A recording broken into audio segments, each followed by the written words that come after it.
Okay, good evening, everyone. We are back from closed session. And we are at our regularly scheduled city council meeting. Anne Marie, could we please have a roll call? Councilmember Jones.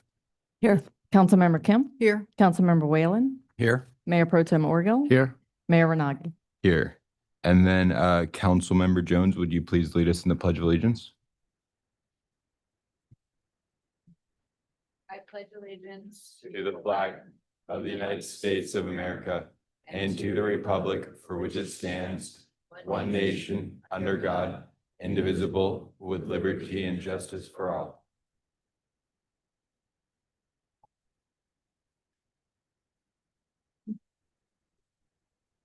Madam City Attorney, do we have any closed session announcements? Thank you, Mr. Mayor. The City Council convened in closed session pursuant to the 4 items listed on the agenda. There was no public comment in advance of closed session. All council members were present and no reportable action was taken. Perfect. Mr. City Manager, do we have any additions or deletions for this agenda? I don't, and we'll have some comments when you approach the consent calendar. Okay. And then, so we have, I guess we have sort of 4 items of extraordinary business, starting with 3 presentations. So what we're going to do is let's start by having the lawn bowling club representative come up to the microphone as they have a special presentation. Thank you. Oh yeah, we're all coming Good. up. Hey, thanks for the big audience. We appreciate it. Yeah. I was expecting like 1 or 2 people. But anyway, my name is Patrick Minahan. I'm the president of the Laguna Beach Lawn Bowling Club, and we are here today to present this trophy. Clay, come on up here. Come on up here. This trophy is the inaugural City Leader City Challenge. So a couple months ago, back in September, various members of this council meeting up here competed in a lawn bowling tournament versus the city leaders of Laguna Beach. And I gotta say, Newport Beach, and they just wiped them out, right? These are, I mean, you got some champions up here. Mayor Pro Tem Mark Orgel, Councilmember Bob Whalen, Councilmember Haley Jones. I remember her walking around the entire green in Newport Beach with that trophy above her head, right? Mr. Dave Kipp, we have Nico. Where's Chief King? Come on, raise your hand. There you go. Stand up, stand up. You might as well, right? You yeah, exactly. Take a bow. And then there was a lifeguard, Porter Hogan. I don't know if Porter's in the room here or not. But anyway, lawn bowling, I mean, we have this nice little facility out here in Heisler Park. And, you know, it's unknown and people walk by and they really don't know what it is. And when we started to do this competition, we had to reach out and kept reaching out. And I think the folks that were actually bowling thought it was a lot easier than they thought it was going to be, correct? Definitely not. Exactly. Right. So again, thank you guys. We look forward to doing this every year. This trophy's got the Laguna Beach City Champions for 2025. We're going to do this next year in September at Laguna Beach. So you guys can just, sweep them again.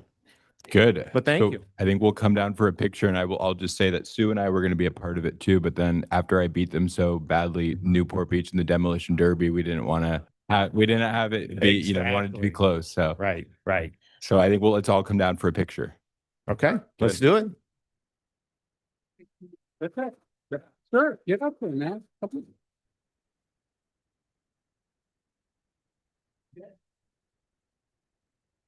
One thing I forgot to mention, Mr. Orville here is our 500th member. So we are the largest lawn bowling club in the United States. So come on down. Thank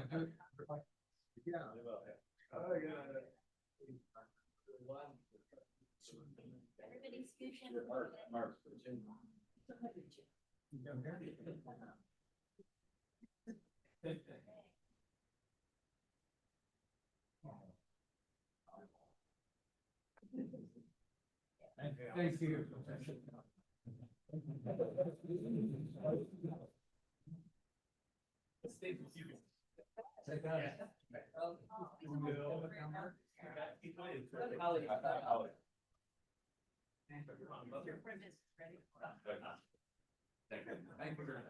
Thanks, Rodney. Thank you.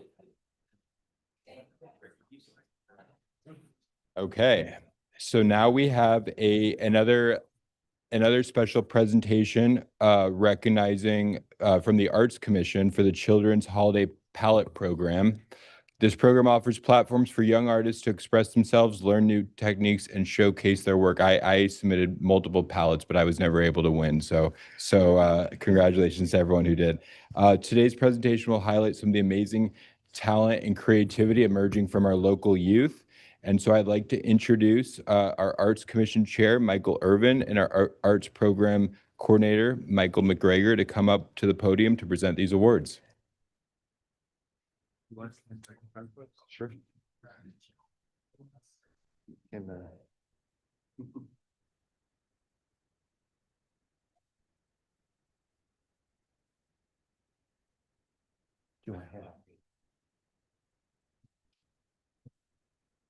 All right. Hi, everybody. The Children's Holiday Palette Program began in 2004, inspired by our city's longstanding holiday palette competition, where adult artists create original paintings and that adorn poles, light poles throughout the city. The youth program invites our youngest residents to share in that tradition. This year, we received 96 entries. 12 designs were selected for display. All submitted artworks can be viewed on the city's website right now, and the 12 selected palettes are currently exhibited inside City Hall. On behalf of the Arts Commission, I want to express our sincere thanks to all the teachers and parents who encourage their young artists to take part in this special program. At this time, I'd like to invite Arts Program Coordinator Mike McGregor to announce the names of the young artists selected for recognition. Please hold your applause to the end, and when you hear your name, please come forward to receive your certificate and get your photo taken.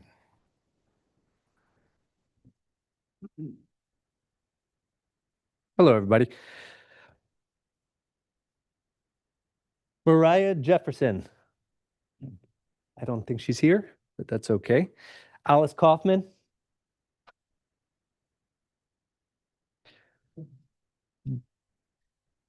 Jack Nastansky. Sienna Zamorano.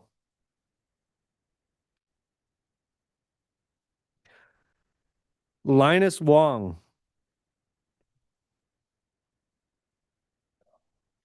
Cade Mortazavi. Isla Lombardo. I don't think she's here. Ivan Kudrasov.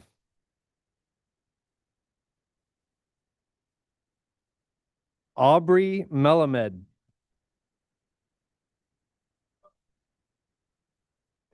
Parker Walters. Jackson Neighbors Ard. Skylar Tyner. Congratulations to all the talented young artists selected this year and to every kid who participated in this program.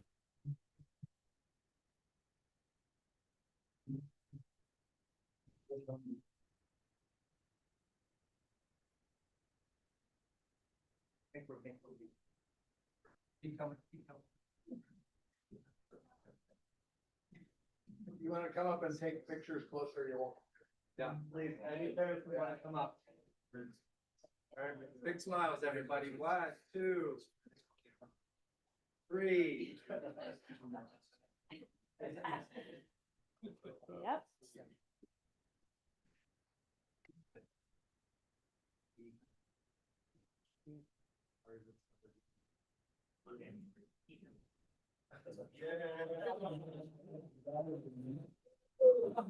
All right, thank you, everybody.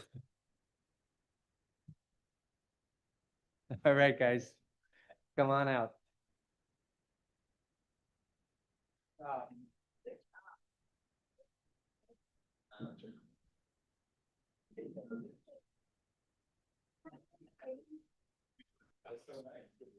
Is this a print? That's a print. The original is actually on exhibit. Right. Exhibit hall. So that goes into the city's collection. So we keep that. You got a print and a certificate. It's an envelope. So you have an award letter in there and you have a certificate. Perfect.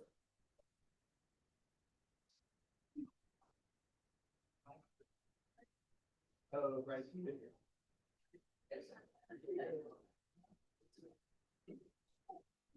Okay, so here we'll let the young artists.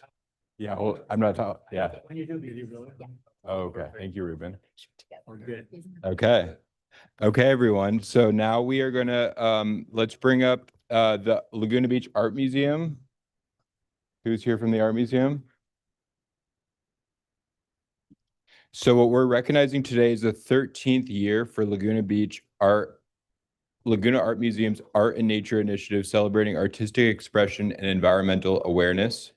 At Art and Nature 2025, art became an activism, inviting community conversation and collective action for the environment. This year was really truly special by combining indoor exhibitions, outdoor installations, beach activations, community events, and interactive programs.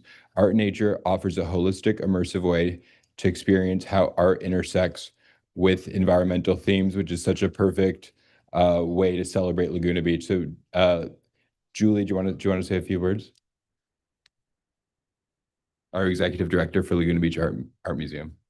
Thank you, everybody. So I'm joined here by trustees and staff member of the museum, and we cannot say enough how important this event has become for the museum, for the community, but it's truly an example of how a civic institution and an arts institution can work together to bring attention to not just the beauty of our community, but our world, our land, the environment, and all things that combine us through the voice of an artist. So we can't do this without you all, and we thank you so much for your support. And we share this opportunity and the acknowledgement with all 800 people who joined us out on the beach. And a special shout out to Supervisor Katrina Foley, who really helped this year in making it possible. Thank you. Thank you. So let's bring the council down for a photo. Oh, here, look. Can't forget this.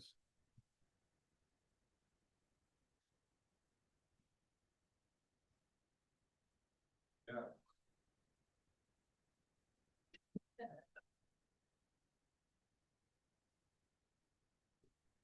Doing how?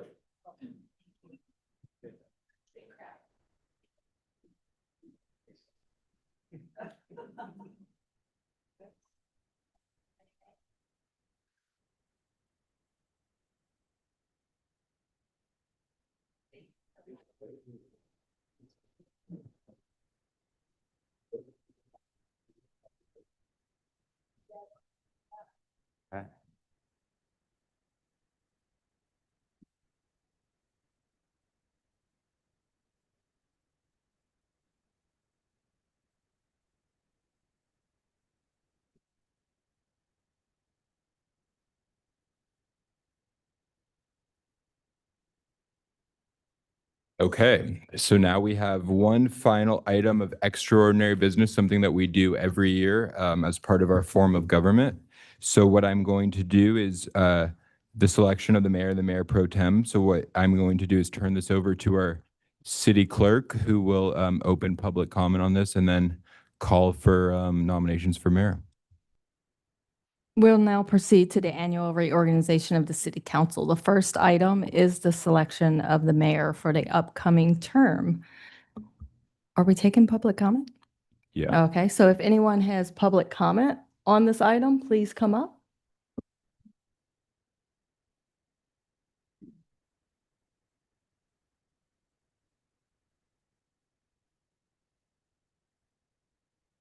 Hello, council.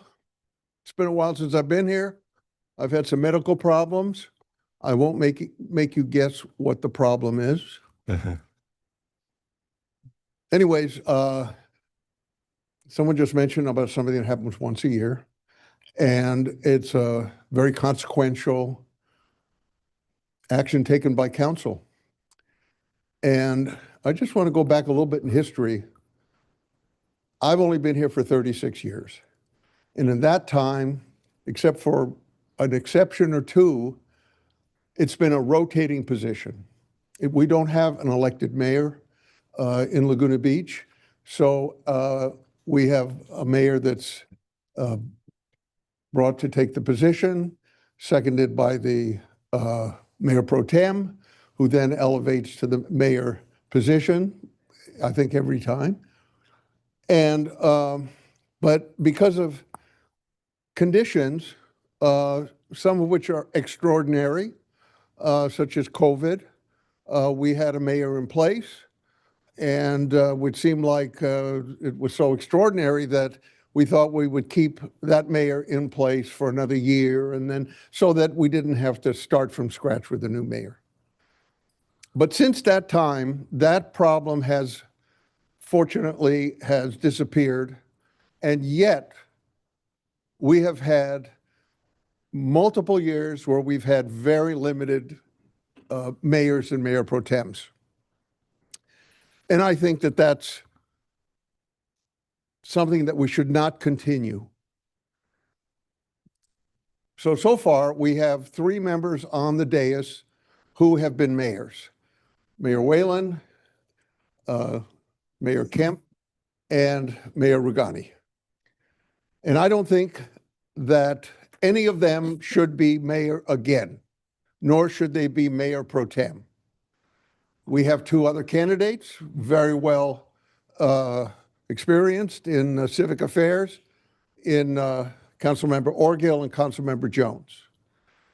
I don't get a nomination vote, but I would like to see, this time, to see Councilmember Orgill, and I would like to see Councilmember Jones be mayor pro tem. Reason for that is they have not been mayor.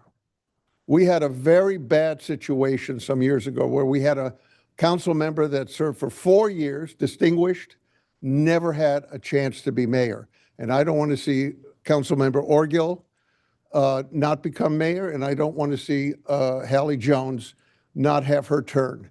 I would want those who have been mayor to step back and let others assume those positions. Thank you very much. Anyone else have a comment?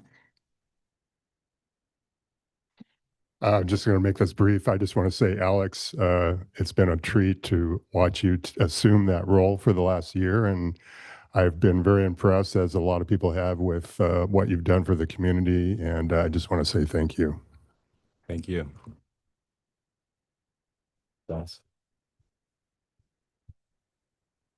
Any other comments? All right, nominations are now open for the office of mayor. I'd like to move Mayor Pro Tem Mark Orgill for the position of mayor. I'll second that, or do we just, Any additional nominations? Okay. Councilmember Renagi, seconded. All in favor? aye. Aye. All right. Congratulations. Congratulations, Mayor Orgill.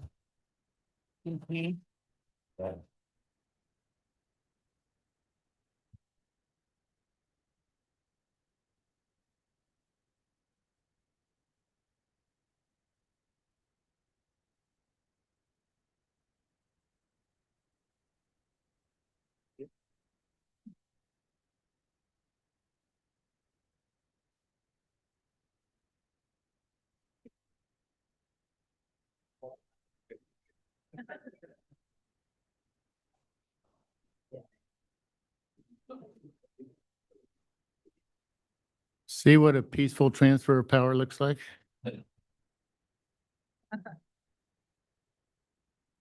Okay, we'll continue now. Thank you, everybody, for your nomination, Bob, and your second, and everybody's confidence in their vote. I greatly appreciate it. You know, I'd like to say a couple comments that I had made notes of before I had to change my seat here regarding Alex and his time. George, you touched on a couple of the items, but there's many more. I'd like to, if everybody can just bear with me for a moment, I'd like to go over a couple of things that Alex has achieved and I have found very impressed. I was very impressed with over the last year. I really appreciated working with him. Obviously, I was Mayor Pro Tem, so we were able to spend a lot of time with one another, and I just really enjoyed myself. And beyond just our role as City Council, I developed a great friendship with Alex that will be lifelong, I'm sure. And I really appreciate that. So with that said, I'd like to just, if you bear with me, I'd like to read a couple comments.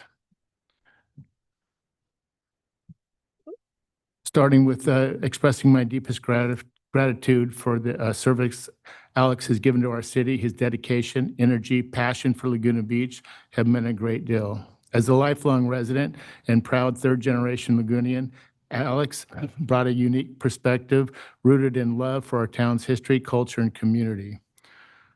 Under his time as mayor, Alex tackled some of our most pressing issues, from infrastructure, public safety, water reliability, and sustainable growth. His work helped steer our city through challenging times. He helped focus on fiscal stewardship, efficient governance, ensuring that our city's budget and planning decisions reflected what's best for the residents. Being mayor is more than a title. It demands time, tough decisions, and readiness to listen. Alex took on the responsibility with humility, integrity, and true love for Laguna Beach. City government often involves balancing competing pressures, residents, environment, fiscal constraints, and Alex strived to do so thoughtfully, always guided by what's in the best interest of the community as a whole.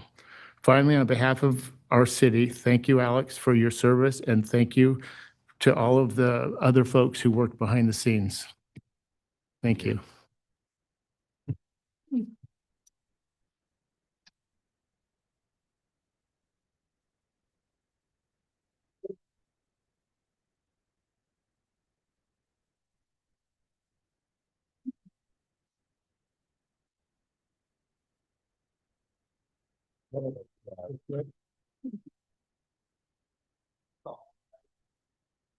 So Alex gets his gilded gavel.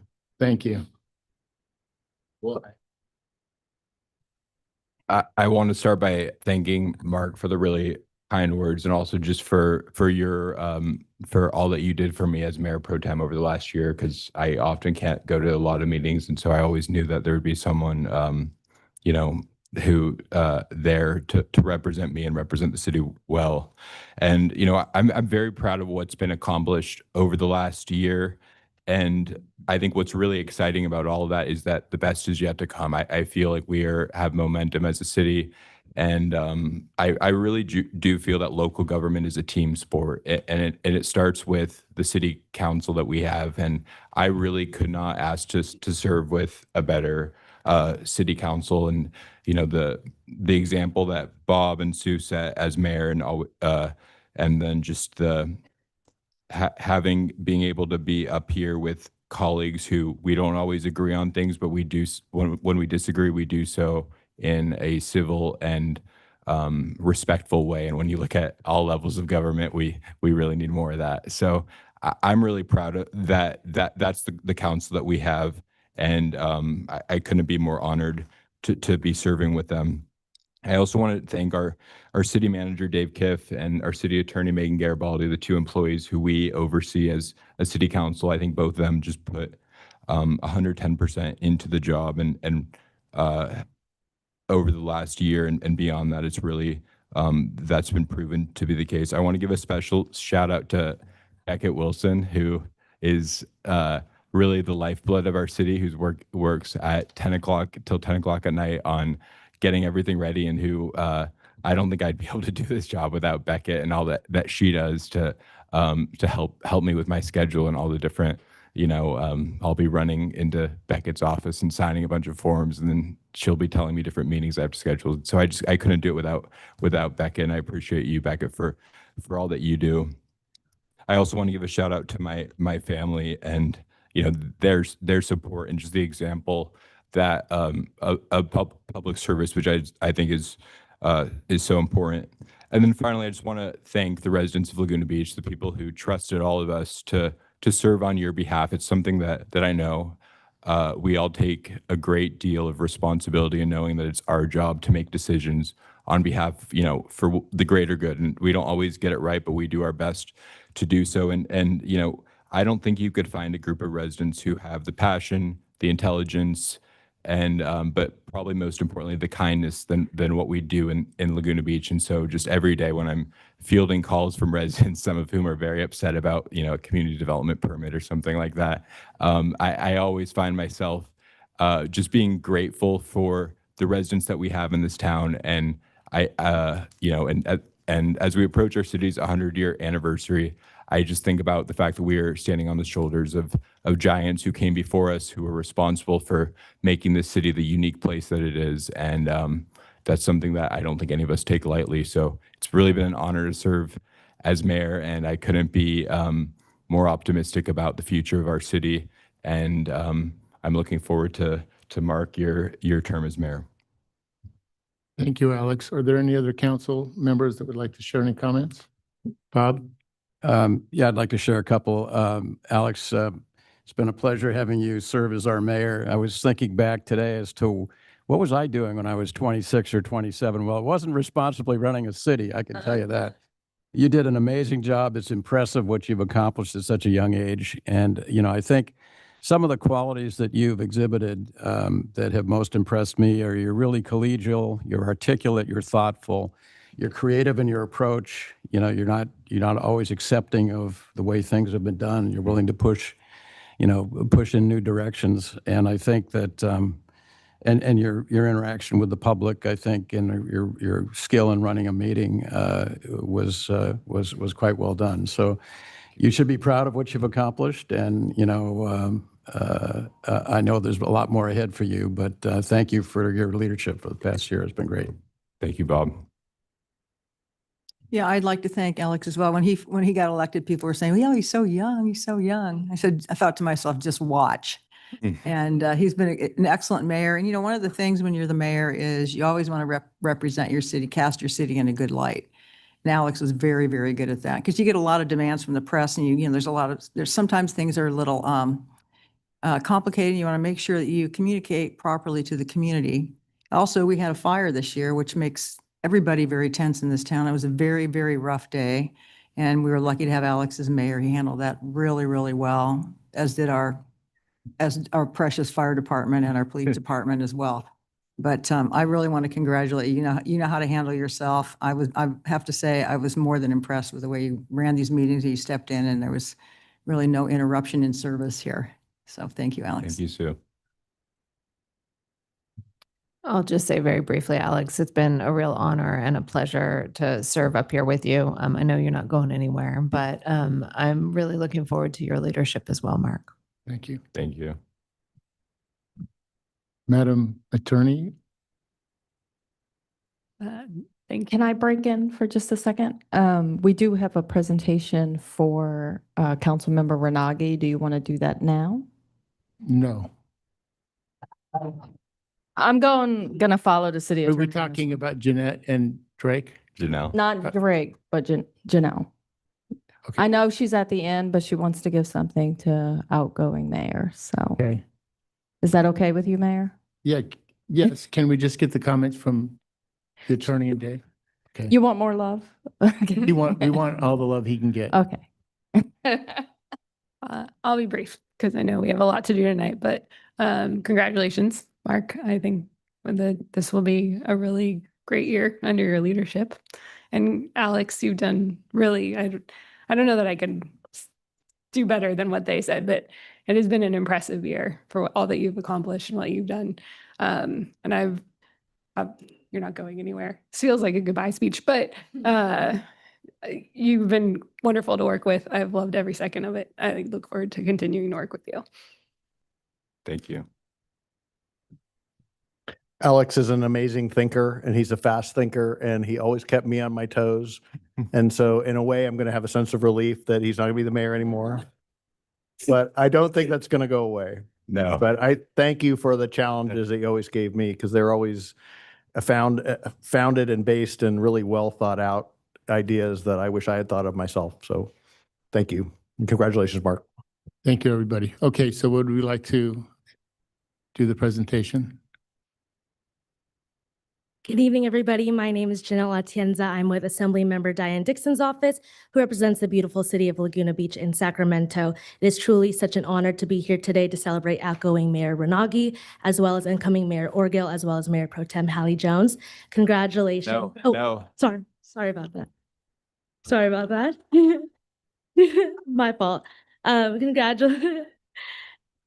Congratulations, Alex, on a successful term as mayor. You truly are so dedicated to the community, as well as improving the lives of the citizens every single day. So congratulations, and we wish you continued success for years to come, as well as all your future endeavors.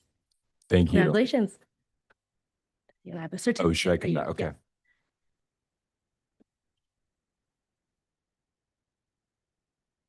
Look at that. Cool.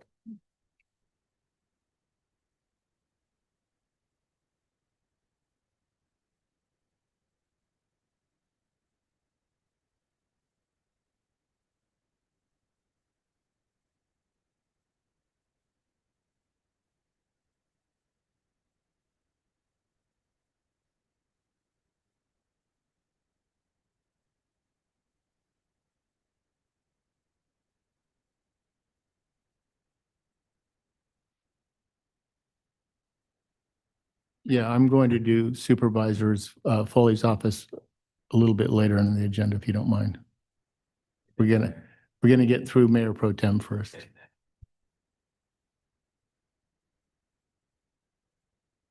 Okay, so now we're going to open the floor to nominations for Mayor Pro Tem. Oh, go ahead, Sue. I nominate Councilmember Hallie Jones. I'll second that nomination. All in favor? Aye. Aye. Congratulations.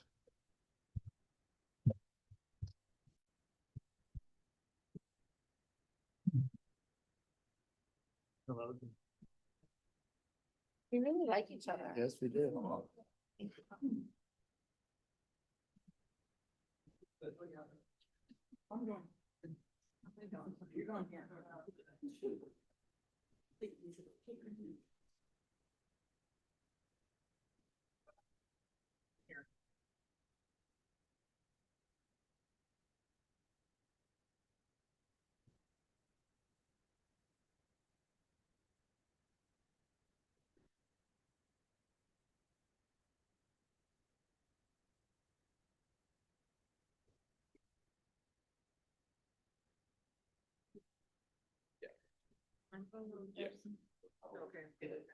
Nobody wants to sit next to me. Happy to.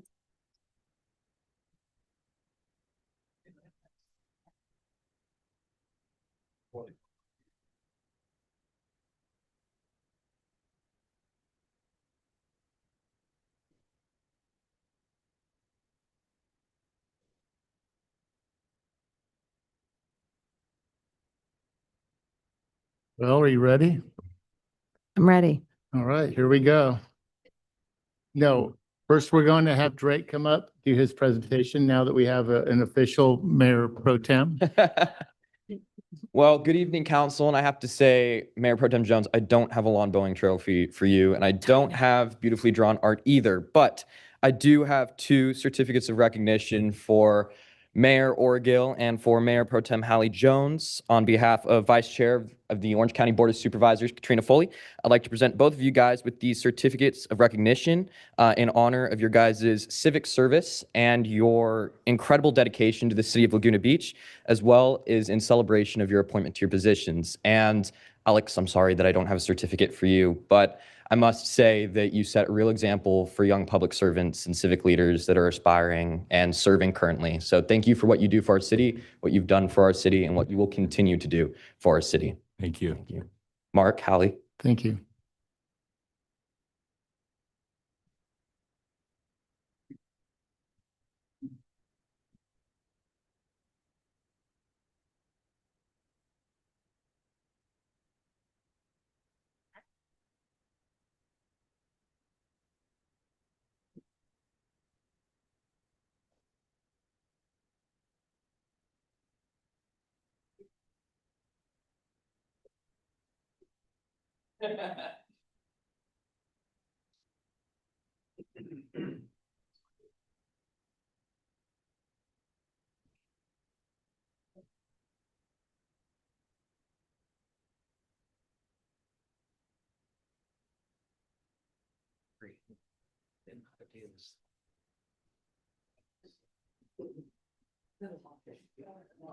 Okay, now we will pose for some photographs. So I'm going to pause the meeting for a moment and take some photos, some family photos. I see my son back there and I see the boys back there, I see my son all back my there too. stepsons, grandkids here in the front. So I'll pause the meeting and we'll take some photos.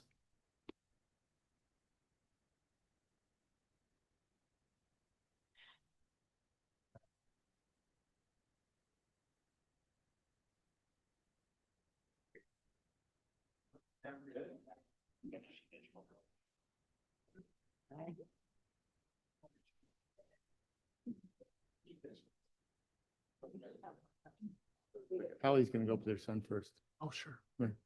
Congratulations. Yeah.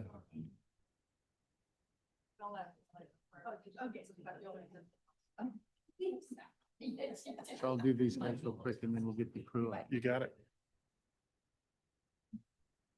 Oh.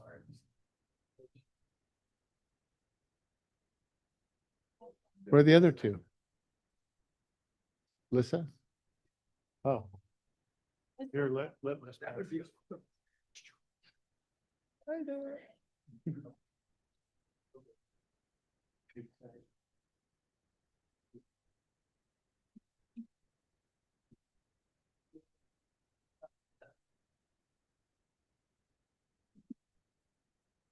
Oh.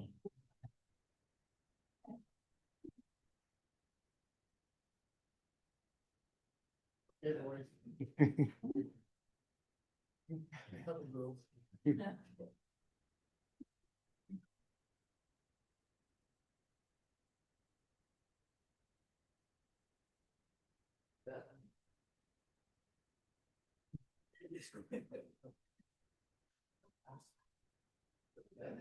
These are all my boys. There you go.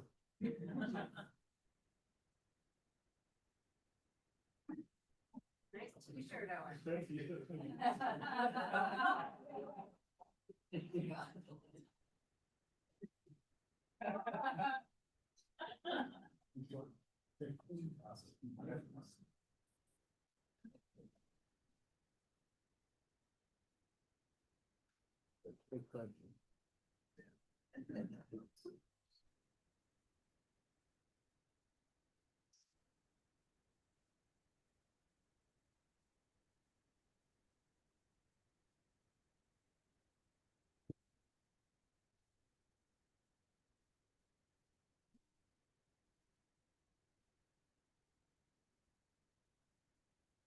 So before we move on, I didn't really say much as far as my goals is. My goals is incoming mayor, but most of everybody knows what I've been working on over the past several years. And it really all boils down to, and I see Greg and Aaron back there somewhere, really boils down to the three pillars that are in the stewardship, which is the heritage, environment, and culture. So I'm going to keep it brief and keep it to that. But really, essentially, it's just still moving all of those elements down the field. And as promised to the two guys I just mentioned, I told them that I was completely committed to this and guaranteed that it was all going to work out in the end. So, and I do appreciate everybody's participation through all this, the good, bad, and the ugly. So thank you very much. So with that said, we will allow me a moment to find my agenda now.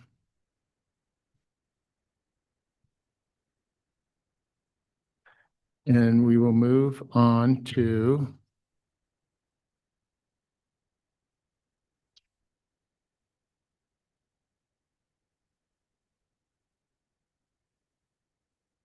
public comments. So we will open the floor to public comments on any matter. For items not on the agenda. Thank you. Hi, how you doing, Alex? I thought you would be mayor through this meeting. I'd like to identify and stop this love fest, and I apologize to everybody here for stopping this love fest. But I've had a View Restoration Award for 2 years. I was in front of this council 6 months ago. Not one council member, except for Alex, has returned any of my emails. The View Restoration is still not enforced. This is after 66 communications with the city over the last 2 years. I'd like a date-specific time when this vegetation is going to be in compliance.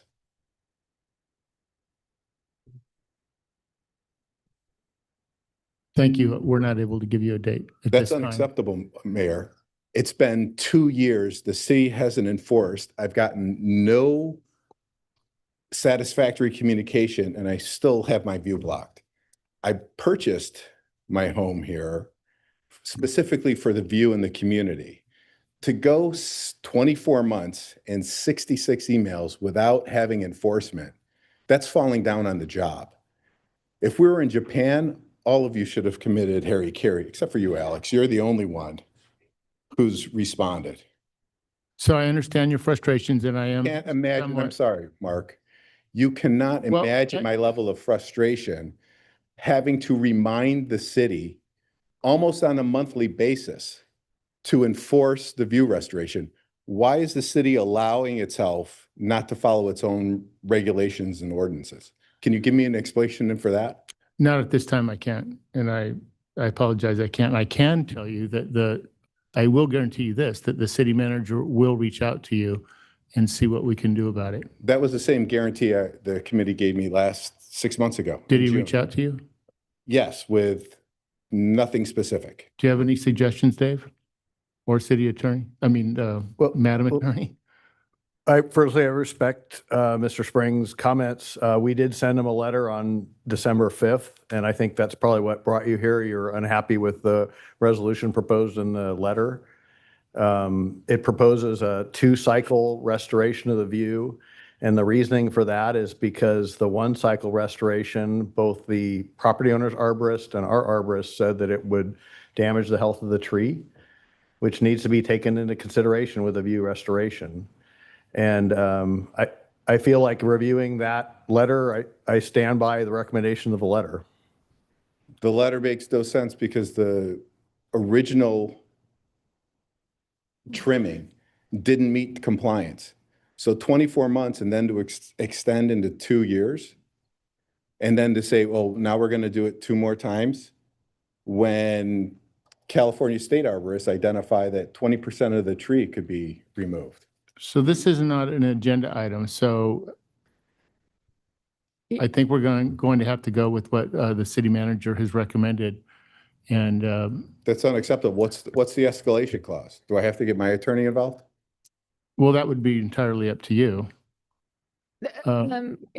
If I Go could ahead. just add that under the Brown Act, we can't take any action on your comments tonight. It has to be an agendized matter. And so our hands are fairly tied in terms of having any, we're not able to make a decision tonight or have the council take action on You it. had 24 months to make a decision.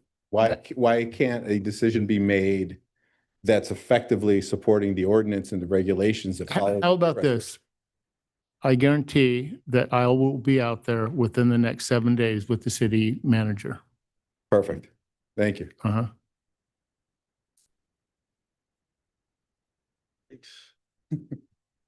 Good evening, council. For those of you that I haven't met personally, my name is Michael Hawks, and I've been a resident and homeowner of Laguna Beach for 24 years. I'm here with Cheryl Heikemer, and we represent over 400 residents in Arch Beach United.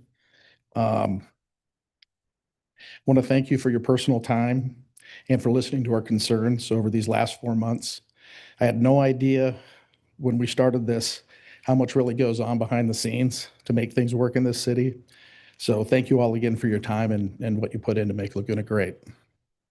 With that said, it has become apparent after last night's rec meeting that there is no alternative site to Molten Meadows that is realistically being considered. Apparently, every other location has been ruled out for one reason or another with little to no opposition. On the other hand, you have Arch Beach United that has been fighting to preserve our beautiful park and quality of life on the hill for the last 4 months.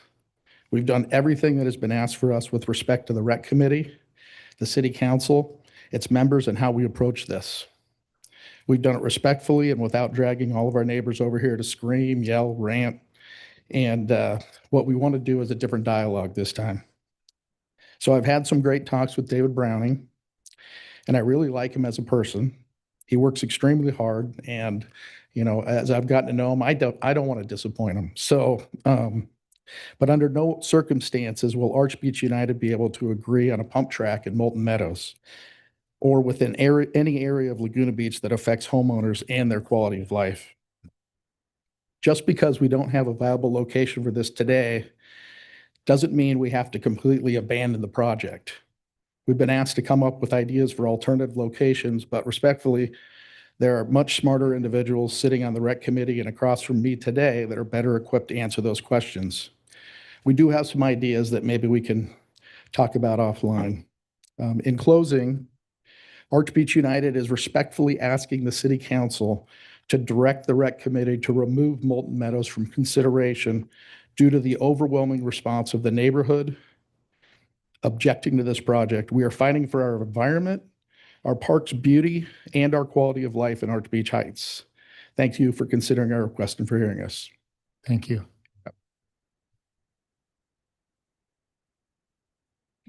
Hi, my name is Cheryl Heikemer, and I'm a 24-year homeowner and resident of Arch Beach Heights, and I'm here on behalf of Arch Beach United as well to oppose any proposals for a pump track in or adjacent to Molten Meadows Park. This is purely a location issue. Molten Meadows is an area that is completely residential, accessed by steep, narrow, and windy roads, it's a high fire risk area, and it has proven difficult to evacuate quickly. Resident safety and fire risk is stated to be our town's top priority, and we feel strongly additional use intensity does not align with that in our neighborhood. We have little to no parking. We are a neighborhood of driveways with no parking in front of most homes. We have confusing one-way streets. When cars are parked on each side of the couple streets you can park on, it's common that larger vehicles, including fire engines, can't get through as it's too narrow. Cars are often sideswiped with mirrors torn off. I've personally been affected 3 times this year. The park itself only has a half street of parking, of which is shared by residents, workers, and park users. Recently approved ADUs have increased demands that much more. The area is a beautiful space. We feel this project would damage the existing greenbelt and its serenity. The adjacent patch, some refer to as a neglected dirt patch, is currently a green meadow with stunning ocean and mountain views.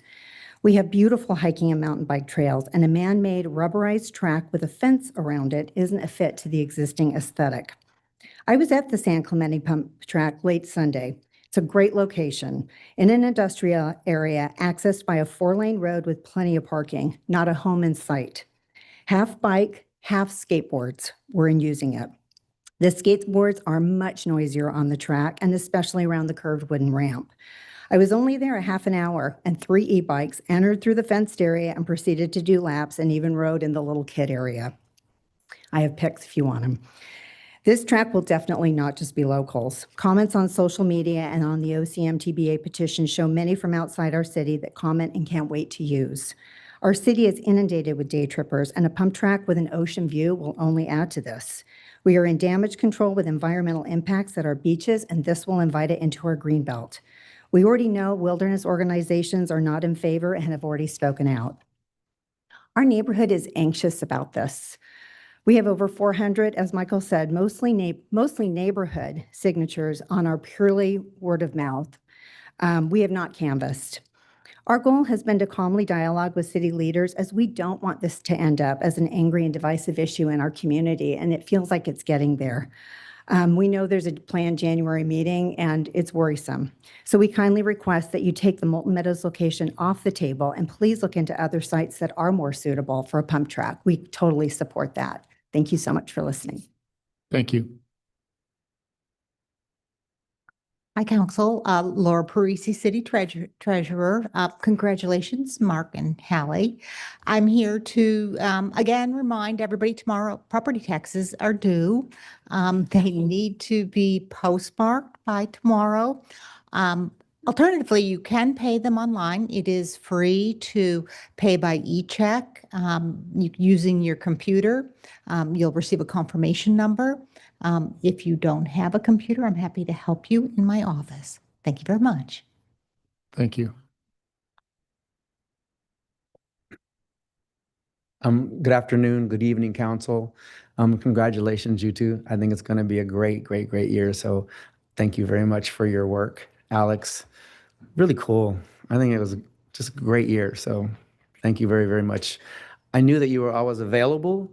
I always laughed at whatever reply you were going to give because it was smart and coming at you quickly. And I appreciated it a lot. So thank you all. The first thing I want to speak about is the holiday sing-along that's going to happen at the community garden. I'm sure you're all waiting to come to. So it happens on December the 13th from 2 to 4 p.m.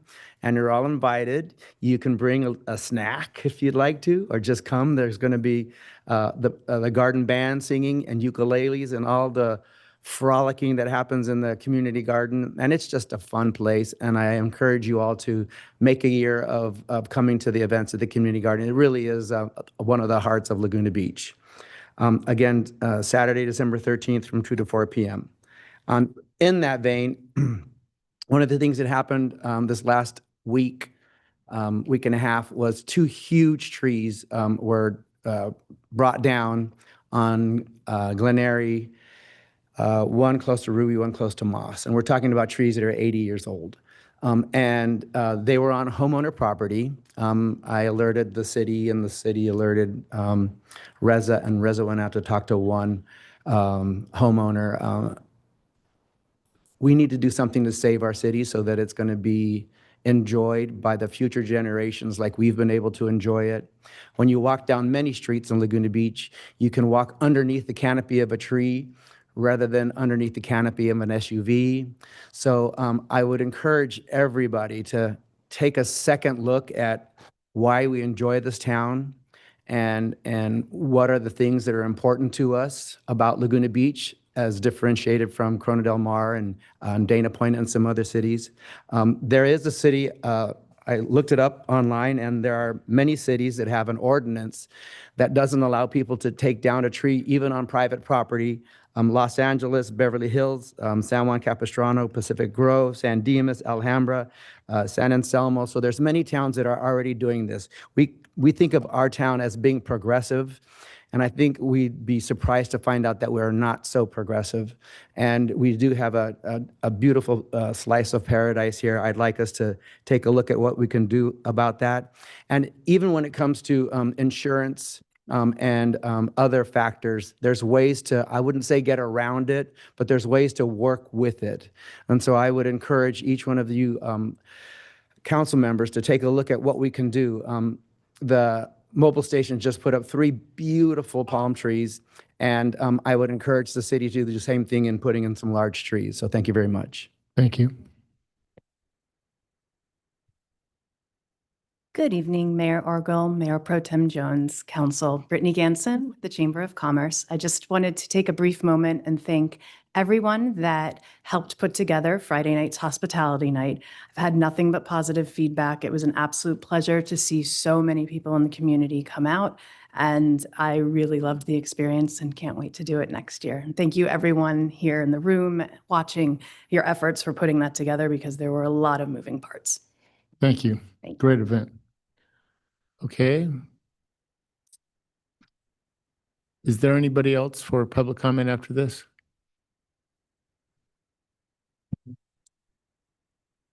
Jacob Cherub again, and congratulations, Alex. And congratulations to Mark and Hallie.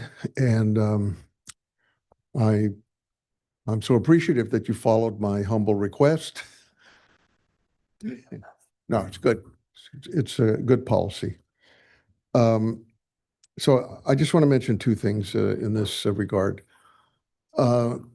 Since I was not able to do the kind of travel that I wanted to do now for the last several months,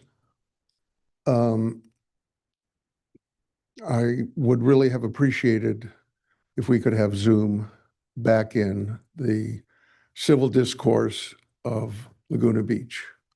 When we had it in the past, post-COVID, during COVID, it was, I think it opened the doors for many people to participate, particularly when some people felt that there was some hostile reaction downtown by, I won't mention any names, but people were reluctant to he sat right there.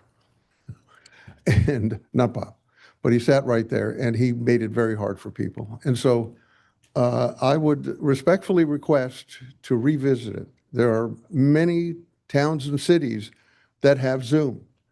And there are some risks to it, but those towns are dealing with it. And I think we can and we should. I couldn't come downtown, so I couldn't participate. And just the last thing I'm going to mention, today I was downtown and drove by the promenade, and I saw that the restaurants on the north side had tented their patios, the parklets. And I have to say that that is a terrible precedent because these are not transparent structures. These are opaque. It's as though you might as well have a wall there. And that has taken up valuable real estate for the citizens of Laguna Beach to enjoy on Lower Forest. And that has been, and I think we should really address that at some point because we're going into winter. They're doing that. It just takes too much square footage away from people. Thank you. Thank you. Okay, we will close public comment and bring it back to council, starting with, let's start with city manager and see if he has any updates. Thank you, Mr. Mayor. I had a couple of comments. One actually to Jacob's point, the tent structures on the promenade will not be there next year. They had residual time on their permit through into January of 2026. So hopefully that adds some clarity. The promenade's plans are not to include tent structures, they'll include heated umbrellas for the wintertime. There's a special meeting of the city council planned for Thursday, December 18th at 5 o'clock here in the council chambers to hold a public hearing and second reading adoption of changes to the building and fire codes that will be effective January 2026. Might be a pretty quiet meeting, but I just wanted to let folks know that was occurring. There's another special meeting of the council planned for Tuesday, January 6th. The meeting will be here in the council chambers, I believe, starting at 3:30 p.m. This is an appeals day. There's a possibility of 3 appeals for that day from generally from design review board approvals or denials, and those are likely to be the only items of business on that day. And then, as Michael Hawks pointed out, the Recreation Committee last night discussed setting a formal meeting to make a recommendation on the proposed bike pump track, which could include the Molten Meadows Park area. That meeting is tentatively set for January 12th, which is a Monday night at 6 o'clock. The location is to be determined. We're trying to find a fairly big room, such as these council chambers, but the Arts Commission meets on that night too, or the multi-purpose room at the Suzy Q. Again, Monday, January 12th at 6 o'clock. And this is a meeting of the Recreation Committee, not the City Council, but they're expected to make a recommendation to the council. And then lastly, this is a community that loves its animals and the animal shelter. The job of animal shelter manager is open and posted on our website. It has minimum qualifications, but Anne Marie appropriately noted that we should let the community know beyond just the job posting to see if we might happen to find that person from Laguna Beach itself. So with that, Mr. Mayor, thank you. Thank you. Been over Madam Attorney. 40 years, Mayor, 40 years. Mr. Mayor, just one brief note. I'd mentioned at prior meetings we just finished this fall the legislative cycle for the last season, and there were a bunch of bills that came up. One of them is that we will see come into effect has sort of 2 start dates. One is January, one is July 1 of 2026. That was SB 707, which was a significant amendment to the Brown Act.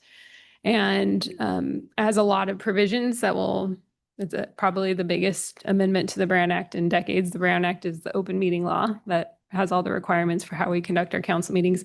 One of them will be that as of July 1, certain what the law refers to as eligible legislative bodies will be required to provide audio or visual participation at their meetings. So certain meetings at the city will require that starting July 1, 2026.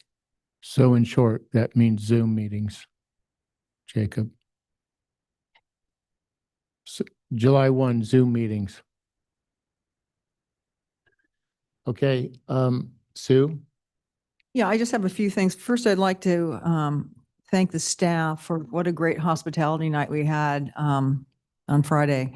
I think we had so many people. That's the most crowded I think I've ever seen hospitality night. And the staff, you know, every year they just nail it. And I really appreciate all. And the next day I walked the town, you couldn't even tell it happened. So it was pretty good and it was super fun. I actually had a blast on hospitality night. I didn't mention Mark, but I'm very happy that you've become mayor and I really enjoy working with you. I've had a lot of fun working with you since you've been elected here and I think you're a great example of a public servant and a council member. And then finally, the Arts Commission, I'm the liaison for the Arts Commission. They had a year-end review last night. And just a couple things I wanted to note that are, you know, pretty spectacular in the arts arena. One is that the cultural arts program had more than 115 performers and 153 live events with a total audience of about 15,000. This is paid by the hoteliers and lodging establishments. It doesn't cost the residents a dime. So we get a lot of entertainment for free around here. And I just wanted to point that out. That's such good work by our Arts Commission. And then in public art, we have a lot of public art. I think we have 110 pieces or so in our public art collection, but the city's cultural arts program directly engaged 86 artists, which is quite good. We have a lot of other interesting facts here, which I won't go through, but I just wanted to thank the Arts Commission as usual for all their great work last year and looking forward to working with them next year. Alex? Thank you. And I just want to thank again all the my colleagues up here and members of the public for the kind words. And once again, congratulate Mark and Hallie on your new roles. I'm looking forward to the year ahead. We did something that we haven't done in 55 years or maybe 60 years, depending on who you ask. And that is have a groundbreaking for a new fire station. So I want to thank, city staff and everyone involved, the Planning Commission, the Coastal Commission, a lot of different bodies were involved. And I'm very much looking forward to having a seismically safe fire station that will be built in 2027. And then I echo Sue's comments about hospitality, and I appreciate the work of the chamber and city staff for just such a great community event that brings people together in a way that I think is uniquely Laguna. And finally, I attended Aqua, the water conference last week, and it's always interesting to hear what other water districts across the state are doing. I see Debbie Nee from our commission, who represents us on the Region 10 board. I know she was able to recognize the water district's 100-year anniversary, and I think it's cool to be 100 years old, but I think it's even better to be shaping our water trajectory for the next 100 years, and that's what's happening with our water deal with Newport Beach and Fountain Valley. So very much looking forward to the future of water in Laguna Beach, and we'll continue updating everyone as our water district moves forward on local water reliability. So thank you. I'll jump in with my update, which is very brief tonight. I met with the Mahoney's and the McIntoshes regarding the appeal that's on tonight's agenda later on. Rob? Yeah, a couple things that other council members already mentioned, but yeah, hospitality night was great. Thanks to all the city staff work. Sandy St. John also, I got to give a shout out to her because she organizes Santa, which is essential. Fire station number 4, Public Works, Chief King and the fire department, really great to get that over the line. I agree with Alex. It's just going to be, I think we're going to see the building come down pretty quickly and then other site work to start. So that's great. Also to Public Works, you know, and I mention this because I've had some people visit me from out of town, and they've been slurry sealing the streets in North Laguna. And we divide the city up into 7 or 8 segments. You know, we walk around town, go around town, and we do basically every 8 years. I think you get 7 or 8 years, you get your streets slurry sealed. And these people were saying, "Oh my gosh, you know, I've been in my neighborhood for 30 years. I've never slurry sealed the streets." So, shout out to Public Works. It did a good job, Mark. I was a little delayed with the rain, but it all came out great. And then I had a chance to attend the Suzy Q, the lunch for the seniors, which was delightful as always to join with them. And then one a little bit out of town, but I know the McGilverys who are here were there with me. Saturday night, I think, you know, we're all aware that the Quilter family made an extraordinary gift to LCAD a few weeks ago. $40 million for their innovation center. We were up at an event that UCI held to honor the Quilter family for a $50 million gift for the UCI Mind Center, which focuses on dementia and Alzheimer's disease. And there's a new building that's sort of been scattered around the campus. There's going to be a new building going up. It'll be the Ann Hutchinson Quilter building at UCI that will house the UCI Mind Center. So we're so fortunate to have, you know, the Quilters here, both for their local and countywide impacts. I just wanted to tip a hat to them. What a remarkable couple of gifts. That's it for me. Great, thank you. Okay, before we get to the consent calendar, I'll just go through my list. I had a land trust meeting, revenue ad hoc meeting. I had an interview at KFXM radio with Billy Freed, meeting with Joanne Bear, Tom Lamb, Glenn Schrank, another stewardship meeting, economic vitality meeting, Molly, Jim Foley, Steve from LCAD. We had a promenade team meeting, 2 actually. We have one of those every week. Ed Sauls, Joe Hanauer, and Doug Miller. That was a great meeting. We talked about the future of arts in Laguna and some really exciting opportunities to come. I did a Laguna Canyon Road, the properties that we'll be discussing later on this evening. I did a site visit up there. And I had a meeting with Madam Attorney and Sue Kemp regarding some city issues. A interview with the stewardship film crew, Michael Hawk, Tom Johnson, and the Alex and Tom Johnson podcast, and attended a phone call with Alex Renagi and Wastewater, Public Works, discussing the wastewater update, hospitality night. And of course, as Alex mentioned, we had the fire station groundbreaking. I went to the Board of Realtors breakfast this morning, and I'd like to congratulate Bob Chapman for being nominated Real Estate Agent of the Year. So with that said, we can move on to the consent calendar. So do we have any council members that are going to pull any items off consent?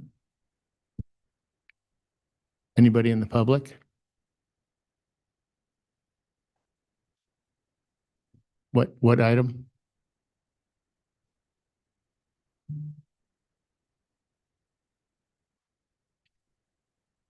Okay.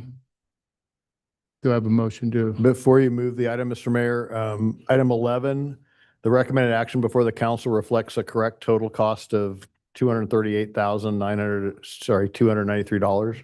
The agreement attached to the staff report has an understated contract amount. The final agreement executed by both parties will reflect the amount in the staff report's recommendation. There is an agreement with the city clerk to correct that. Then item 15, there's a supplemental resolution which was emailed to you, which refines the appropriate findings associated with the impact and in lieu fees. And it was posted as well. I'd move the consent calendar other than item 14. I'll second. All in favor? Aye. Aye. Approved. Okay, so we'll address item 14.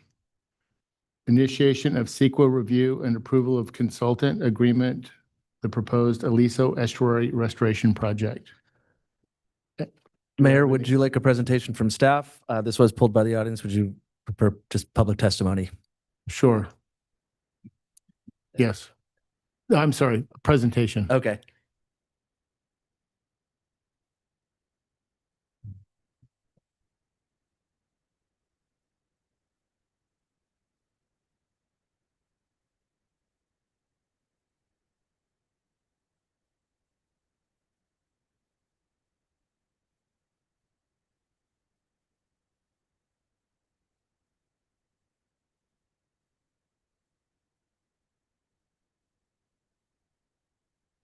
Ready? Thank you, Mayor. Good evening, Jeremy Fremont, Assistant City Manager. This evening, item number 14 is an initiation of CEQA for a proposed Aliso estuary restoration. The purpose of this item tonight is to, as I mentioned, initiate the process here and also to approve a consultant agreement with Rincon, who would assist the city in its preparation and review of EIR or Environmental Impact Report documents. It's strictly analytical and an information gathering only item. It does not determine whether the project will advance beyond CEQA. Staff's not asking that of council tonight. The value of the CEQA process here, it's going to provide us with technical information on, I think, a lot of relevant questions that both the council, the community, and staff have within the Aliso estuary ecosystem, from the beach all the way back to the hills and all the way back. Certain questions like coastal or flooding, sand movement, coastal process, utility access, public access, recreation, mosquitoes, all of these questions that the community has here and how we as a city manage it. Certainly from an environmental perspective, this is the opportunity to study that. The Laguna Ocean Foundation has already developed about $2.5 million worth of technical studies in this area. It's imperative that we would hire an independent peer reviewer of those documents to confirm its accuracy. This is a standard step in the CEQA process. As I mentioned, we'll answer many questions raised by the council and also provide a good platform for community engagement and participation in this process. As a reminder, what this action does not do, it's not approving a restoration or authorizing construction tonight. It's not committing the city to design, permitting, or funding decisions. All of that, if proceeding tonight, would come back later on and probably second half of 2026, after August, certainly. From a fiscal position, the council actually appropriated $100,000 back in 2020 for the Laguna Ocean Foundation to conduct, or as part of this project, to conduct environmental review. Here we are today. The proposed contract, $117,000, LOF has committed to funding the balance above $100,000 for this project. So there's no appropriation requested. The funding is in the budget. Why are we coming now? What's different than a few years ago? The city's now the landowner, whereas previously was the the county. So we must act as the CEQA lead agency. As I mentioned, there's an opportunity to learn more about this beach and the trade-offs and the ecosystem and the opportunity for public participation. So the concluding remarks here. The action tonight is going to provide us with technical value for a modest investment. 2.8 in, value in return for about 100,000 on the city's contribution. Again, it doesn't obligate the city. The funding's in place, and we're requesting approval of the recommended action. Here they're summarized. Essentially, initiate the CEQA process, authorize the city manager to execute the agreement with Rincon to start that. That's the end of my report, available for questions. Thank you. Any questions from council? Okay, we'll open it up to public comment. Any public comment?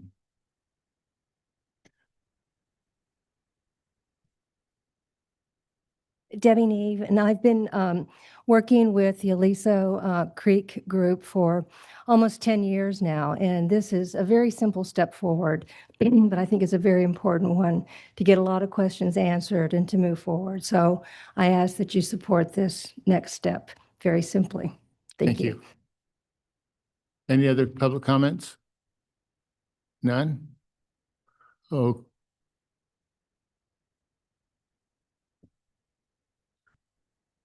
Good evening.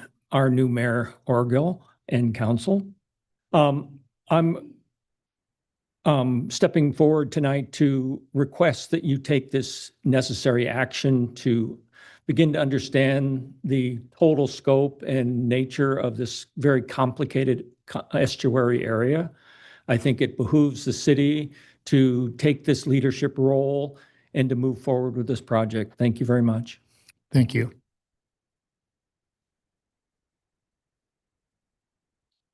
Good evening, Council. My name is Nick Aronoff, fourth generation Laguna Beach resident.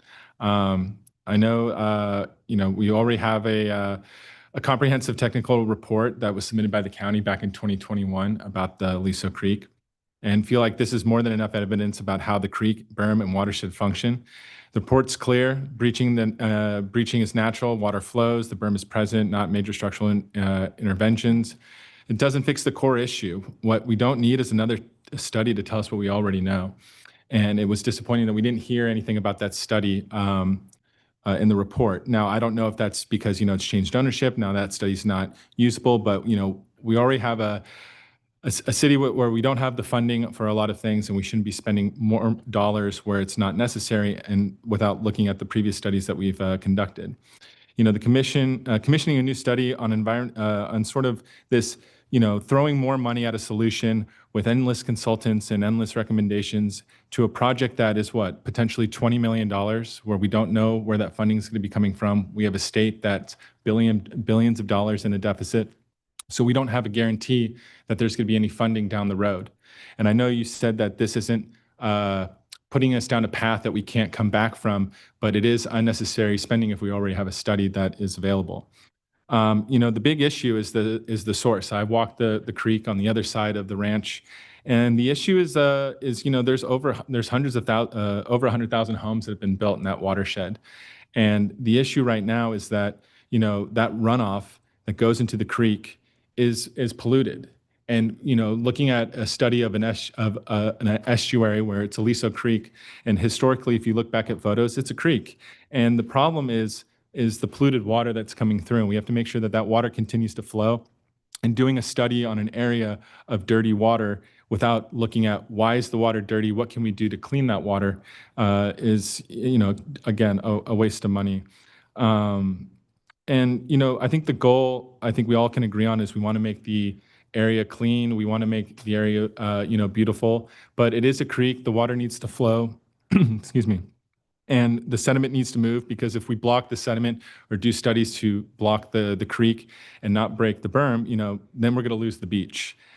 And one other thing I'd like to ask, because maybe I misread something, or I'm new at looking at this system.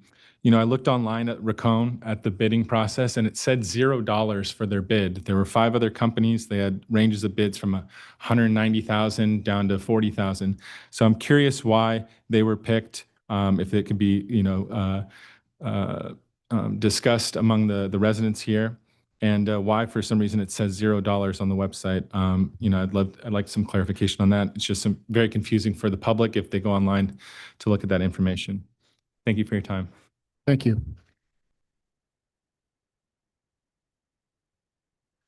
Good evening, Mayor Orgill and council members. My name is Ray Heimstra, and I'm the Associate Director at Orange County Coastkeeper.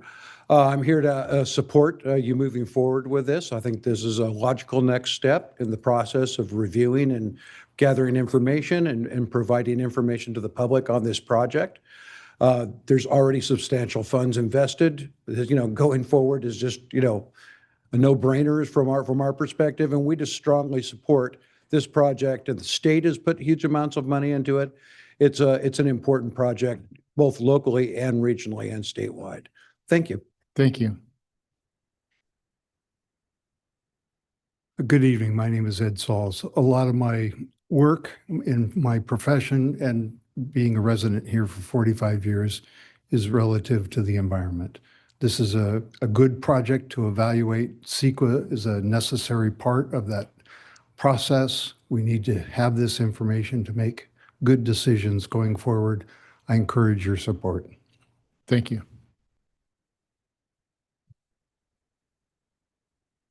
Good evening, Council and Mayor Orgill. I want to thank staff for bringing this project to this point. I especially want to thank Councilmember Whalen for his longstanding support and guidance. I know he started helping us with this project a few years ago. I'm sure he didn't think it would be this long. But this is the moment where the discourse for the public on this project shifts gears into a different arena. So the CEQA process is in fact all about the public describing its concerns and addressing those concerns in a public forum. I have confidence that this consultant selected by the city and managed by the staff will produce an EIR that provides clarity on the project description. There's obviously some misunderstanding about what the project proposes, and will address the impacts according to the full scope of issues identified by the public. There are multiple opportunities for the public to engage in conversation. There's no downside to doing CEQA, and I think that it makes sense to move forward with the process. I'm grateful for staff and look forward to engaging with the public and discussing the project in greater detail. Thank you very much. Thank you.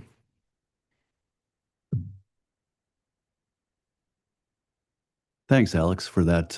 Your term as mayor, you did a great job. Welcome, Mark.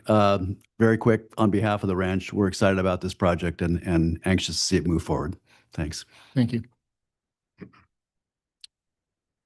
Greetings, Council and Mayor, Your Honor. I'll have to get used to that.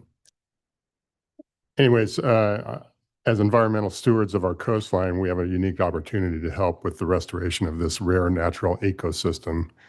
10 years of planning have gone into the restoration project to date, and it's time for, the time is right for an EIR not only to fully understand the estuary's environment, but to also give the community a better understanding of the project as it pertains to the positive impact to our community and to all the species that call the estuary home.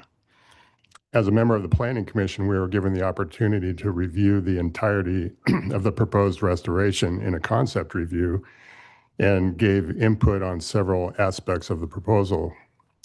A general takeaway from that concept review was a sense that the project team were highly qualified individuals who cared deeply about restoring this wonderful asset that resides within the borders of Laguna Beach.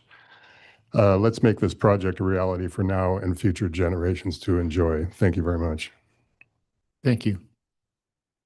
I got some packets for.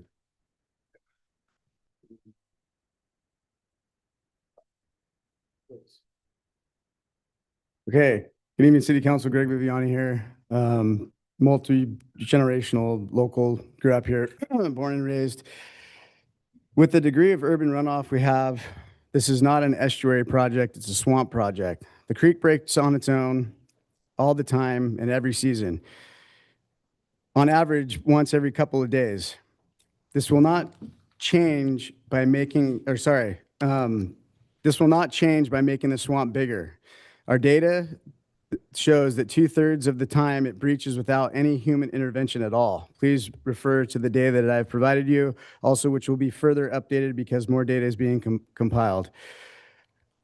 When board riders breach this sand berm, it only speeds up the inevitable, as the county study has been determined. All the pollution that reaches the swamp will eventually flow into the ocean, which is sad to say. We need to figure out how to clean the water before it gets here, further proving why this EIR potentially is going to fail. And the longer the water is backed up, the more bacteria will multiply, making the environmental contamination greater, not less. Mosquitoes will breed in stagnant water. California is undergoing a West Nile virus outbreak, and a death was recently confirmed in LA. More mosquitoes would be a public health problem for visitors and particularly nearby residents. The EIR was originally proposed as free to Laguna Beach taxpayers. I didn't know all the funds were already there and already given by the taxpayers, $100,000, to be the lead agency. We don't have more money to spend chasing pipe dreams for environmental consultants. Other estuary projects in Southern California have not been successful, nor well received by their communities, and we should not spend more money trying to repeat their failures. This creek mouth will drain no matter what, and blocking of the creek mouth will only increase the bacteria levels, property damage, flooding of the pedestrian tunnel, meandering flow, and access issues that last a lot longer than if it was to drain straight from the bridge, which only lasts 20 minutes to maybe an hour or so at this level of water currently, and lifeguards can confirm. Also, the city has already spent $375,000 of taxpayer money on a new bulldozer in order to keep the creek flowing straight and breached when needed, preventing property damage, flooding, mosquitoes, bacteria levels, and all of the above. This whole estuary fantasy restoration project, I understand it probably would have been good 150 years ago, but the constant development upstream in the surrounding area, this area is not natural. There's parking lots, there's a bridge that was recently memorialized to Officer Cucci, and you're not going to touch that. You're not going to take that out. The parking lots generate revenue. And Sue even said that we don't have enough money to even hire a new park ranger. This project should stop, full stop. Do the EIR, but just giving you actual details. So thank you. Thank you. Hello, guys. I'm Adam Ridding Kaufman. I'm a local surfer and environmentalist. Gosh, you guys make it so hard for the surf community to get organized. The last 2 votes, we've been going at 11 p.m. and then you catch me off guard going at 7, so I had to skate down here. But the real reason I'm here is to talk to you guys about how this vote is make or break. You cannot compromise on the environment. I know that City Council is very used to compromising, meeting in the middle. On environmental issues, you do not meet in the middle. This is all in or all out. The reasons why are that if this fails, you didn't just, it's not like the business failed or the promenade looks ugly to some people. This is like you ruined an ecosystem. You cannot re-erode. You cannot put the sediment back in the creek. You cannot get all the dead fish back after the fish are placed in this creek. So since the last vote, which was supposed to be the vote for final approval, there's been 2 sewage spills, one for 95,000 gallons, another for 465,000 gallons. There's been a massive fish die-off in the lake above Aliso Creek, Lake Laguna Niguel. There's been, oh man, what are the other ones? A Tesla that flew off the I-5 and was there. They don't even know how long it was there, at least 8 days, 10 days.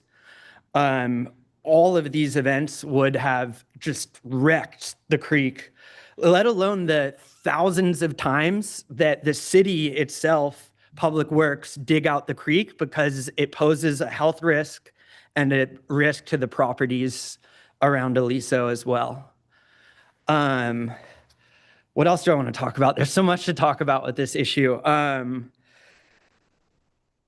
The other things that I want to talk about are, oh man, I'm going to waste time.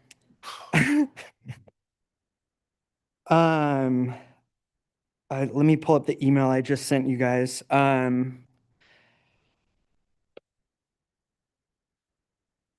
Oh yeah. It seems like you guys are going to be funding this like engineering consulting firm. And later on today, you're voting on funding the ASL.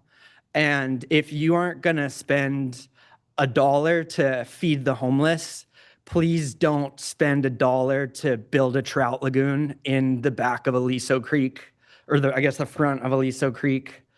I know that the funds can go anywhere and it's kind of a red herring, but to me, if we don't approve housing and human services for a trout lagoon, that's pretty ridiculous. Thank you. Thank you. Okay, so I will bring it back to council. Do any of the council members have any thoughts?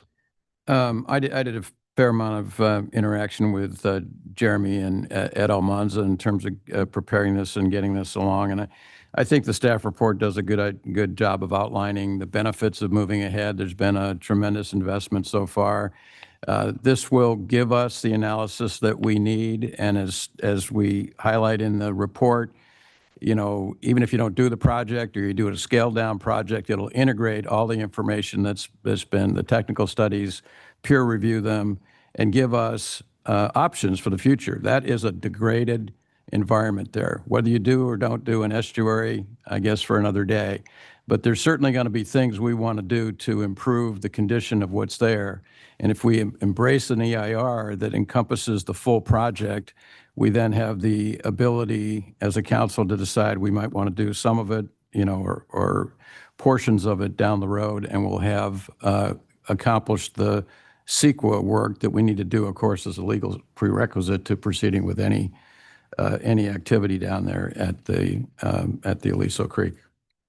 Thank you. Any other comments, Alex? Just a question. So, question for you, Jeremy. So, you know, under CEQA, we have to have a project defined, right? And then you look at alternatives.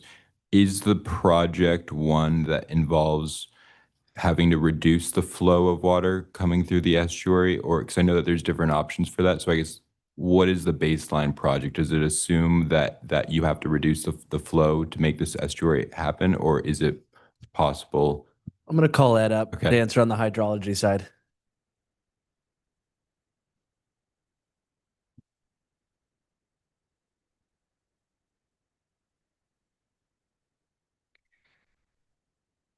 Our science advisory team believes that we do not have to reduce the flow, that it is reducing enough, partly because of the WQIP, which is, you know, the MS4 provisions, the climate change, and the models that we're using to analyze the berm closure and opening indicate that we're within a range where we can restore the ecosystem without artificially reducing the inflow. However, if flows are withdrawn from water districts upstream, we can also accommodate that. So we're kind of bookending the various alternatives that could happen.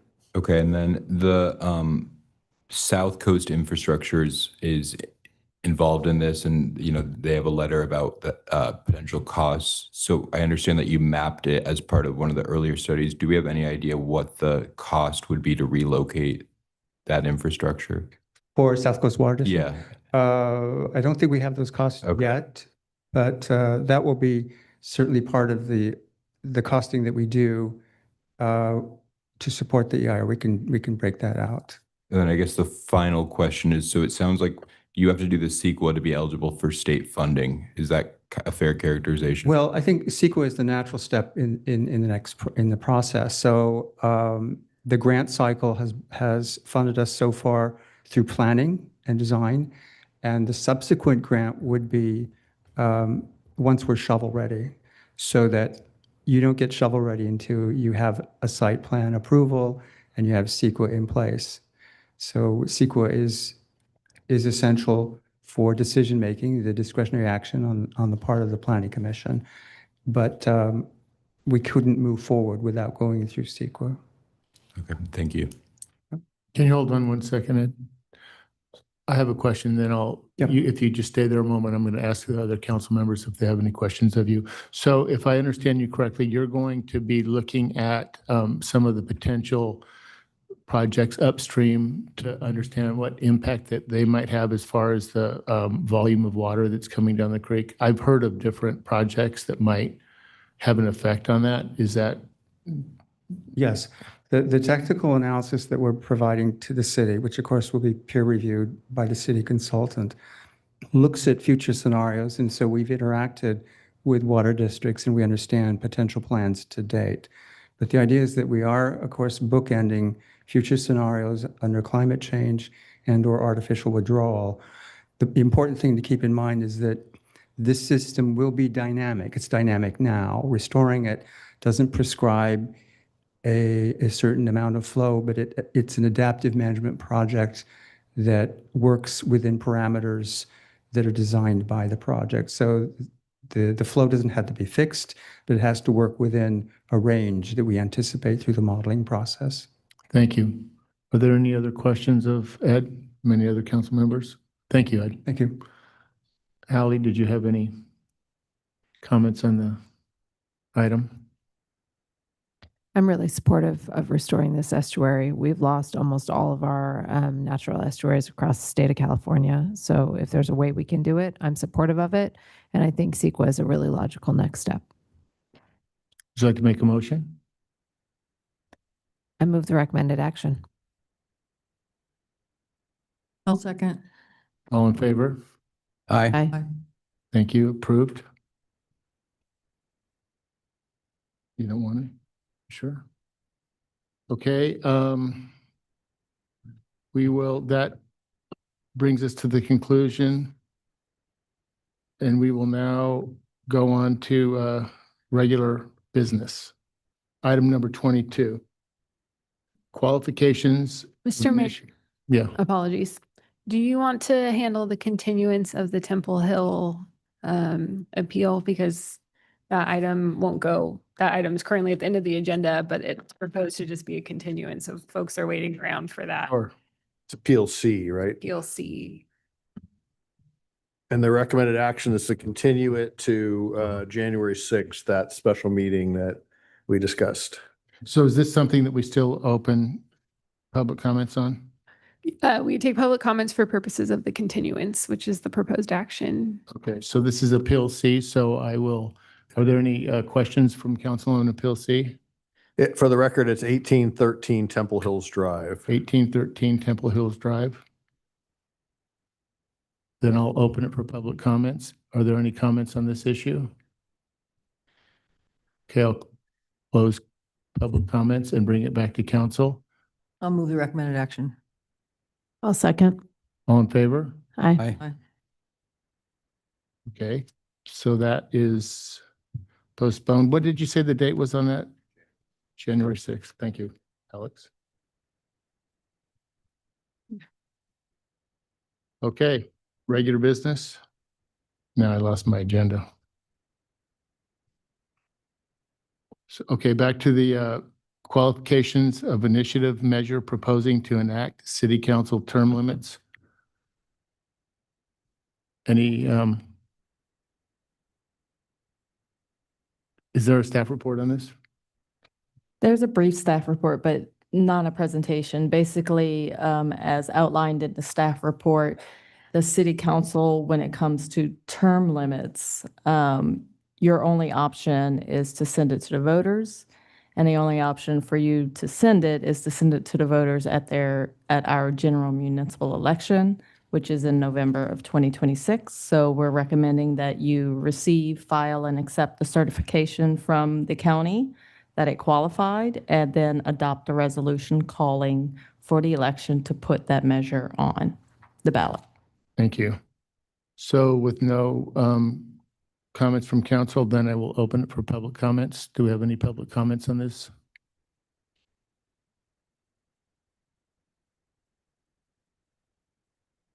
Good evening, Mr. Mayor, City Council. My name is Michael Morris, and I was one of the proponents of this ballot initiative. I wanted to extend my sincere thanks to the small groups of volunteers who helped deliver 23% more valid signatures than required, almost 30 days earlier than the deadline required on a shoestring budget. It speaks to their conviction that this issue is long past due for Laguna voters to be allowed to cast their votes on. The broad nonpartisan support across registered Democrats, Republicans, Independents, Libertarians, NPPs, and others underscores the appeal that the idea of term limits for elected office holds as a means of fostering greater democratic participation, reducing cronyism and backroom dealing, and leveling the playing field for newcomers at election time. At the same time, our mild form of term limits requiring only a 2-year break provides that termed out incumbents can realistically return to their previous offices if their passion for serving at the level of city and council endures. I look forward to our community having a fair and robust debate on the issue of term limits in the run-up to the 2026 election, currently in November. Finally, I would like to understand from the city attorney how delaying the vote on term limits on the term limits ballot measure until the November 2026 election will affect the term counts for any incumbent city council persons who might be reelected for a new term in November of 2026. Assuming that the term limits ballot measure passes in November of 2026, and assuming too that an incumbent wins reelection at the same time, will the term limit counter apply to an incumbent's November 2026 reelection? Thank you. Thank you. Other comments?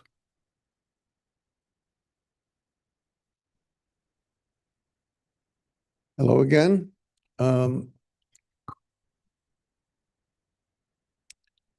I believe that you have more than another course of action tonight to enact the proposed initiative.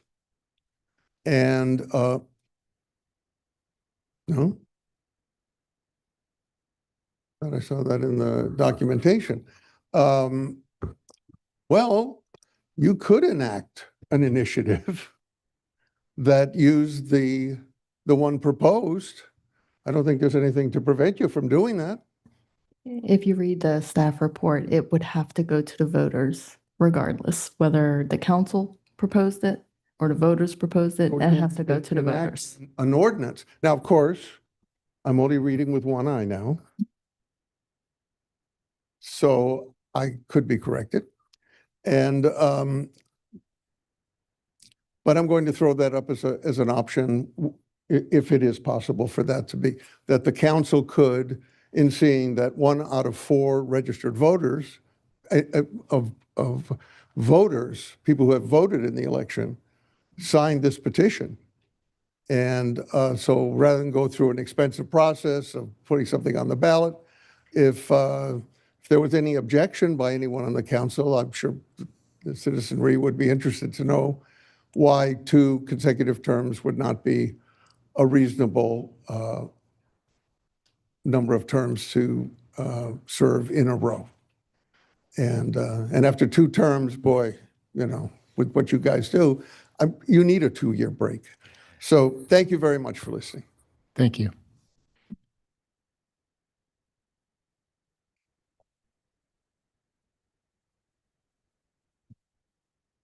Good evening, Mary Clifford, and congratulations, Mark and Hallie. Wonderful news.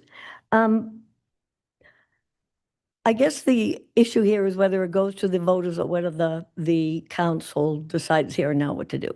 So the decision seems to be made that this issue, it has enough signatures and will be put on the ballot come next November. So if I understand that correctly, okay, then let's go for it and vote for it.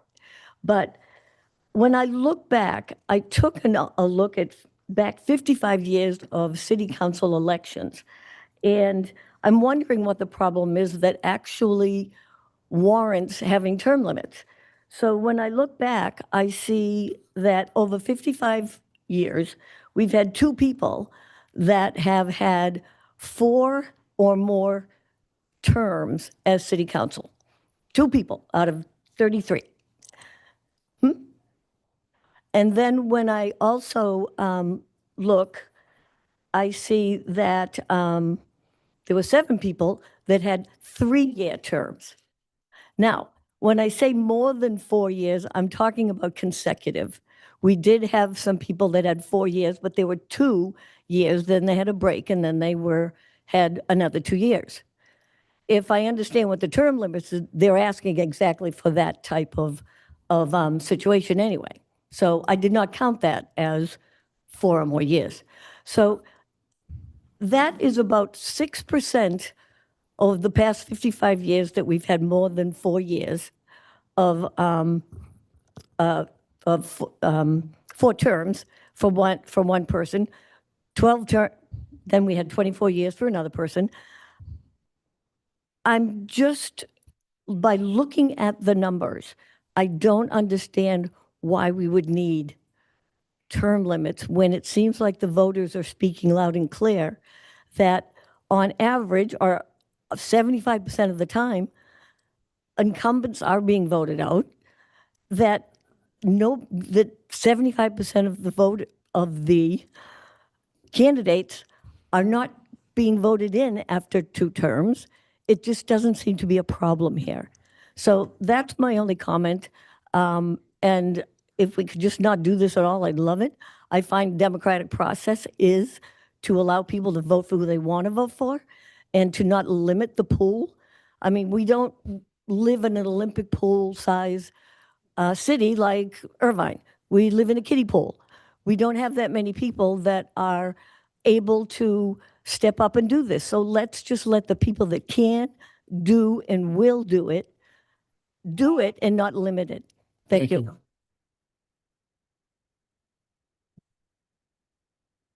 Good evening. My name is Susan Skinner, and I'm one of the volunteers who collected signatures for the Term Limits Ballot Initiative. I'm not sure how this council will respond to this measure, but some city councils would strategize how to fight term limits because it ultimately does require new people with fresh ideas to take their place, and some city councils have become accustomed to having power.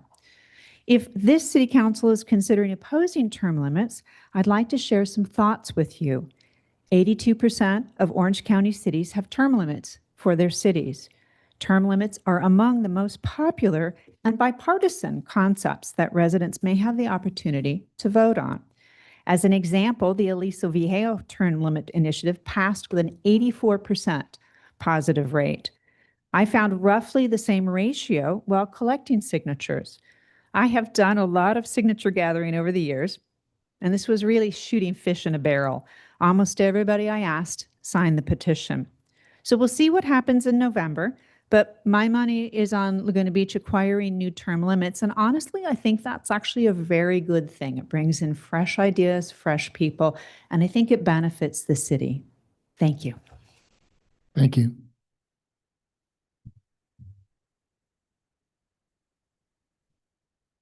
Hello, I'm Adam Redding Kaufman, speaking as an individual.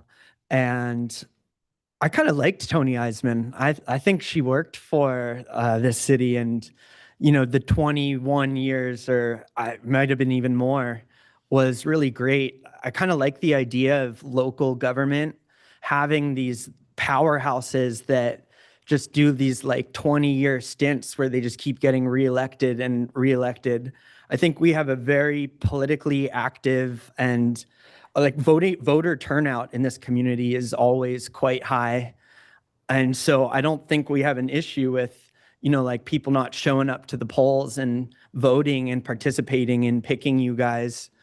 I just like, I don't really see the proof of why we need term limits locally. I think that what's happening is we have the most together in line city council that I've seen in my 31 years of living. It used to be way more contentious, and it was honestly kind of fun when it'd go, you know, 3-2 splits or whatnot. But I think this is cool, and that, you know, the voters picked this, and if it was to be somebody else, you know, let us choose. I think that this is just a blatant strategy by voters who might not like you guys and want to see other heads up at the, is it the dais? And let's see what you guys can do with your unanimous votes on almost every item. Thanks.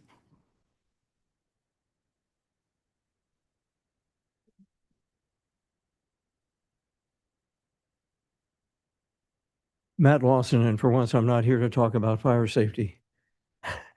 I have to say, I think this is a wonderful solution in search of a problem that we don't have. The fact is, we do have term limits here in Laguna Beach. They're called elections. And if you go back and look at, and I haven't done the analysis going back 50 years, although to some of us my age, it seems like only yesterday. The fact is that we've lived here about a quarter of a century, and we've seen plenty of incumbents, Cheryl Kinsman, Steve Dictorow, George most recently, Rubs or Schmid, Verna, Jane Egley. I mean, many incumbents get voted out of office. I disagree with some of them being voted out of office. I agreed with some of the others. But the fact is, as I look at this council, I see 3 out of the 5 members as fresh faces who, in fact, have never held political office here in Laguna Beach before. And I don't think there's any difficulty in making your case that you deserve to be elected to the council more than an incumbent. And conversely, I don't think there's any difficulty in a successful incumbent making their case that they deserve to continue on in office. And frankly, I don't like the idea of inhibiting the choice of erecting, if you will, artificial constraints on voters' ability to select the 5 governing officials of the city at all. I think that those who are willing to serve and have proven their ability to serve ought to be allowed to continue to serve. Because while we have an incredible talent pool here in Laguna Beach, we don't have an infinite number of talented, right-minded people who are in fact willing to make the tremendous sacrifice of serving on this council. Thank you. Thank you. Any other speakers on this item?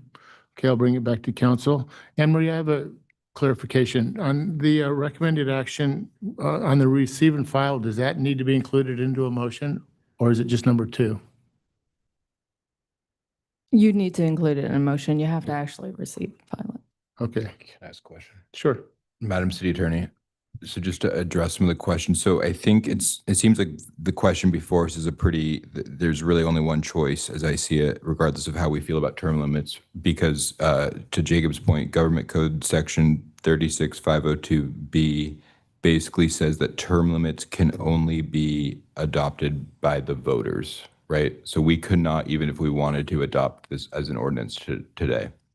I have to break that habit. Councilmember Ranagi. Correct. I think the confusion probably stems from a typical, under the elections code, an initiative can be adopted by the city council in lieu of bringing it to the voters. There's a more specific government code section relating specifically to term limits that applies, that says that in the event of a term limit initiative, or if an ordinance was adopted by the council, it would still need to go to the voters to become effective. So ultimately, the only option you have is to place this matter before the voters for it to become effective. And then typically you have different choices where you could hypothetically call a special election to hear this. You could do it on the June primary ballot, but the statute here basically says that it has to be on a regularly scheduled election, and the only local regularly scheduled election is in November. Is that right?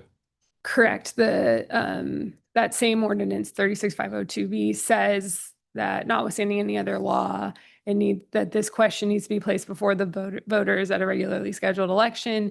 The city's regularly scheduled election is November of 2026. The other thing in reading the elections code with that 36502, if you were to call a special election regularly, or like in normal circumstances, it has to be between 88 and 103 days from the date of your call of election. And there is no election, right, that's scheduled for that time period. So there's no way to get to a different date. So to read them together, the only option is November 2026. And then finally, to answer Michael's question, so if an incumbent were to win re-election and the term limit initiative were to pass on the same night in November, that person is, how many years can that person serve? There is an attorney general opinion that says effectively that in the event a term limit matter is on the same ballot as the election of council members, that the term limit will apply to the council members that are elected at that election. So if someone is elected in November 2026, and presuming that if we were to assume for this discussion that the initiative passes by the voters, then that would apply to the council members elected in November of 2026. Going forward. Going forward, right? It does not, yes, that's a great point. The law specifically says that this applies prospectively only, so it does not count towards any prior term that's been served. Thank you. Any other questions from other council? None?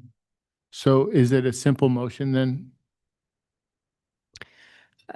Yes, Mr. Mayor, if you are ready to I'd proceed. move the recommended action. I'll second that. All in favor? Aye. Aye. Great, thank you.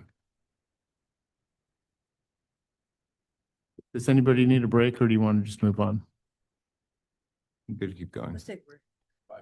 Okay, we'll adjourn for a 5-minute break. You need your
Folks, We are back in session, ladies and gentlemen. folks, we're back in session. Mr. McGilvery? Greg McGilvery? Please take your seats. Jeez.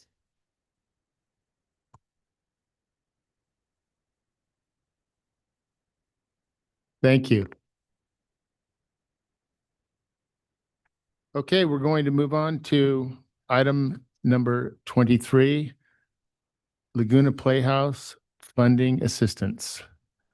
Thank you, Mr. Mayor and council members. And Anne Marie's going to call up my presentation here.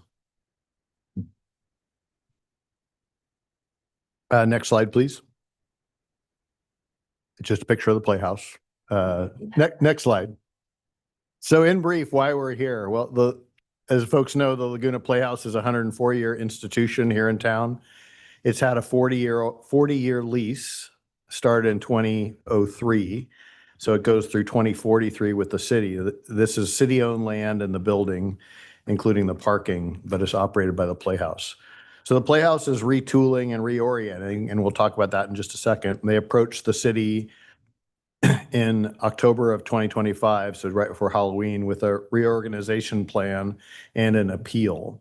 They asked for $500,000 in support through fiscal year 25-26, otherwise known as the one that we're in. Next slide, please.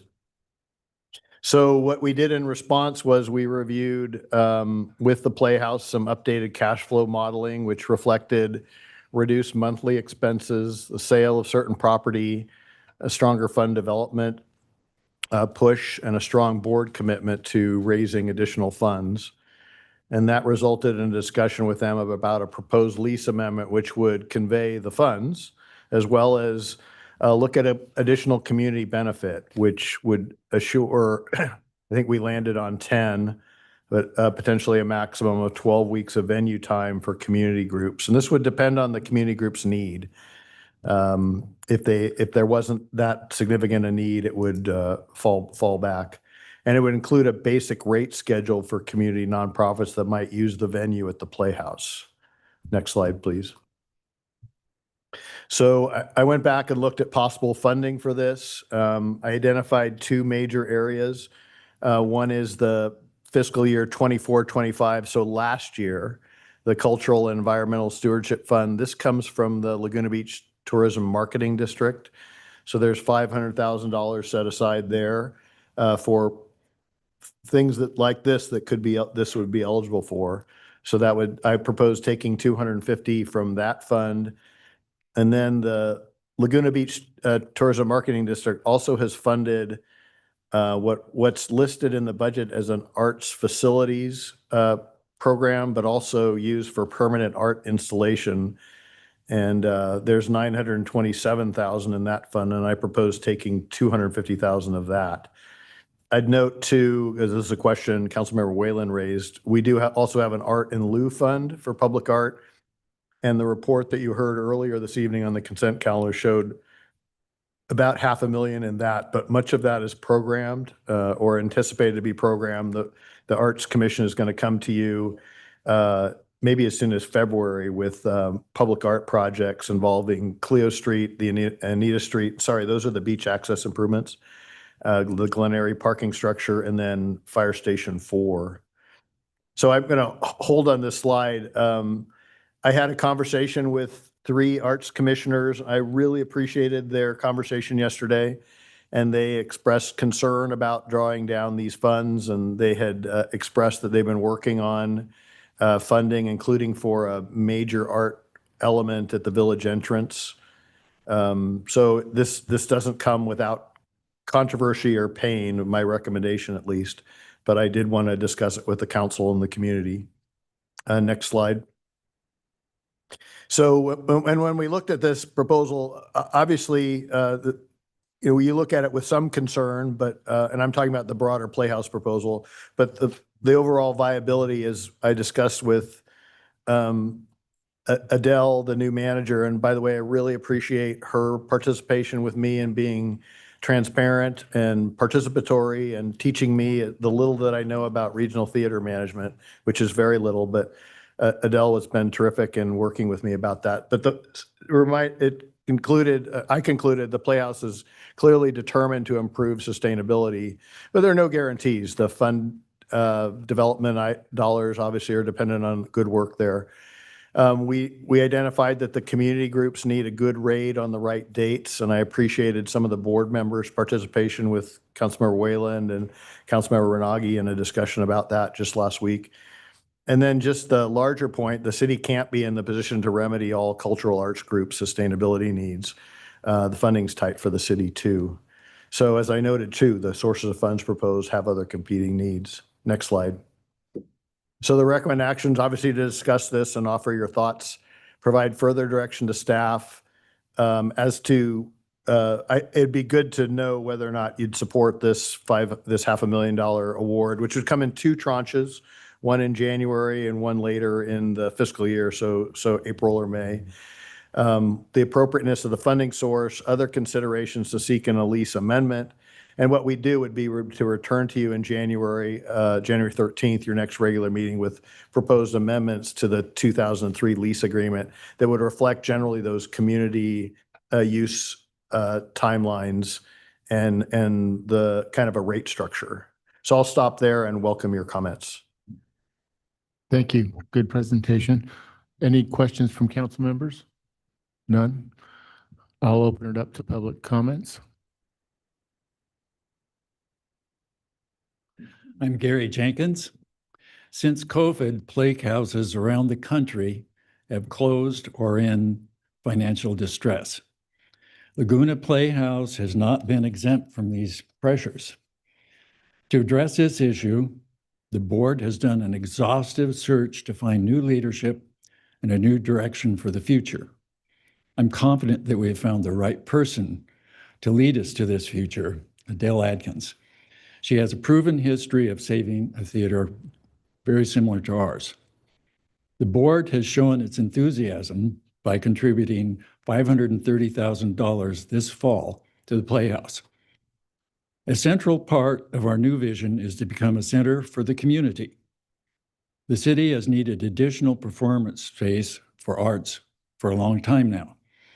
The Playhouse is now uniquely suited to providing that space and all that is required to make it work. To complete this transition, the Playhouse will need additional financial support this fiscal year. I'm asking the city to step forward with that support to build a bright new future for the arts in our community and to preserve a real gem of our town, the Playhouse, over a century old, the oldest continuing operating playhouse west of the Mississippi. Thank you so much. Thank you.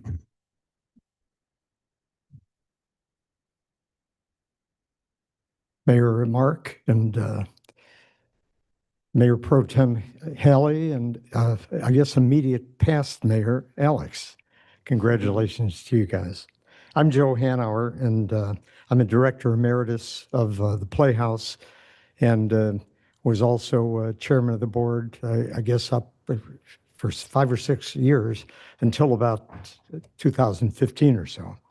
I'm in full support of the proposal being considered, but I'm speaking not as a representative of the Playhouse, because you heard the representative and you'll hear others as well, but rather as a citizen that's deeply interested in the arts and our city's pride in being considered an arts community.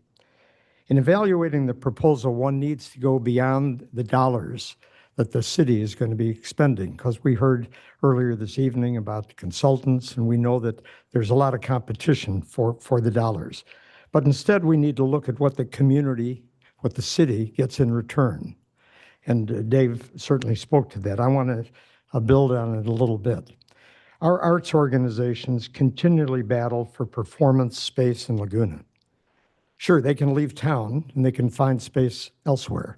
And that happened, you may recall, 5 or 6 years ago, where Laguna Dance and the Music Festival each couldn't find adequate space here in Laguna, had to go to the Barclay. And there was an uproar on the part of citizens, and I don't blame them. They were very upset. And upset not just because they had to leave town, but upset because there weren't adequate performance spaces here in Laguna Beach. Tonight's initiative isn't an isolated action.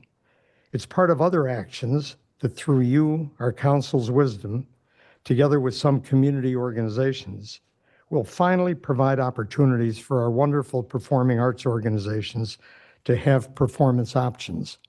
Let me add that many times in the last 10, 15 years, there have been efforts for the city to build a facility, village entrance, the school that was purchased. And we're talking tens and tens of millions of dollars that would have to be expended for a city facility to be built. There's finally a realization that we have spaces in town that simply haven't been accessible and were available not often enough. There's a high school, now Rivian, which has been a terrific addition. There's Laguna Art Museum, where Laguna Beach Live and Laguna Dance perform throughout the year, and lectures occur almost every week. And if you were there last Sunday, you saw a sold-out room with people enjoying Christmas music, choral music, with beautiful art surrounding us.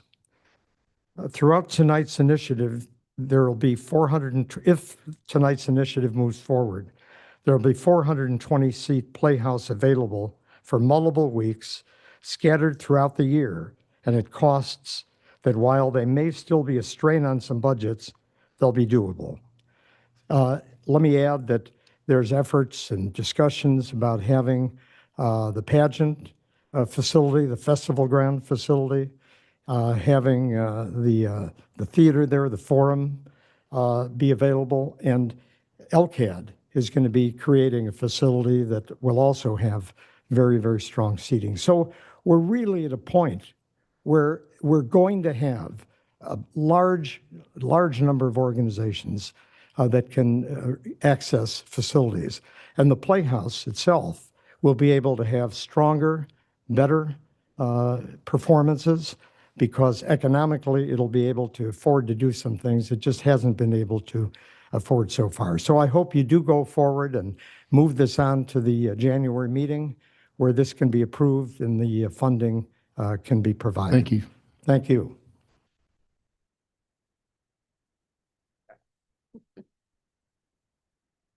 Hello, and congratulations, Mark, Haley, and probably most Alex, because you can relax a little bit now after working so hard. I'm Joy Ditburner. I'm the Executive Director of Laguna Dance. And I want to come and support this initiative because the Playhouse is the only professional theater in town. Yes, there's the Artist Theater, but there's no box office, there's no snack bar, there's no bar. And how can you put on a performance and expect it? So anyway, it's because it is the only professional playhouse, it's really important that we support it, because organizations like mine, we need a place to perform, and it's been very difficult to get dates, and we had to move one year. That kind of disrupted some of our patriots. Patriots were very upset that we had to leave town. And we want to bring our art to Laguna. We want to keep it here. And I strongly support the recommendation for funding and increased access of the venue to nonprofit arts organizations like the one I work with. And with this funding, I'm hoping that the price of renting the Playhouse to local arts group and nonprofit groups will become more affordable as well. So I look forward to moving this forward. And if you need any more comments from other arts organizations that use the Playhouse, feel free to reach out. Thank you. Thank you. Good evening, council members. Ron Harris. I'm on the board of the Laguna Beach Music Festival, have been since its inception 24 years ago. Laguna Beach deservedly has a national, international reputation for the visual arts, but it also has a reputation of similar scope for the performing arts, and in particular, dance and music. The Laguna Beach Music Festival has brought to the stage. Some of the most stellar artists, internationally, have played on the most prestigious stages of the world. We've had people such as Joshua Bell, Ray Chen, Jeremy Dank, Joyce Yang, and just a stellar roster of others over the last 24 years. The festival is co-sponsored, co-presented by the organization Laguna Live and the Philharmonic Society of Orange County. Now, you know what the Philharmonic Society does. Laguna Live, you probably do as well. It presents music of, all genres, throughout the year here in town. The festival is mostly focused on classical music. During the festival, we put on free performances at Suzy Q, which is standing room audience. We've been doing this for 2 decades now. And every year we go out to Thurston in the high school, which frankly are 2 of our most exciting events, of the entire festival. The kids really respond to classical music, which is a bit of a surprise. The problem we've had, though, is the venue. When we first started 24 years ago, we were at the Artist Theater at the high school. And rightfully so, all the productions and events at the high school took priority over not only the festival, but anything else.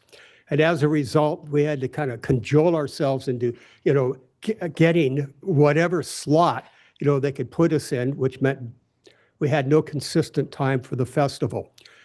Later, we moved over to the Playhouse. And initially, a number of years, we encountered a similar issue of trying to get slotted between various productions, which again, made it really, really difficult, to do any kind of consistent programming. The kind of artists that we are putting on, sometimes book up to 2 years or longer further out. We need to have a designated space and time so that we can bring to the community the kind of musicians that this city deserves. And I want to thank, on behalf of the festival and Philharmonic Society and Laguna Live, for all the support that the City Council, has provided in the past. And I would really urge you, to find a solution, adopt staff's recommendations at some point here soon, so that we may have the kind of security that all these arts organizations need, for booking. I suppose alternatively, you could build us a bespoke theater, but that's probably not going to happen. So thank you very much again for all of your support. And we look forward to seeing you at the festival in February. I'm going to be short. I am short. I'm Cody Eagle. I was on the board from, I think, 2008 to 2016 or some such thing. I'm an operations guy. Is this team going to deliver the change that is needed? I've met with Adele. I've looked at and Aaron, the development person. I've looked at the proposed program. It's very creative, very innovative. It's a deal that I'd put my money on, and I'm going to. So I think that, and the theater lost its way a little bit post-COVID, and took a course, and it wasn't as creative. So I think this is a safe bet and a good, solid investment. So I urge your support. Thank you. Thank you. Good evening, Honorable Mayor and City Council members. My name is Mark Seville. I'm the Vice President of Advancement for the Laguna College of Art and Design, and I'm here to express our support for this proposal to provide financial assistance to the Laguna Playhouse.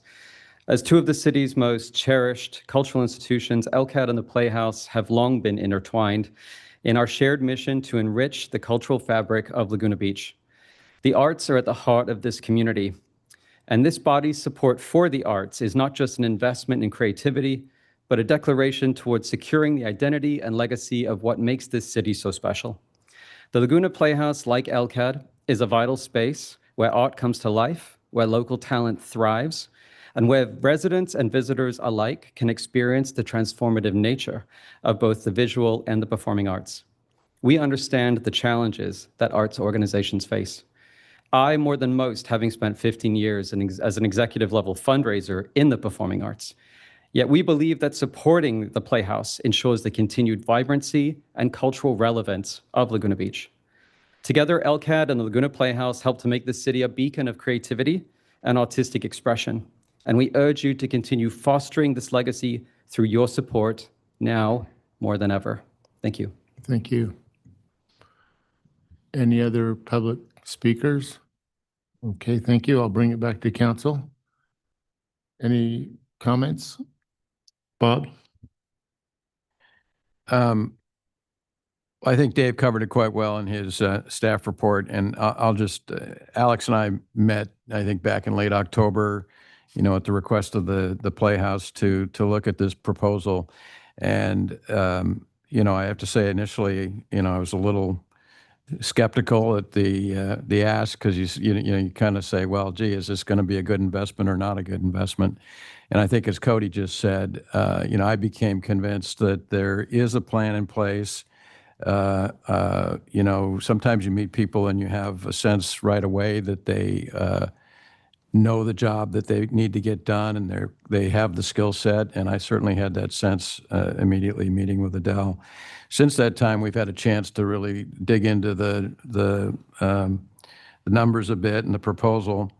And I've become convinced that we should do this. And really, it's, as Dave said in one of his slides, it's not we're not bailing out an organization. We're investing, and we are investing on behalf of the community, because I think we've all been up here for so many years where the local organizations, and Ron Harris said it well, the local organizations haven't been able to get the dates they need and the advanced booking times that they need. So I think what's going to be important in the lease amendment that comes back in January is that we make sure that, you know, the duration of this community benefit is adequate, and we've talked about a few duration issues on that, that the community organizations be able to book enough in advance so they can get the quality artists in and have certainty of dates, and that the rates be affordable. And we've talked with Adele and others at the Playhouse about all of that, and I think there's good collaboration. So I'm hopeful that the council will support this tonight, and then Dave and Adele will work on the specifics of a lease amendment. But I think it's really a money well spent if we make this investment. Sue, Alex? I'll just echo the comments that Bob made. I think, you know, this lease goes until 2043. So if we think about the fact that we're getting 18 years of 8 weeks a year at a like a very low price, that's a pretty good investment for the community. I think the key question is going to be, how do we determine the fee schedule, and how do we incorporate the input of the relevant parties? I think a good model could potentially be, and I'm not suggesting this here, but the way the Irvine Bold Policy Committee works, we have to approve the rates for nonprofits to use the Festival of the Arts based on a cost of service analysis. And so maybe something like that could be the approach here, where it could be every 5 years, you know, the Playhouse could come to the city and propose something, and then we would concur that it's a fair rate, getting input from the relevant parties, as well as making sure they can book the dates in advance. The second thing I want to highlight is that the way that we structured this, it would be that if the Playhouse is not able to, you know, if we get to June, we don't want it to be that the last money that they, you know, in a worst case scenario, which I don't think is going to happen, we don't want it to be that the city's money is the last money that comes in, and then, you know, the doors are shut. So I think, Dave, I don't know if you have an idea, this was based on our conversation with the Playhouse, but the idea of a certain metric of what the reserve would be or something like that, that would be the trigger for that second payment in June, that would allow the Playhouse to go and leverage that with private donors to say, look, if we can raise this amount of money, we're able to leverage the second half of the city contribution. I think that was a key point. And then the final question is, and maybe it's a city attorney question. So, and I didn't notice this in this draft, is, Megan, are we not able to have a voting member on the board? Like, does it have to be a non-voting member? Yeah. It's a good question. I don't know if Dave knows. So I think like Bob on the art museum, you're a voting member, right? Or are you ex officio?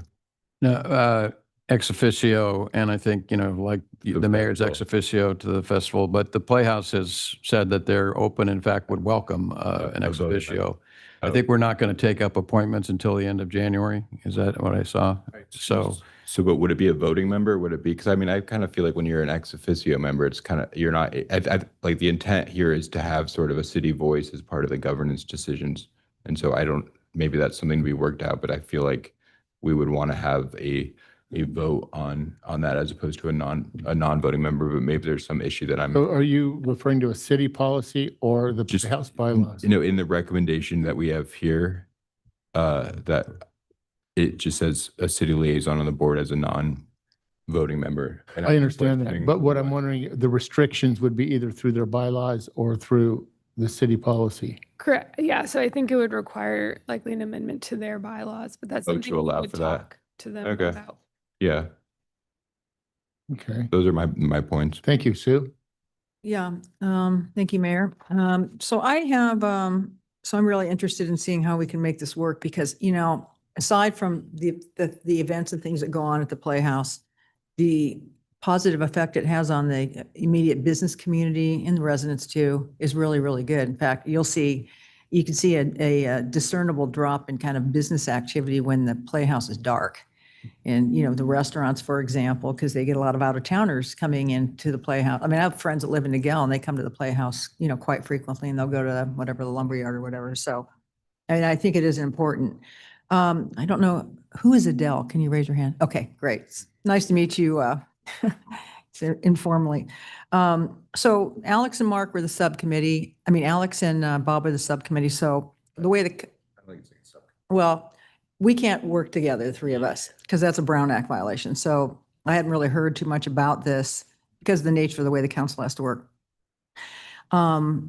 So a couple of years ago, I don't know, 4 or 5 years ago, Joy Detburner and Cindy Pruitt and I had lunch because they had the same problem. They couldn't get any time at the Playhouse. And so I met with Joe, and Joe Hanauer, he was on the board at the time, and we could squeeze out 1 week.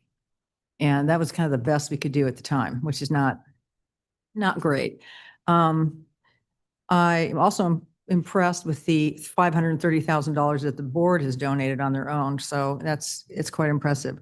There wasn't a pro forma in our packet. I'm keen to look at it. So I got the pro forma actually from Dave and took a look at it. And kind of the way my mind works is, so I would like to sit down with you, Adele, and understand this a little bit better. And we don't want to have a back and forth detailed discussion about it, but I'd like to hear more about, your strategy and, the financials that you put together and what some of these things actually, I mean, I can read pro formas just fine, but I have some questions about, so I'd like to go through that. The only concern I have primarily is on the funding mechanisms, because so when we did the tourist management district, we got this extra $500,000. So it was like total feeding frenzy on the $500,000. Everybody brings it up. Radio station, can we have money? LBA, everybody wants money. And one of my concerns is that money we're going to have next summer, we're going to have the World Cup in LA, and also the following summer, we're going to have the Olympics, and we get an inordinate number of visitors, and we have visitor impacts that we have to pay to address. And it's expensive. And I spent a lot of time this year, and Mark Orgill's been working with me on kind of tactically addressing visitor impacts. Because what happens with us as a council in the summer is that, particularly in July, is the residents get really ticked off because we have a lot of visitors and they're making a mess, and the traffic's bad and the beaches are packed, and a lot of these problems. So I was hoping that we would have a discussion at the council level on that money to how we were going to best use it, because we haven't had that yet. So when I saw it on here, I was like, well, I don't know about that. The second thing is, so I'm the liaison to the Arts Commission. I have been for 7 years now, and they're really ticked off. They met with Dave, and they're really ticked off about taking money away from them because they have plans for that money as well. So we just got to figure out the best way to if we're going to do this, the best way that we're going to fund it with agreement from the council. So that's my only concern is I'm totally supportive of doing something here, because I personally, Mark and I talk about this quite a bit, is we do have a lot of concerns for the arts in town, because we want to, this is this is our bread and butter essentially. And we want to make sure we have a thriving arts community here, all kinds of arts. And, you know, we're going to talk later about the Community Land Trust, but the importance of keeping artists here and keeping our art culture going is critical to us. So I want to spend some time with Adele, make sure I have to get myself comfortable and understand how this is all going to work. You know, like I'm thinking like, well, how are the nonprofits going to do? The nonprofits pay enough for their 8-week window that they can kind of keep things going, or, you know, those kind of things. So anyway, those are my comments, but I appreciate all the work that's been done so far. Mayor Pro Tem. I have a couple thoughts. First and foremost, I think that the Playhouse as a cultural institution in this town is just, it's huge. So I'm sorry, I'm getting used to these new glasses. It's really disorienting. So I can't speak highly enough about the Playhouse and how important it is for our community, both economically, to your point, Sue, but also just culturally and for our town and for our families. I mean, I have such incredible memories of going there as a kid myself, bringing my kids there as an adult. I just think it's really important. My only concern, and it's a little bit echoes again what Alex said, is I think it is important to have sort of a mid-cycle check-in. Let's see how they're doing, how the Playhouse is doing with that first installment of city funds. I don't want to be in a position where we're propping up an organization, and I don't mean this with any disrespect, but an organization for which the model is no longer sustainable in this day and time. I know community theater is struggling across the country. So I want to make sure it's sustainable long-term, and I think that mid-cycle check-in is a good way of doing that. I also do have concerns. I hate to take money away from the arts, from the visual arts to fund the performing arts.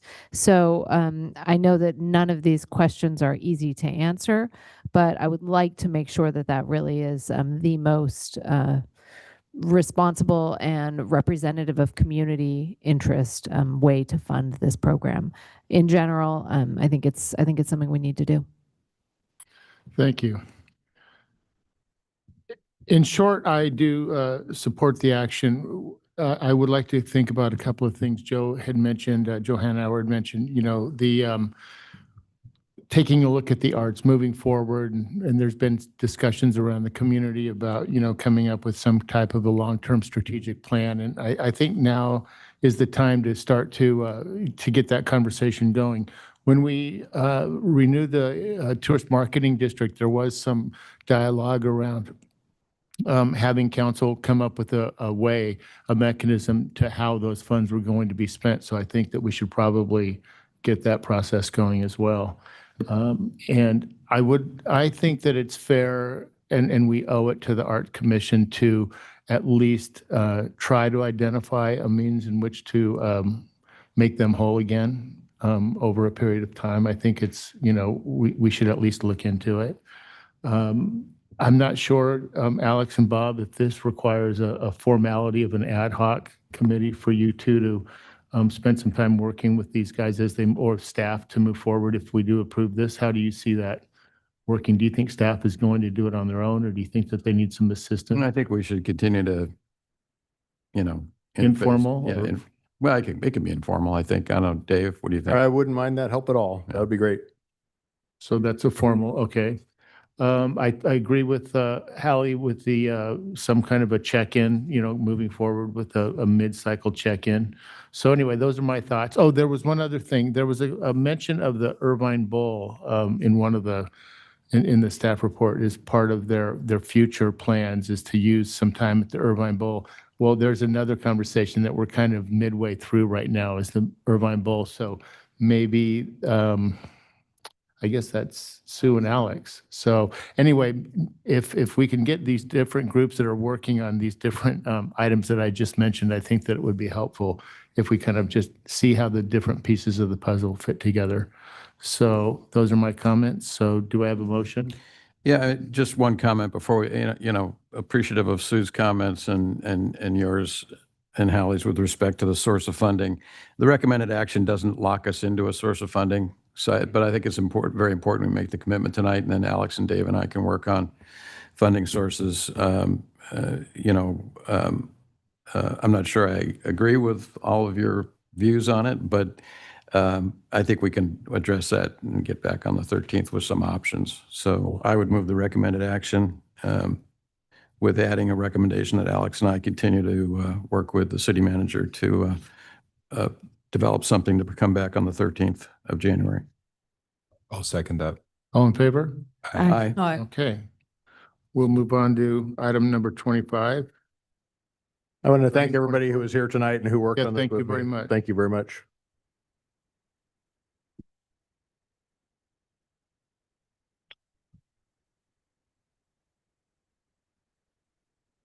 Yeah, item 24. Yeah, I was going to skip right over it. The artist work live units amendment to the purchase and sell agreement for 2307-2535 Laguna Canyon Road. Execution of a letter of intent with the Laguna Beach Community Land Trust and assignment of consultant agreement. Do we have a staff report? Yes, thank you, Mayor. Before I start, though, I would first like to acknowledge the ad hoc committee that's been working on this with Mayor Orgill and Councilmember Whalen. If you have anything to share before I start. I'll comment afterwards. Thank you. And Jeremy, I'd like to commend you. You've been helping through the last year and 4 months, and I really appreciate your help and all your efforts into this. Thank you. Thank you, Mayor. I appreciate that. It's been my pleasure. As you read, it's a very long title for this staff report, but essentially there's three main actions this evening. The first is to reinitiate the purchase and sale agreement. That's the document between the city and the property owner. Then enter into a letter of intent with the Community Land Trust to outline the pending agreement between the city and the land trust, where we assign the purchase over. More to come on that. And then there's an assignment of a professional services agreement for land trust formation consulting services, which I'll elaborate on the three. The actions tonight, they're not going to commit the city to any purchase or loan. For clarification, the purchase and sale agreement can be terminated if executed up until January 20th. Without losing the city's deposit of $100,000, $50,000 per property. The letter of intent is non-binding, and our intent is to come back, if approved and directed to proceed, to come back on January 13th with those loan documents and assignments, etc. I'm going to skip past this slide. I think there's a lot of people in the audience that can fill in as to the why this evening for why we're here. But again, to acknowledge first, Mayor Orgill, Councilmember Renagi, at the initial stage of the Affordable Housing Ad Hoc Committee that identified the land trust, and then again, Mayor Orgill and Councilmember Whalen. When the LCR properties presented themselves, as well as creating the land trust, your leadership on both of those is very much appreciated. The 2307 and 2535, these are the two properties located. The left-hand side is 2307, and that's directly across from LCAD, main campus. And then 2535 is a 14-unit spot, and that's right at Big Bend. I'm going to spare everyone this. I apologize for the small text. The point of this timeline here is that this effort did start in September 2024. It's been a long time getting here to this point, but there's been extensive due diligence. Anyone wishing to know more about this process, it is outlined in the staff report. Both the working with the property owner in the preparation of a purchase and sale agreement, as well as the formation of the community land trust. This is a summary of the negotiation and where we are today. The original listing price was $4.5 million for 2307. We have a negotiated price today of just over $3 million. 2535, that price has stayed consistent throughout the process. You can see the appraised values. We're under both appraised values, and that was obtained November 13th, 2024. Price Reduction Council, that comes from discussion of deferred maintenance and essentially offsetting those costs, as well as some fluctuations in the market over the last year. Again, I apologize for the small text. This table is in the staff report, but these are the high-level terms of the purchase and sale agreement. As I mentioned, we have $8 million purchase price. This is an agreement between the city and the current property owners. You will see in the agreement that there are actually 4 trusts that we're working with. This is at the request of the property owner and their tax situation. It's not necessarily 4 transactions, so to speak. It's with one property owner group, family member, pardon me. The another couple key spots here, the deposit, 50,000, as I mentioned, per property, 100,000 in total. The amended purchase and sale agreement will have that closing date again of January 30th, but our deposit would become non-refundable January 20th if approved. And again, our intended action here is to amend the PSA, update the price and the timeline, and develop an assignment pathway with the Community Land Trust. The letter of intent attached to the staff report. There's a number of terms. There will be more terms as well, but here are the kind of key provisions. Proposing an $8 million loan that's cross-collateralized and secured by both properties. It's a 5-year balloon payment with full principal due at maturity. And then the interest rate is an important component. And what's being proposed here is a 4% fixed interest rate over that 5-year time. Where we came up with 4% is essentially matching this to LAIF, or the Local Agency Investment Fund. So essentially the money will continue to grow at or near the rate it would be growing sitting in place, while also providing a mechanism for acquiring property. The land trust has indicated desire to make quarterly interest payments. And then we do have several covenants that we intend to include, and that's some code remediation, restriction on development outside of the remediation until the city's investment is recovered. We have a rent covenant to make sure that net operating income will cover debt services and avoid default. And then an affordability component as well, obviously for the purchase under the stated goal at the start, affordable housing. There is some more work to be done. The insurance, we are requiring property, fire, flood.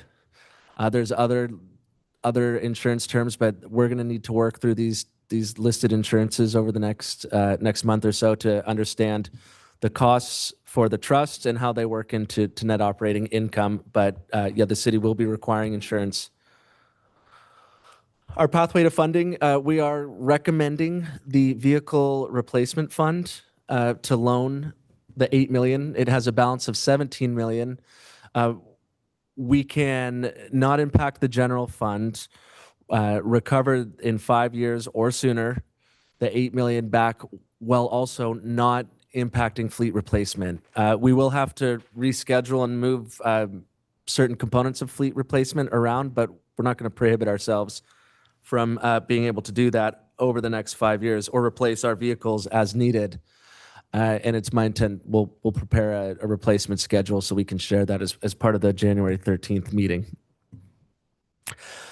Finally, the last action, assignment of the professional services agreement. The city earlier this year retained Harrison and Associates, it's a consulting firm, to help the incorporating board at the time, Mark and Bob, Mayor Orgill and Councilmember Whalen, to develop the nonprofit, and that's including incorporation, 501c3, et cetera. With the 501c3 status is still pending. And now that the board and the land trust has been handed off to, the community and not under the city's purview, it was recommended by Councilmember Whalen that we should consider assigning this consultant services agreement and eliminate ourselves as the middleman. That makes sense. So we're recommending it, the ad hoc committee this evening. We're also recommending transferring over the balance of the contract. There should be a little bit of savings in there, probably about $20,000 all said and done after the nonprofit status is obtained. And we recommend bringing that over as well so that they'll have a little extra in the coffers for things like establishing insurance and basic startup costs. There's a list of recommendations. They're in the staff report. I won't read them one at a time, but I'm available for questions. Thank you. Thank you. Any questions from council? Okay, we'll open it up to public comment.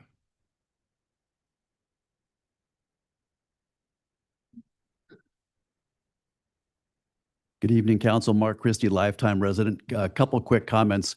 I grew up here, and when I was a kid here, there were artists working out of garages. There were pottery kilns in backyards. There were welders working in their backyards. Those days are gone. So the artists, the guys I went to school with, a lot of us went to school with, were pretty much pushed out into the canyon. And supply and demand has just pushed rents up out there like crazy. 70–80% of the people that I went to school with that were working artists are gone. And had it not been for the kind-hearted Burkhart family that owns these two buildings, it'd be 90%. So this is kind of existential for the art colony to retain what we can in terms of artists living and working facilities. And as a real estate guy, I can tell you, it sounds like a lot. It is a lot. $8 million is a lot of money. But we don't have to raise $8 million. We just have to get this thing to the point of sustainability. And especially with a land, being held in a nonprofit, you eliminate the property tax. So if we can get this thing to the point where we, have a debt of X million, 5 million, something like that at a reasonable rate, and slowly migrate these rents up, not to market, because it's market that's pushed these people out, but get it to 70% of market, something like that over a few years. This thing will be self-sustaining and forever. So I think that should be our goal. It's not it's a lot of money, but it's not an undoable lift. And I'm here to pledge at least my support, and I know this town is here for it too. Thanks. Thank you. Good evening, Council. Billy Freed. I've been watching this from the beginning. Mark asked me to sit on the advisory board at the beginning. I really didn't have the skill set to lend much other than being a cheerleader and really being a storyteller. As you may remember, about a year ago, we had a film crew in here because we are producing a documentary with the radio station on what happens to a creative artist colony when it becomes gentrified and the artist class can no longer afford it. And I just feel that this has been the extraordinary ending that we were all hoping for. It's just incredible partnership between the public and the private sector to get this done. I've never seen stamina and tenaciousness like Mr. Mark Orgill here, boots on the ground, going out, ferreting every single financing opportunity, cajoling the public, some of these esteemed people to sit on this board. Everybody has pitched in. It's been phenomenal. It's really reinvigorated my love for this community to see such an amazing effort to retain our most important asset, our artists. And I hope this is just the beginning and that there are more and more opportunities, because I think every one of you up on the dais acknowledges that without this creative class, we are no longer Laguna Beach. We are just another generic beach colony. So I applaud all of you and the folks sitting here that joined the board. Unbelievable amount of shoe polish going into this, and we're just at the finish line. Hopefully, on that January date, we'll have our film crew back here to film this wonderful finale. Thank you. Thank you. Good evening, Council. First, kudos and congratulations to Mayor Mark and Mayor Pro Tem Halley and Alex for all you guys did. In my 40+ years here, this is far and above the best group behind the dais I've ever worked with and seen, so thank you. A few months back, I taught a one-day class at LCAD, and there were, I think, 30 kids in there in art class, and I asked how many here after graduation are going to live in Laguna. One person raised their hand because of affordability. So kudos for wanting to do this. I hope there's much more of it. I don't know if it's public knowledge, but Ireland 3 years ago started a program for artists. They had 2,000 artists that they subsidized, helping them out with their monthly expenses. It was so successful in what those artists could do, the stress went down, the health improved, the works came forward, that they passed a law that every professional artist in the entire country of Ireland is eligible for subsidies. The entire country. So this is a global phenomenon. So I'm really glad that Laguna Beach is taking this on. Thank you for doing all the work you guys did, and I hope it grows to much larger and we have more artists come back to Laguna. Thank you. Thank you. Good evening and congratulations, Mark and Hallie, on your promotion. And to Alex, I want to mention you've been a wonderful mayor, and he is so well respected, not just within this city, but outside the city limits. I know a lot of city council members that think the world of you. So thank you for your service. Appreciate it. My name's Christine Thalman. I'm the Land Trust President Chair as of 15 days ago. I haven't worked this hard in the past 10 days in my life, but I'm here today, and it's a labor of love. I'm here today to ask you from the heart to support the $8 million loan at 4% interest that will allow the Community Land Trust to enter into a purchase agreement for the 2 artistly work parcels in Laguna Canyon. This is not just a real estate decision. This is a decision of who we are as a city. Those canyon units are home to artists who give Laguna its soul, people whose hands, hearts, and creativity have shaped this community for decades. Their work fills our festivals, our galleries, our storefronts, our public spaces, and the memories of everyone who visits. They are living, breathing reason we are known worldwide, internationally as an artist colony. If the city does not act now, these units will fall into the hands of corporate developers. Rents will skyrocket. The artists who make this city what it is will be forced out, not because they want to leave, but because they can no longer afford to stay, as we've heard tonight. And once that happens, you can't get it back. Authentic artist housing cannot be recreated. This is our last real chance, at least for the moment. And just to be clear, this is strictly a bridge loan, which will allow the land trust to work with the property and then secure a permanent loan from a lending institution, which the land trust board members are currently investigating. I'm sure you'll hear more about that. As a land trust, we're in our infancy, and we're all appointed less than 30 days ago. So far, we've identified officers, setting up bank accounts, donation custodial accounts, and we'll be identifying key aspects such as our business plan, fundraising strategy, advisory and committee development, insurance, and more within the next 30 to 60 days. So we've got lots to do. By supporting this loan, the city makes a powerful statement that we value our artists, that we protect our cultural legacy, and that we choose community over speculation. And the community land trust will ensure these units remain affordable forever, so future generations of artists can live and work here too. Laguna's identity, its economy, and its charm, its very spirit depends on decisions like that. So I urge you to say yes, yes to our artists, yes to our history, and yes to the future of Laguna Beach. Thank you. Thank you.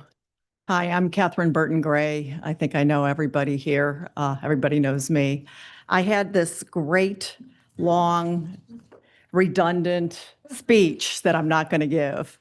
Let me just tell you, I am the person who's the treasurer. So I'm the one who's going to tell you, we're going to pay you back. We're going to pay you back sooner than 5 years. We appreciate you giving us the money. It's really important, affordability, not just for the artists, but for seniors, for the environment, for our police officers, for our teachers, for everybody. Affordability is a big issue here in Laguna Beach, bar none. This CLT is one mechanism to be able to provide that. I am also the chairman of ULI Senior Housing, so I know how to raise money. I know how to raise equity. We will pay you back. I want to thank you for considering this and know that this is a risk-free loan that we will take care of. I guarantee you. And that's what I do for a living. So thank you again. Thank you. Oh, congratulations, Mark and Haley. And thanks, Alex, for everything you've done last year. Greetings again, George Dubin with you. I'm just going to run through this very quickly.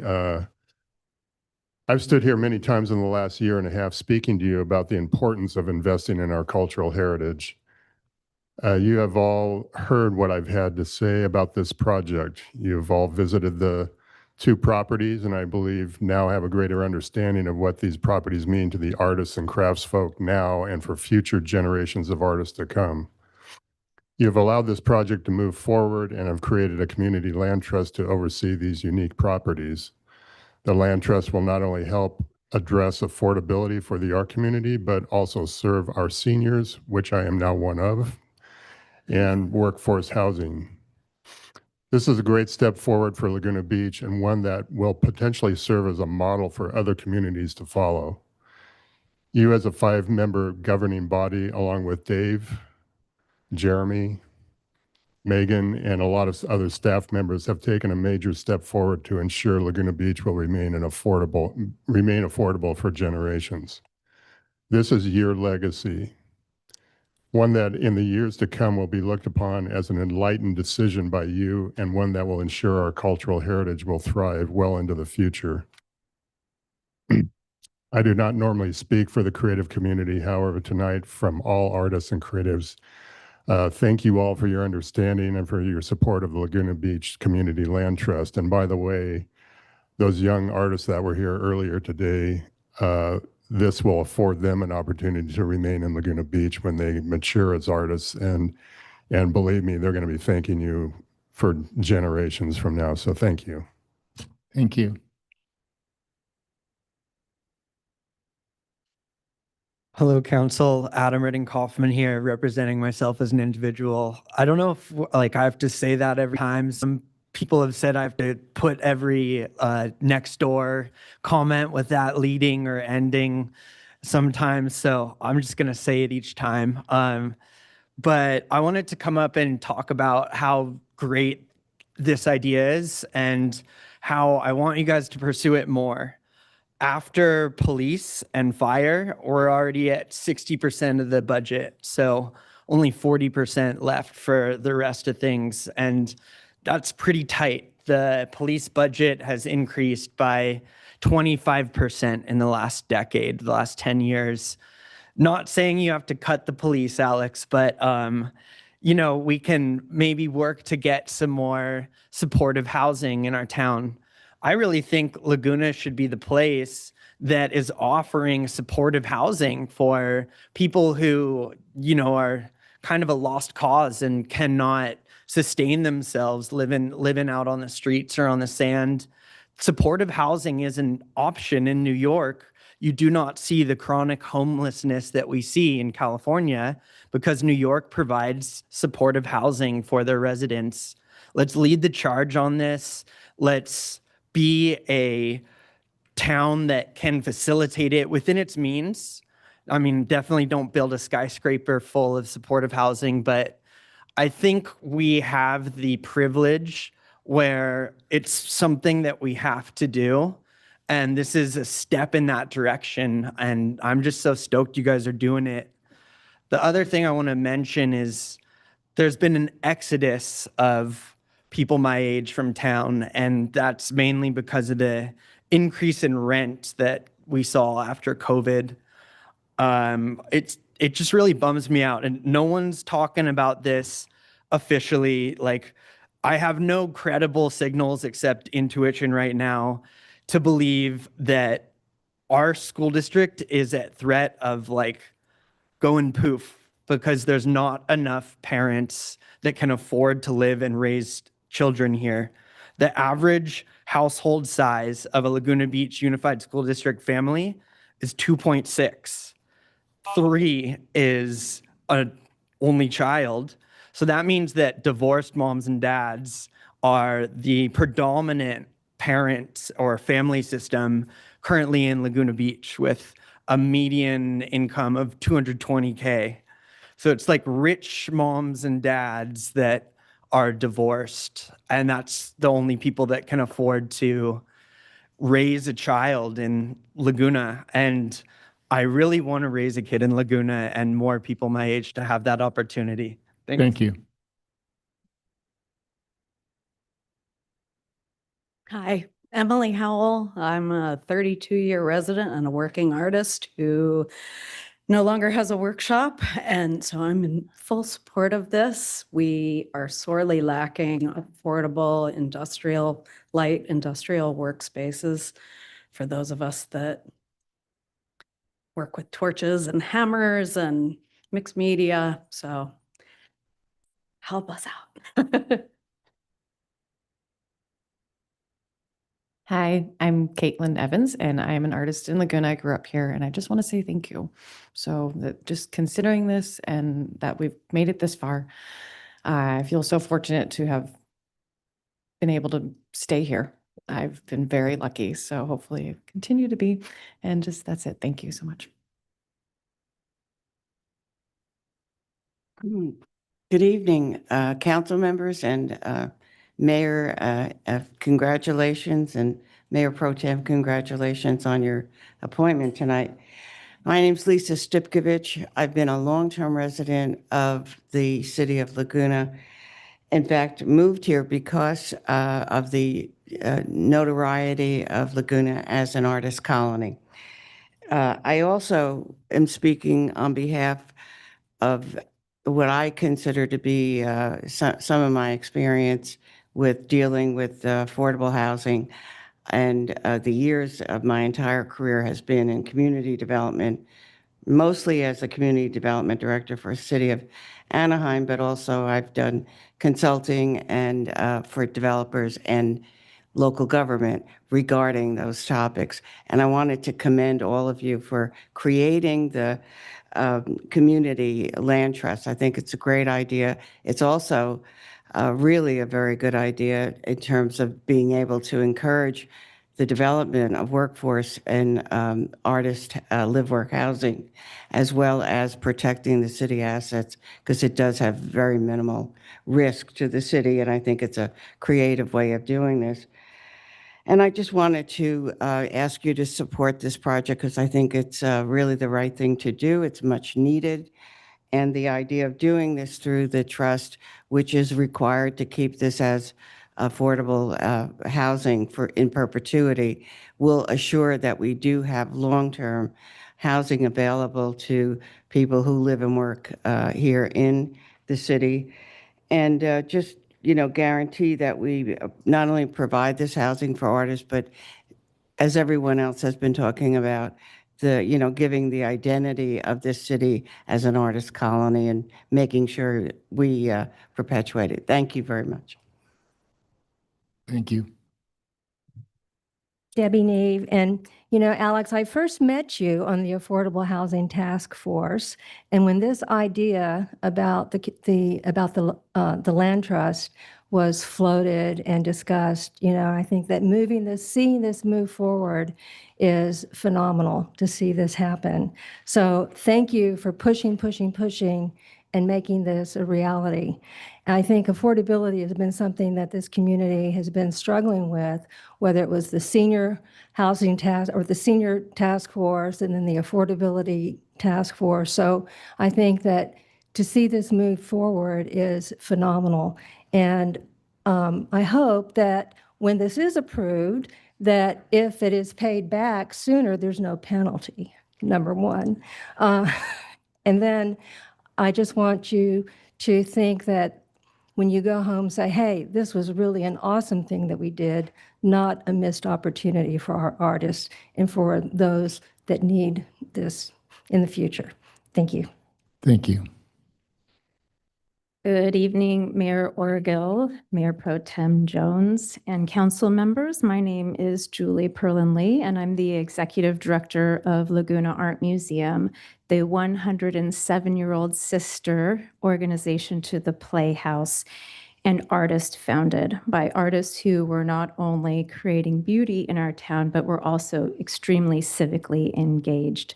So tonight, I feel so pleased that we have two important measures on the table to talk about in the arts, both with the Playhouse and affordable housing. I'm genuinely pleased about it, as a matter of fact, and I really hope it becomes the beginning of real work, not just acknowledging our arts community, but really building the conditions that will allow it to thrive. Research of top-performing arts communities shows that the towns known for excellence take deliberate steps to support artist livability, strengthen cultural infrastructure like we've talked about here tonight with the Playhouse, and maintain a clear artistic point of view. This is not just why, but how communities like Marfa, Texas, Hudson, New York, and Santa Fe, New Mexico have become magnets for exceptional artists and patrons and the businesses that follow them. They invest in infrastructure and maintain a clear and relevant artistic point of view. So I am here tonight. I support artists. They are at the heart of what we do at the museum and in all of our arts organizations. And affordable housing for artists and for the cultural workforce is an essential first step. I urge the council to see this not just only as a housing initiative, but as a foundational investment in the long-term artistic vitality of Laguna Beach, one that positions us among the nation's great small art towns and keeps creativity at the very heart of Laguna Beach's identity. Thank you very much. Thank you. Good evening again, Mr. Mayor and City Council members. My name is Mark Seville, and I'm here on behalf of Laguna College of Art and Design to voice our support for this proposal to develop affordable artist housing in Laguna Beach. Like many cities along the coast, Laguna is facing a critical need for more affordable housing options for artists, along with our students being among those most affected. Artists contribute to the creative energy, the economic vitality, and cultural identity of this community, yet many struggle to find safe and affordable houses. As housing costs rise, talented artists are being pushed farther away or out of Laguna Beach entirely. By supporting affordable artist housing, the city not only helps artists thrive, but you are laying the groundwork for finding a solution that helps LCAD students thrive. We must seek to ensure that Laguna Beach remains a diverse, livable, and vibrant community for all, old artists and young alike. We urge you to move forward with this initiative, and thank you for your time. Thank you. Hi, I'm Ron Tober. I'm a working artist too, and I just want to thank you for what you're doing with this. I saw this line of little kids here tonight, these cute little artist kids, and someday we're going to be gone, and someday these little kids are going to need a place. And every year, the Arts College has graduating classes, and there's actually a lot of places where artists graduate, and they need to go to a place. And artists generally produce art that's very similar to their environment and where they live. So when you have artists that live here and work here, they reproduce the color and the culture and the look of the area that they live in and stuff. So I think that even, like I say, when we're all gone, we pass away and there's other artists that come by, they'll keep reproducing the look of this city and this little town. And I think it's just vital. And I think what you're doing is really important. And I think the arts is very important for Laguna Beach. Laguna Beach has beautiful restaurants and nice clothing stores and nice coffee shops, and everybody loves it here. And it's always young, no matter how old you are, you're young when you live here. It's just a very young, it's a very nice place to be. And I just think I think art really puts Laguna Beach on the map. And anyway, that's what I want to say. And I just thank you. I think you're all great. And thank you. Okay. All right. Thank you. All right. Good evening, Mayor, council members. I just wanted to thank you for this evening and for everything you've done for the past couple of years in putting this project forward. A special shout out to Mark and to Bob, who I've met with on the advisory committee and carrying the torch for this project. I also want to commend Jeremy and his staff for all the work they did and the due diligence materials they did. And maybe I should back up and say I am a member of the CLT board, along with some of my fellow board members here tonight. And I think it's important is I'm not an artist, so I'd have to confess. So I come out of the business world. I come out of the finance, accounting, law, these type of things, real estate. And what's important to note is the board members have a great breadth and depth of experience in all these different disciplines and fields. and we're talking about money here, and we're talking about making sure we understand the pro formas, we understand how to run properties, how to improve properties, how to manage a lease, and these type of things. And I know this board has definitely got the tools for that. And Catherine did say, she guaranteed it personally. I thought I heard that she said you're going to pay her back. So Catherine, thank you for that. And I'll check with the attorney, but I think verbal guarantees on real estate are enforceable, aren't they? So I did want to make that point. And you've heard so many great reasons why we have to move forward on this project. And we hope this will be one of many. This will be artists, seniors, workforce. It's a long play here. This trust is going to go on in perpetuity. We have to manage it professionally. It has to be transparent. We got to play by the rules, but also work in a collaborative way with our city, with our citizens here. And I think we could be very successful in raising money. So you've heard all the reasons why we should do this deal, why we should do this first deal and put this together. So I was thinking about, and I need to offer a reason why we shouldn't do this deal. I can't come up with a reason. So I really appreciate your time tonight, and I appreciate you voting in favor of the resolution and moving this forward. It'll be the first of many great steps for this city. Thank you. Thank you. Good evening. Again, my name is Tom Lamb. I've lived in Laguna Beach over 40 years, of which many of those years I've been afforded a studio space by George Burkhart at 2307 Laguna Canyon Road. I'm not a dirty artist in the sense that I don't use torches and things, but I borrow those tools from all the people around me when I need to use them. And I do have big printers. I have huge prints, I huge things. And that space has afforded me the ability to make art in this town. I can't make my art on the kitchen sink and in the dining room table. It doesn't work that way. We make big stuff, and we need big spaces to make it. You know, I spent all of Friday afternoon with Visit Laguna talking about the heritage, and they're talking about the green belt, the blue belt, and the art belt. We are the foundation of Laguna Beach. We're the art makers. We greatly support your support of this initiative and all the pieces of it, particularly to Bob and to Mark and all the rest of people that have been working on this project. We are your art people. Help us. Thank you very much. Cody Engel, former past member of the Housing and Human Services Committee, which I think was instrumental in bringing the Community Land Trust to your attention, and now a member of the board. And I'm trying to think, what can I add that hasn't been said 3 times already? So when I learned about the city considering buying Artist Workspace, I thought it was a bad idea. The city should not be in the retail real estate business. As I learned more about the objective and the proposed structure, I realized, as Jeff just said, the city must do this deal. Now, it's also important to understand the city is not going into the retail real estate business.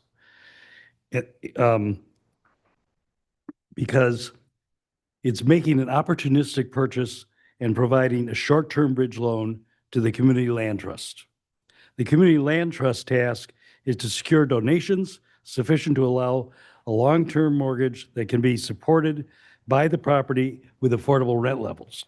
So, to all of you in the community who care about supporting the history of our town and our artists, be forewarned.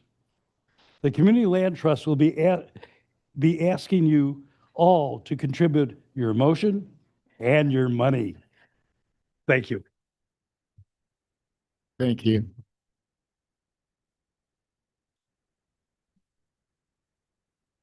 Morris Gandarian. I'm a 55-year resident and an architect, and I moved here when it was affordable, Arch Beach Heights to be exact. I just like to, not much to add except to thank all you guys for having the courage to do this, and especially to George Dubin for spearheading the effort and his passion for representing his artists and the artist community to to make this happen. And lastly, I'm, here to also offer the benefit of my experience and background with the city and in my profession to help in any way I can. Thank you. Thank you very much.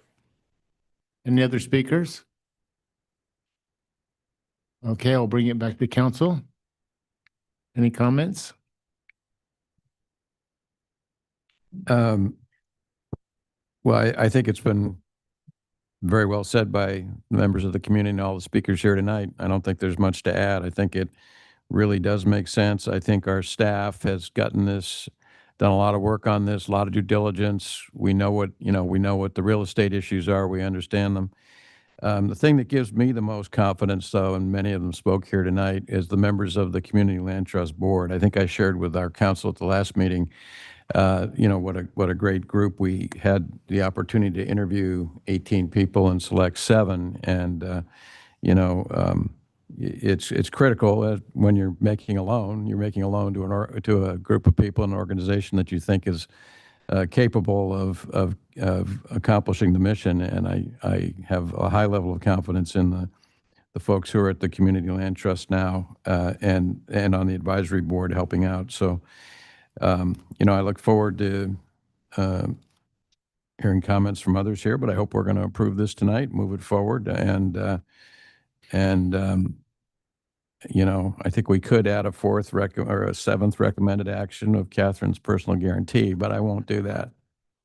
But anyway, I'm prepared to move forward with this. Great, thank you. Sue? Alex? No. Yeah, we've had a lot of discussions on this as a council. We have had a lot of closed session. I can say that because they were noticed, right, Megan? Okay. But I can't tell you what we talked about, but we talked about it because it's on the agenda. So I think as a council, we're very well versed on this. I think, we probably won't have a lot of questions because we know a lot now. But what I was particularly impressed with was the mayor and Councilmember Whalen's selection of the individuals for the CLT. Because when I saw that, I thought, well, you can't fail with those people. So I think it's a fine idea anyway, but I think the people that we have in the CLT, the leadership that we have, will make it, a very good venture. And, I think about it as in terms of when we look back, maybe someday people will look back at what was done here for the artists, and hopefully we'll think of it in the same terms of, well, when we got the gas stations and buildings off Main Beach, or we built the Suzy Q, some of these really seminal moments we have in our history that I'm hoping that will carry forward. And I really appreciate the work that the mayor and Councilmember Whalen have done on this. It's really been excellent. And Jeremy's been stuck with this for a while, so he's done a good job. Thanks. Want me to go? Yeah, Alex?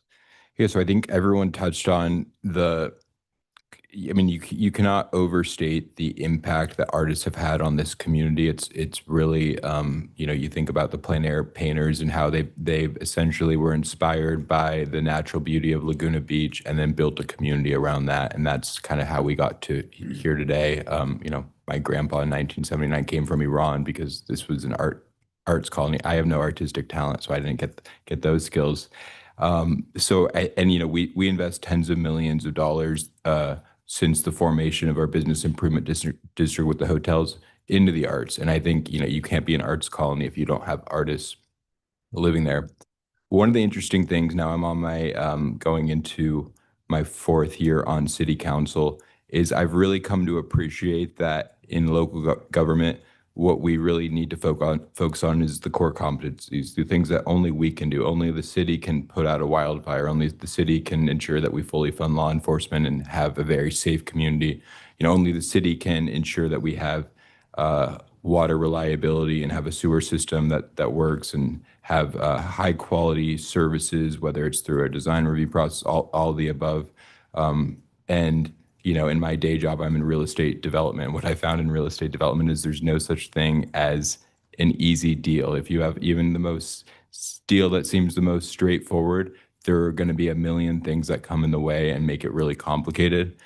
So in a way, I had skepticism about this for that reason, because this is far from a simple real estate deal. It involves ADA improvements that will have to happen, occupancy questions that are complicated about, artists and affordability and the covenants. It involves, it's a complicated deal. And to Cody's point, city government is not good at doing that type of thing.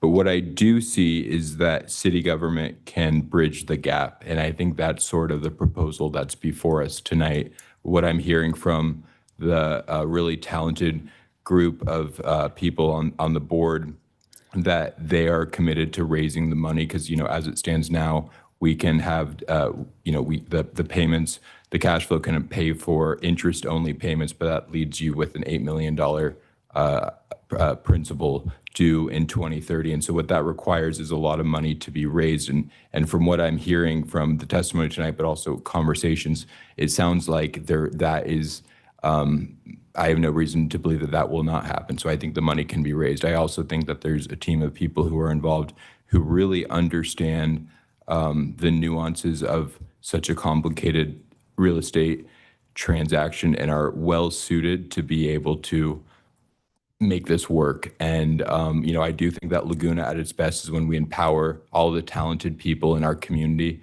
to unite around a common cause. And I can't think of a more important unifying cause than the idea of having artists living in our town. And so I'm very excited about that. So to go full circle, I'm going to support the recommended actions before us tonight, not because I'm willing to spend $8 million on this alone, but based on the idea that we can still ensure that we have the best public safety, invest in infrastructure, invest in high quality services for our residents, the core competencies of local government, and that this loan will be paid back, and that it will have a multiplying effect, hopefully, and lead to future opportunities for affordable housing. And so I see the city as bridging the gap. I think it's an appropriate role.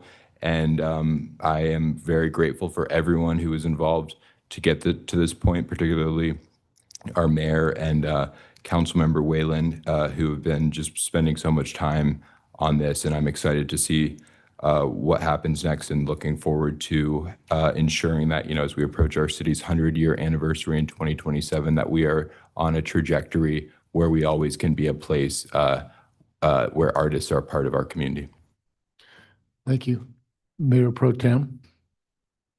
I feel like there's nothing to say that hasn't already been said. I'm so excited about this, and I really do think it's a watershed moment in this community, and something that, quite frankly, I'm honored to be sitting up here on the dais when the city is making these decisions and moving this kind of work forward. So thank you to everybody who's been working so hard on this. Great. Well, guess what my opinion is on this still?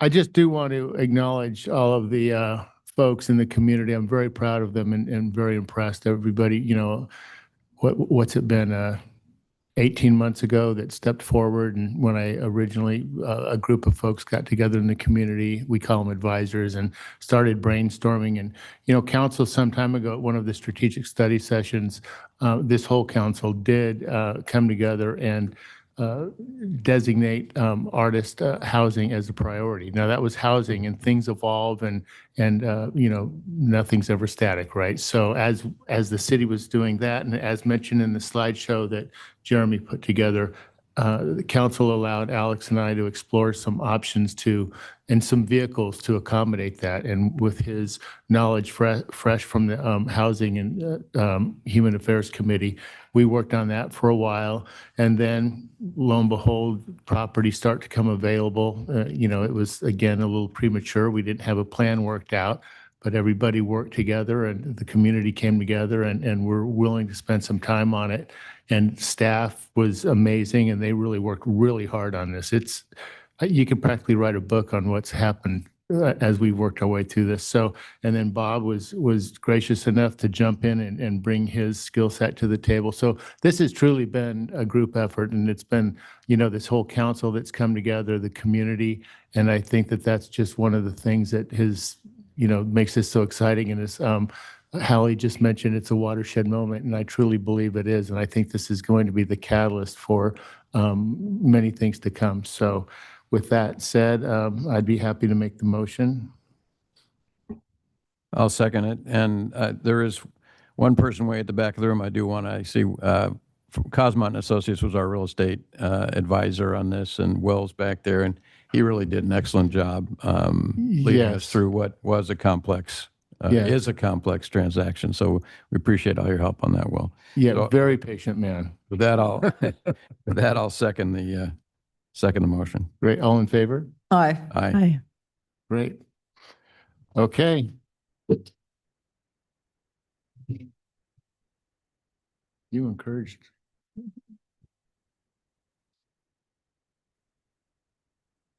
Wait, where are you guys going? We're not done.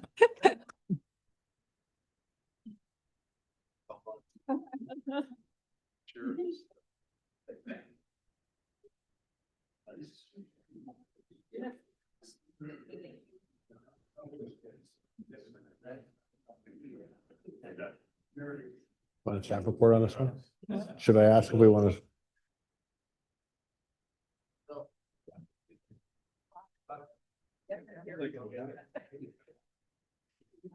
Here, when council's seated again, I'm going to ask if they want the staff report on this one, because, you know, we've done this plenty of times. So I don't need a staff report, but there are some issues to raise. yes. So before we get started, I'm recusing myself, as I have done in the past, due to family real property interest in this district. Thank you.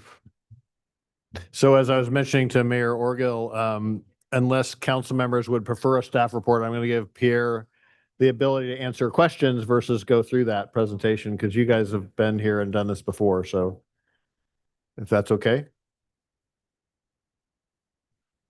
Yeah, we'll just give it a couple minutes here.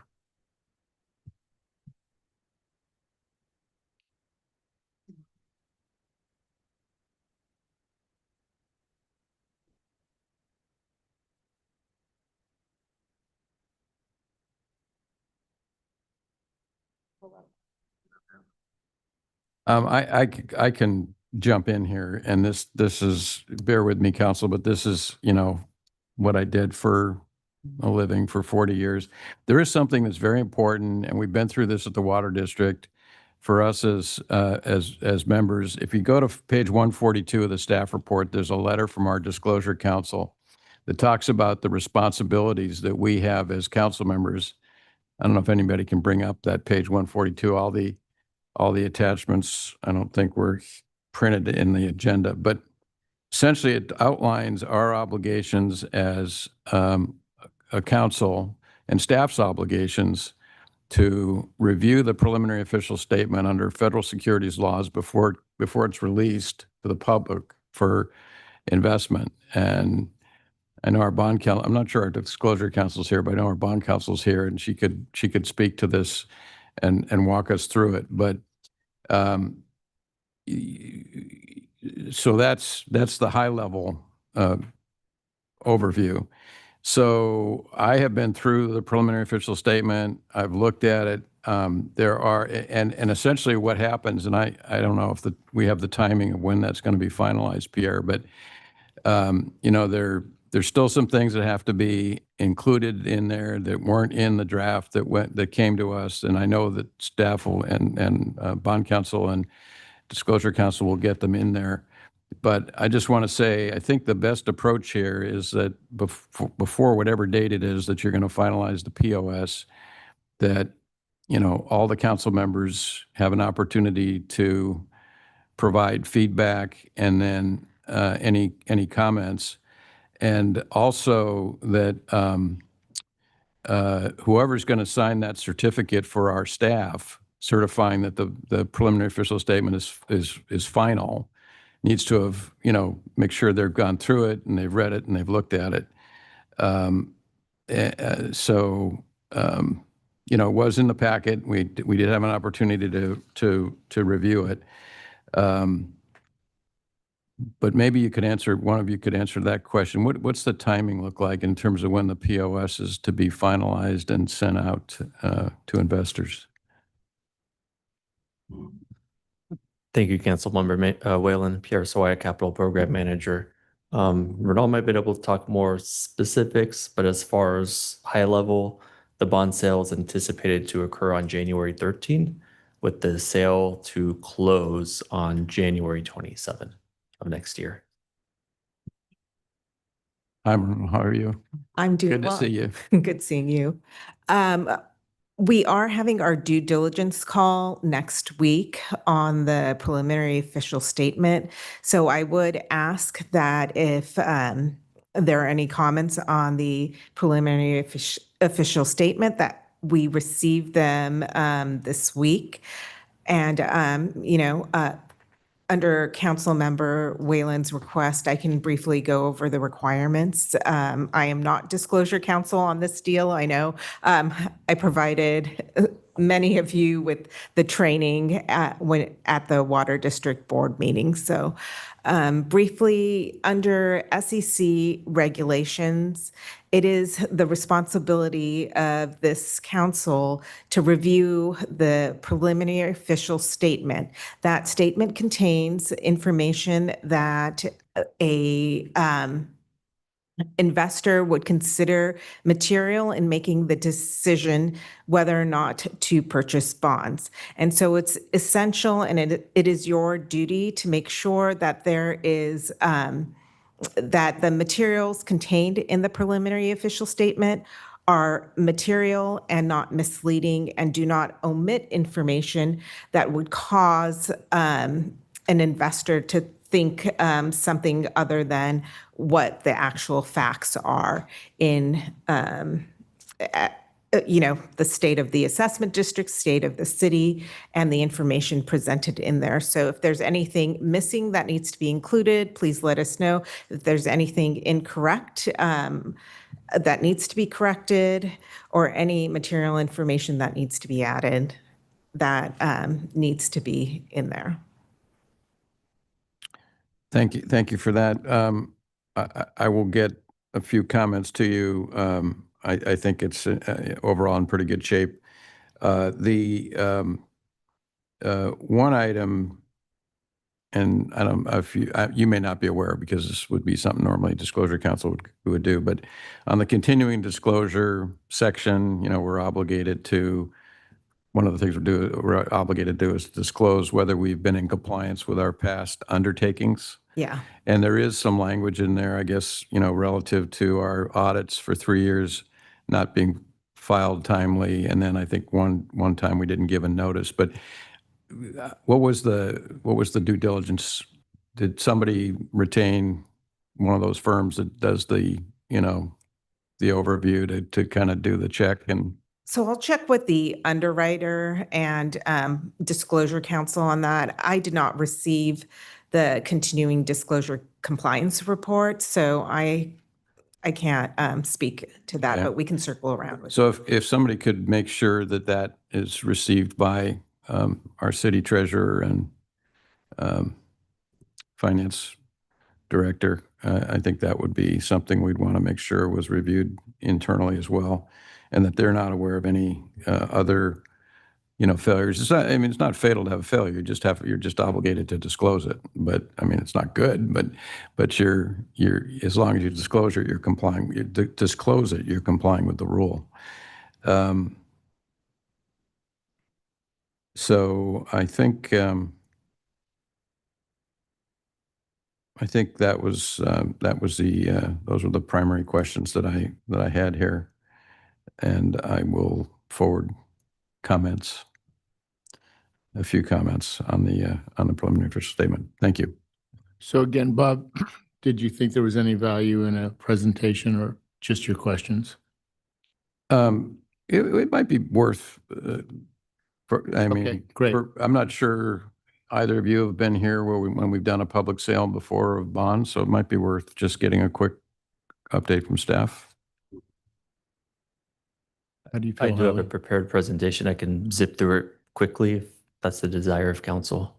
Sure.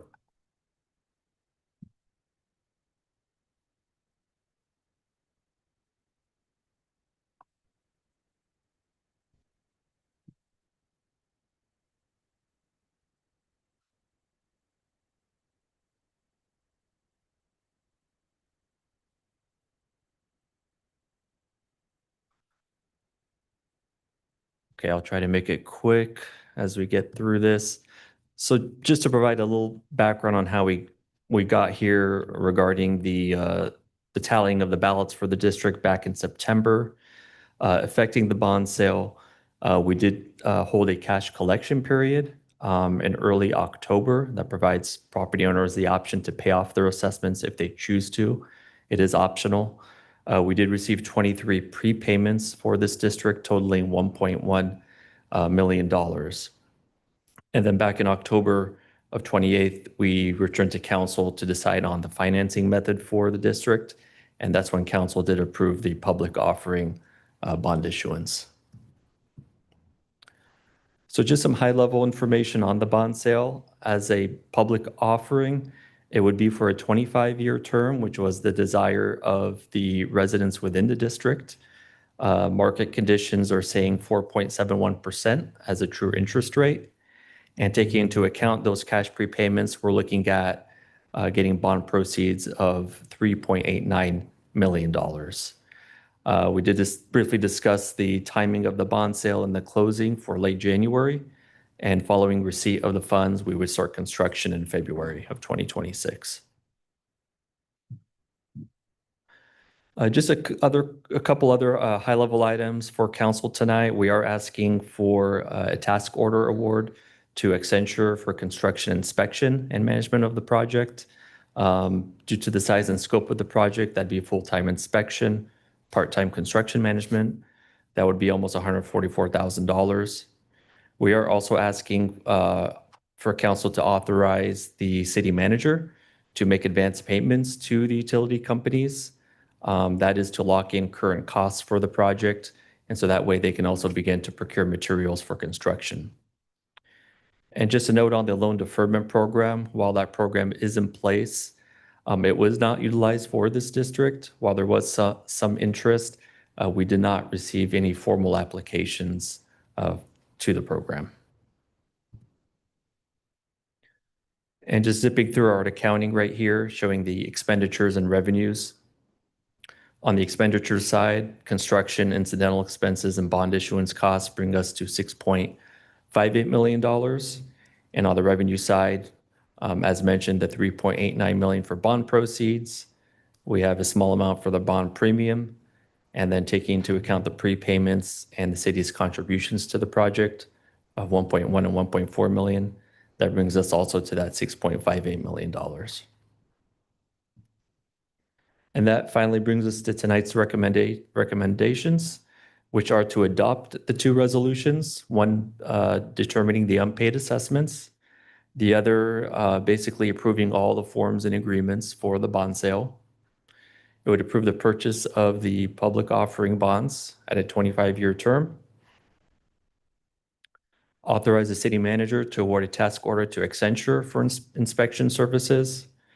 Appropriate that $6.58 million for construction and authorize the city manager to spend those funds. And lastly, to authorize the city manager to enter into utility company agreements and make advance payments for a total amount of $2 million to the utilities. So that concludes this presentation to council. Thank you. So we'll open this up to public comment. Do we have any speakers on this item? None? Okay, I'll bring it back to council. Are there any other council comments? Sue, I wondered if you and I had a brief discussion about sort of timing on getting laterals done and stuff. Did you want to make any comment on that in terms of that process, how it maybe should start earlier? We've been talking to some of the people in the Woods Cove undergrounding district, and they have kind of a problem because they have a potential problem where they have, 5 people who did the laterals, 5 companies that would do the laterals, and then preponderance of people signing up with one contractor. And so we don't want to get in a position where we can't get the work done because we're backed up behind one contractor. We need to spread the load out. So I don't know what we could do. Well, how many do you think contractors do we have for the laterals on this? property owners are free to choose whichever contractors they want to do the work. One way around it is those that are busy or have a heavy load on Woods Cove, we cannot list those as contractors to use for West Street. You know, they're not recommendations per se, but maybe if we leave them off the list, there could be a new influx of new contractors that can really tackle West Street. And that way Woods Cove can focus on their work and trying to finish that out. So how do we know? So do you have visibility into who's using what contractor? Or do you kind of let that part go? It's, we can look at what permits have been pulled through for building permits for the work, so we can get a tally. But ultimately, that work is taken on by property owners. We don't get too involved in that. Yeah, I just don't want to get us backed up behind. So how do you guys select the recommended contractors? Past work or? Past work, they have experience with assessment districts, with performing those connections. They've done a lot of work in Laguna Beach, Newport Beach.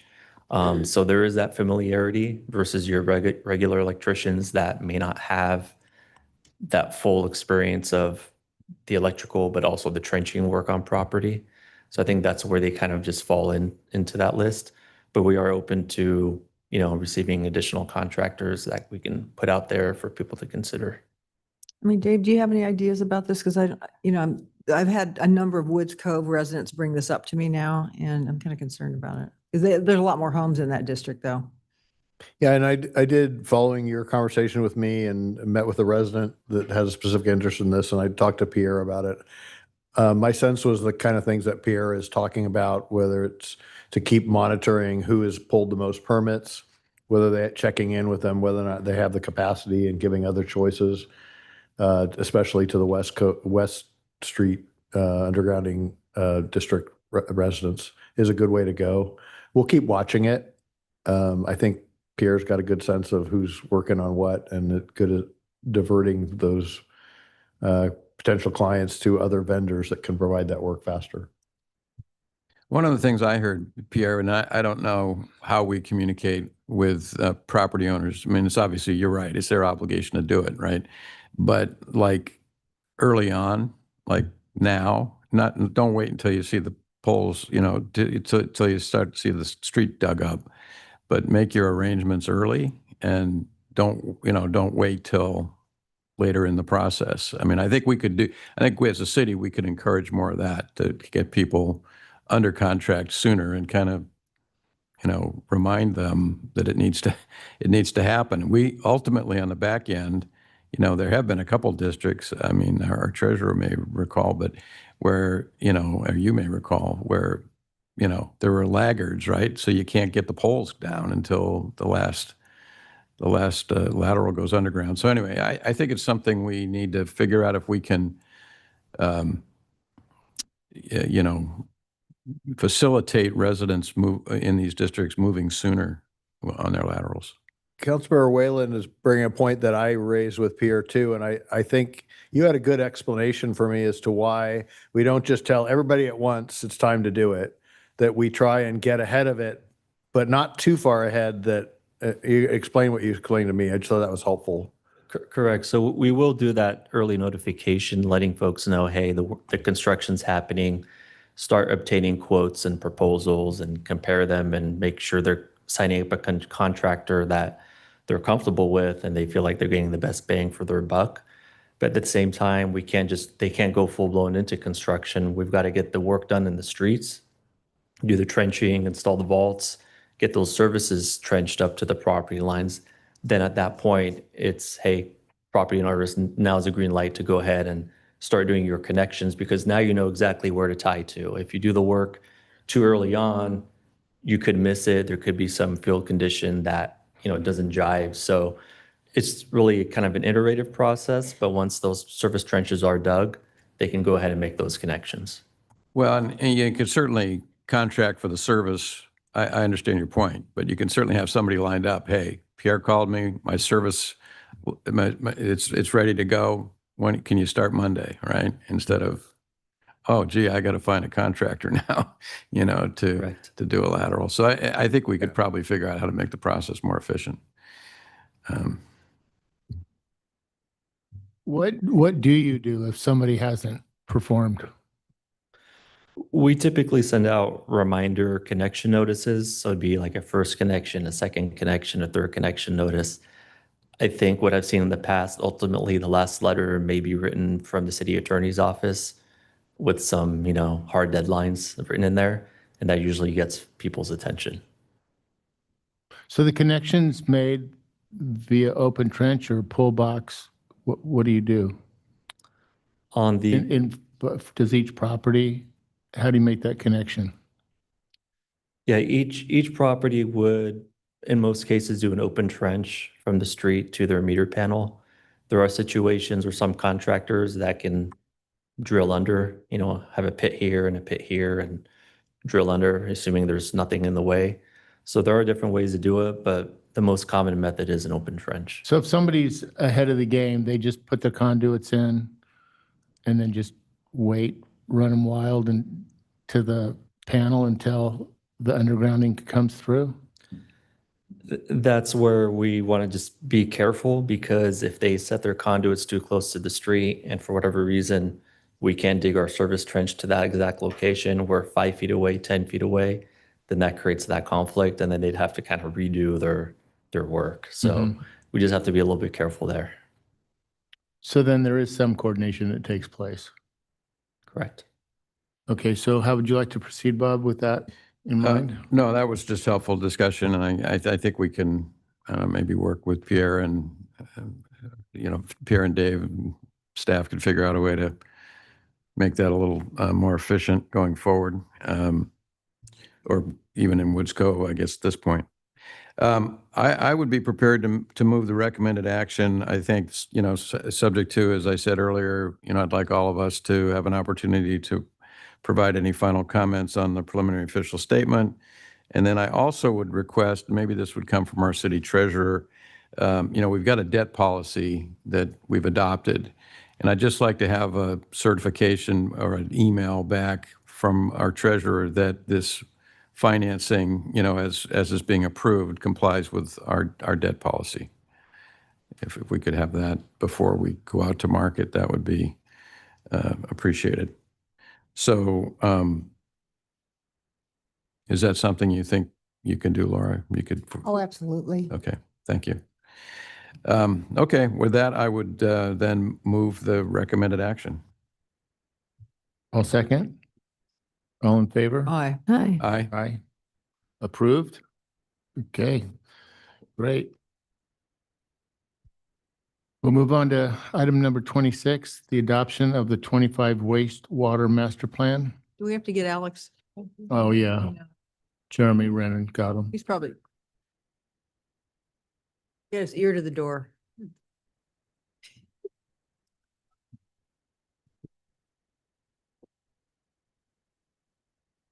Is it cold in here? I could see that. What's happening? Somebody fell. Oh, and So you prepared for your presentation, Mark?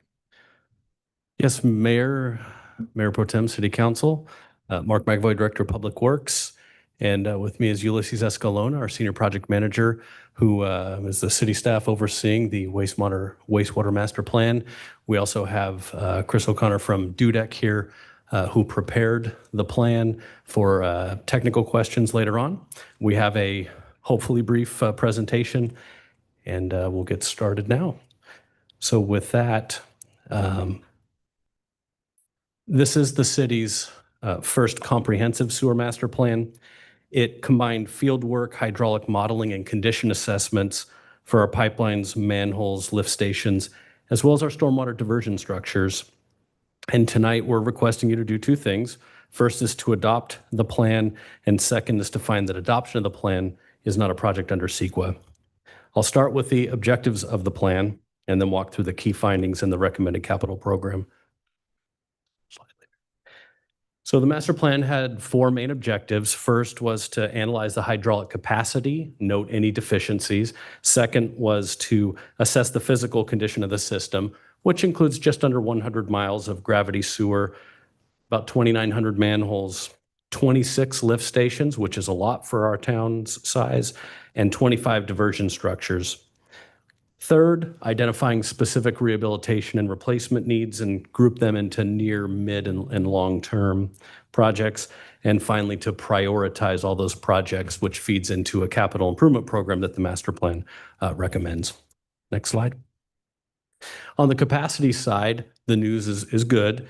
The way it worked, we installed temporary flow monitors to model the system, and DUDEC ran it through a bunch of scenarios and determined that the system itself has no deficiencies and therefore no capacity recommendations when it comes to its projects.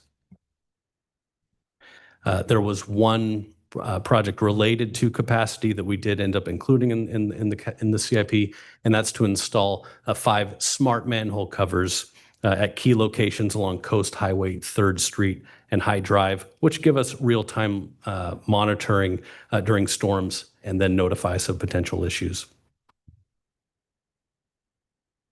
Most of the investment in the plan is actually driven by pipeline condition, therefore not capacity. And so the plan reviewed about half of the system CCTV inspection data that we had. And then of that, there were about 18.7 miles that showed defects that need to be taken care of.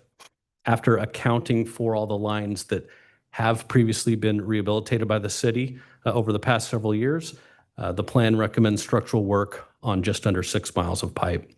Those methods include cured in place pipeline lining, as well as some point repairs and a few replacements.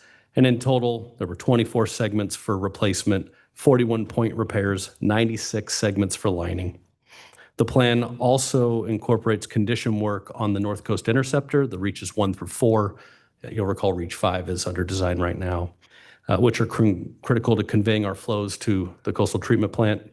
And together, these projects will reduce the risk of blockages and spills in our streets and neighborhoods. Next slide.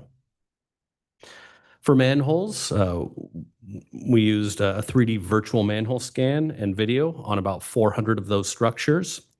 And then after reviewing all that data, 165 of those manholes are recommended for rehabilitation through some geopolymer mortar repairs, cured in place manhole liners, or a combination of both. And that totals about $9.2 million of repairs over the planning horizon. The projects are all prioritized based on risk, so locations with higher likelihood of repair, of failure arise to the near term in the CIP itself. Next slide. Another key focus was our lift stations. So as I mentioned, we have 26 lift stations. That's a lot. 17 of those are along our coast. And so they're time sensitive. We need to make sure they're all working at all times. And so all 26 lift stations were assessed by DUDEC. So a facility condition assessment was done at all 26 lift stations. And then those included site visits. It also included meetings with our operations staff, making sure we're all on the same page. 3 stations are recommended for full reconstruction in the plan. Those are at McKnight, Brooks, and Thousand Steps. The remaining 23 stations are identified for targeted rehabilitation. That would be things like pump replacements, changing out the electrical control upgrades, structural repairs, ventilation, and then other safety and security measures. And I would point out that during the first part of the facility condition assessments, there were a couple early action projects that were identified that we didn't wait until the plan was complete. We did already put those in the CIP. One of those is Top of the World Lift Station, which is under construction right now. And the other 2 were at Victoria 2 and Bluebird lift stations. Those are under design right now. So we did those earlier this calendar year, put those in the CIP because they had risen to the top based on those condition assessments. So all this work's aimed at improving reliability, reducing spill risk, and ensuring that all this critical infrastructure remains in a safe long-term service. Next slide. So we also looked at all 25 of our stormwater diversion structures, and We use these during the dry season. We redirect that dry weather urban runoff flow actually to the Saukwa treatment plant and keep it out of the ocean. We have about 85% of our city that we have that capability with. The condition assessment found that overall the structures are all in generally good condition, and so there were no capital projects recommended. They're just operational items for our maintenance staff to take care of. Next slide. And then part of the plan included recommendations for additional data collection, and so that would be surveying the remainder of our manholes in our system, so that would be another 2,500 manholes. And then updating the hydraulic model if that indicates any need for change, and then cleaning up some of the GIS records on our pressurized main. And then that way we can use that data and feed it into our sewer system management plan and update that as necessary. Next slide. So summarizing, putting all those recommendations together, the master plan identifies about $109.6 million in capital needs over the planning horizon. These costs, we put them into three timeframes: a near term or through the next 5 years, a midterm of up to 15 years, and then long term would be beyond 15 years. Near term projects are just under 40 million, midterm projects right around 60 million, and just under 10 million would be the longer term. Next slide. And so before I get to the formal recommendation, I wanted to briefly touch on sewer rates and how this master plan feeds into that work. Our current wastewater rates run through June 30th, 2026. We have a rate consultant under contract right now. We've kicked off the rate study. I'm working on that with Michelle Bannigan. We've had a kickoff meeting. We're in the data collection phase right now. And we'll be back before council. We're looking at March for a financial plan workshop on the rates. And we anticipate that concluding in time to get new rates, if adjustments are needed, done by June 30th. So tonight's action does not change sewer rates. I do want to point that out, but it does set the technical roadmap of what capital projects will feed into the financial plan scenarios our rate consultant will put together the council can consider here in a few months. Next slide. So with that, staff recommends that City Council adopt the 2025 wastewater master plan and make the CEQA finding that this adoption is not a project under the applicable CEQA guidelines. And adoption tonight does not commit the city to any specific construction project or funding level or rate adjustment, but it lays out the plan for what projects would be presented in rate study financial plan that you will consider in a few months. And that concludes staff's presentation, and we're here to answer any questions. Thank you. Do we have any questions from council? I have a question. So in the, I was looking through my notes from the so I think, obviously 2019, there was that horrible, the spill, and then the council at the time, and then I think in 2021 or over that time period, made increased rates basically to fund a lot of these projects. And from the fiscal year 24-25 carryover budget, it looked like between like 2019 and then there was 32 million budgeted for sewer capital expenses, and then I think 11 million was spent. So it was basically spending around 2.3 million a year. And I don't know if these numbers are, there might be some off, but does that sound right to you that we haven't spent most of the money that's been budgeted? I would want to check on those numbers because we spent quite a bit on lining pipelines. We lined a lot of the pipelines, so that number doesn't sound like it accounts for all of that, which I can certainly go back through and show you what's been spent since, because the rates were adjusted. It was 2021 when the rates were adjusted, and we've rebuilt some lift stations, and we've lined a lot of pipelines through the CIPP lining. That was the majority of the work that was done, were a few lift stations and CIP lining, and I believe we've spent more than 11 million. Okay, so yeah, if you could get me those numbers, that'd be great. So I guess the crux of the issue here is I think that we have when you read this report, and I appreciate the time that you and the consultant spent with me, and I'm not going to get into comments, I'm going to make this a question. It's pretty, it's pretty crazy that this is the first time that we've ever done a master plan, and it's great that we're doing it now. but we're gonna, and I think that we need to make these investments to implement this plan because it's just important on so many levels. Do you feel like we are going to be, I mean, whether it's based on the numbers I described, or maybe we spent more of that money that was previously budgeted, do you feel like we have the capacity to spend that amount of money? I mean, with all the other priorities, and kind of overall, how do you feel about in the current governance structure, the ability to actually execute on all these projects in the context of all the other things that public works has to deal with? It's a great question. I think there's the short answer is some of the work, the master plan points out that a lot of investment is needed in our lift stations, a lot of investments needed in our lift stations. And I do think based on the level of the work we're doing right now, that we do have the capacity to deliver the lift station projects as well as the lining projects. I do think so. Where we have historically had issues, let's say in capital project delivery, are things subject to design review. That takes time to get through. Most of our lift stations have minimal design review, and the CIP pipeline, the lining projects have none. So I'd say on the capital project side, I think those projects will be able to deliver. On the governance side, I would defer to the city manager, because I know we have an effort right now that we're looking at, governance of wastewater and what those options are. And that's an effort that, I know Dave is working on, and I would defer to him on that. Some of our lift stations have to go through design review? Yes, sir. So any above ground structure goes through design review, and we at staff are happy to comply with our municipal code and do so.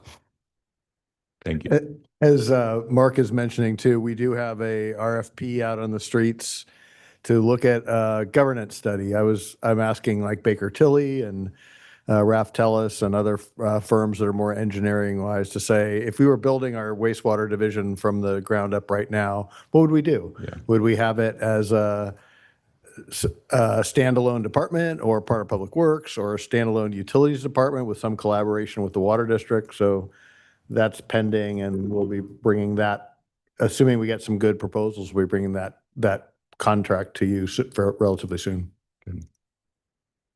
I have a question. The one question I had, Mark, and it was on the second to last slide, which is the sewer rate study, which I appreciate. I think you said there'll be a workshop. In order to get, as you know, in order to get those in effect, you have to run a Prop 218 process. That takes about 60 days. So that would be, you'd have to commence that no later than the 1st of May, hopefully more like mid-April. So I guess where I want to make sure we've built in, and it sounds like you have, I don't want to be sitting here at a meeting deciding between option A through E and have to decide on it that night. I want some time to have a presentation of options, dialogue with the council, and then, some time to reflect and come back with final recommendations. So is that all going to be built in? Point taken, Councilmember Whalen. So the rate consultant provided Michelle and me a schedule for review, which we've looked at. It showed a March 7th meeting with council, a meeting in April, and then an adoption Prop 218 hearing in June. And so we show 3 check-ins. Now we haven't approved his schedule. We are reviewing it right now, but it looks to be along the lines of what you're That sounds recommending. good. Yeah, thank you. Sue? Just a question. Thanks for this presentation, Mark. It's very helpful. I was just wondering, is there a way we can, improve our wastewater system in a more forward-thinking, because we're just continually stuck in this maintenance mode. It's just so costly, and 25 lift stations, whatever, it's 26 is what city has that? Probably nobody. So I don't know what we could do in terms of modernization that would get us out of this perpetual maintenance mode that we're in. You can level out the city. What was that? You can level out the city. Well, I know that, but I was just wondering what your thoughts are about that. And not to be facetious, but yes, if you were to know how Laguna would look today, you wouldn't maybe lay out the system like this, Right. but you also have a system you need to maintain. And so, our lift stations that are along the coast, they generally each serve a neighborhood, and they're small in size, but huge impact to the ocean if we have a spill. And we haven't, the spills that we have had historically, we had the big one in Aliso Creek, which is on the North Coast Interceptor, Reach 5. And to that end, the Reach 5 replacement project replaces a single pipe. It pulls it out of the creek and it replaces it with dual pipes. That provides that a little bit more redundancy, reliability that should help. And then one of the lift stations of our 26, which it's a lot per capita for our town, but one of the lift stations, the master plan does recommend the city, after rebuilding it, talk to the property owners about this being really, it's a private, I think it serves two properties. And so that's an option for potentially removing it out of our system. We are looking at other options, but the grades in our town make it very difficult to do much more than what we have. And so the way wastewater in town moves is we have our lift station in the parking lot back here, which moves about 1 million gallons a day, and it goes all the way down to the Bluebird Saco lift station at Glen Eyrie and Calliope, where there's about 2 million gallons moving through there. I know it was looked at, former water quality director Dave Schisler mentioned that we did a study, looked at, could we move it by gravity all the way to coastal treatment plant? And it was engineering, you could engineer it, but it didn't look technically feasible by the sheer amount of tunneling you'd have to do from the north part of town to the south part of town. So I think, the master plan, now that we have a comprehensive master plan, it does recommend those, a few monitoring spots that'll help us avoid, detect any potential issues for spills. It does recommend a huge investment in the lift stations themselves. And so that, coupled with, our, trying to be proactive in maintaining them so we repair them rather than rebuilding them when they fail, I think is, it's the approach that we're taking, and I don't see a different approach from that end. Though we have a couple lift stations we've looked at of could we put a deep pipe in, connect these two spots and get rid of a lift station. There's one other, and I can't say it's feasible yet, so I don't want to promise that, but we are looking at that. In the meantime, we do want to rebuild the old infrastructure we have and make sure it functions for the future. How many we have five reaches off the NCI, or The NCI is divided into five how many have you reaches. done so far? So right now we're about 90% in design of Reach 5. Okay. Reaches 1 through 4. We've gone through and analyzed each of those reaches. That's critical. They're a little less critical. We have some that are under pressure that are called siphons, and then others that are by gravity. The big one is Reach 5 through Aliso Canyon, and that one we're in the middle of easement acquisition right now, and we look to be in construction hopefully at the end of 2026. And that's one we're very much looking forward to. We also have the intertie project that we worked on with South Coast Water District, so that if there's an issue on that reach, we and them can divert into each other's systems down there at that end of the system. That's a reliability project that was already constructed, and it'll be in operation here actually just in several months once South Coast wraps up their Lift Station 2 project. So. Okay, thank you, Mark. Allie, nothing. So Mark, I received a couple of calls on this topic, and bottom line is, what does this mean for the near future and to avoid sewer spills? So I did mention to the folks that called that there was some new equipment that has been acquired. I know that you have the scoping equipment now, right? The truck. And can you just shed some light on your opinion on that? What this means for some of the spills that we've already seen, and is there any hope that some of this would affect it in the near future, limiting that possibility? Yeah, so that's less the sewer master plan and more our sewer system management plan, which is a document that you adopted in July, which was an update to our SSMP. That is the document that is a state requirement, and it governs how we maintain, how we monitor our lines. And so we purchased a CCTV van so that we could camera our lines in-house instead of going out to a contractor once every 5 years. Our SSMP requires that all of our lines be cleaned annually and that a fifth of our lines be videoed annually. By doing it in-house, instead of waiting 5 years and doing all of it, we can do it more proactively. So we put that van into service this past September. So we received it over the summer. We put it into service in September. And by videoing the lines ourselves, our camera crew then can look at, and so I do want to make a point about spills. You know, we had a sewer spill during a construction project in November of 2023. We had the spill in November 2019 down in Aliso Canyon from the NCI. But maybe what you're referring to would be private lateral backups that happen on occasion, which are often caused by roots in the lines, generally not city lines, but private laterals. When we're cameraing a sewer main, we can see everyone's sewer lateral connection because the sewer lateral from the house out to the main in the street is actually a private pipe. Well, if we see roots coming out of that, we can immediately note it and notify the property owner. And that's something we now do. That's a capability we have with that. And so that we expect over the coming years to reduce those kinds of spills by proactively letting people know that we see an issue in your private lateral. You need, under our Muni code, you're responsible to repair and you need to repair it.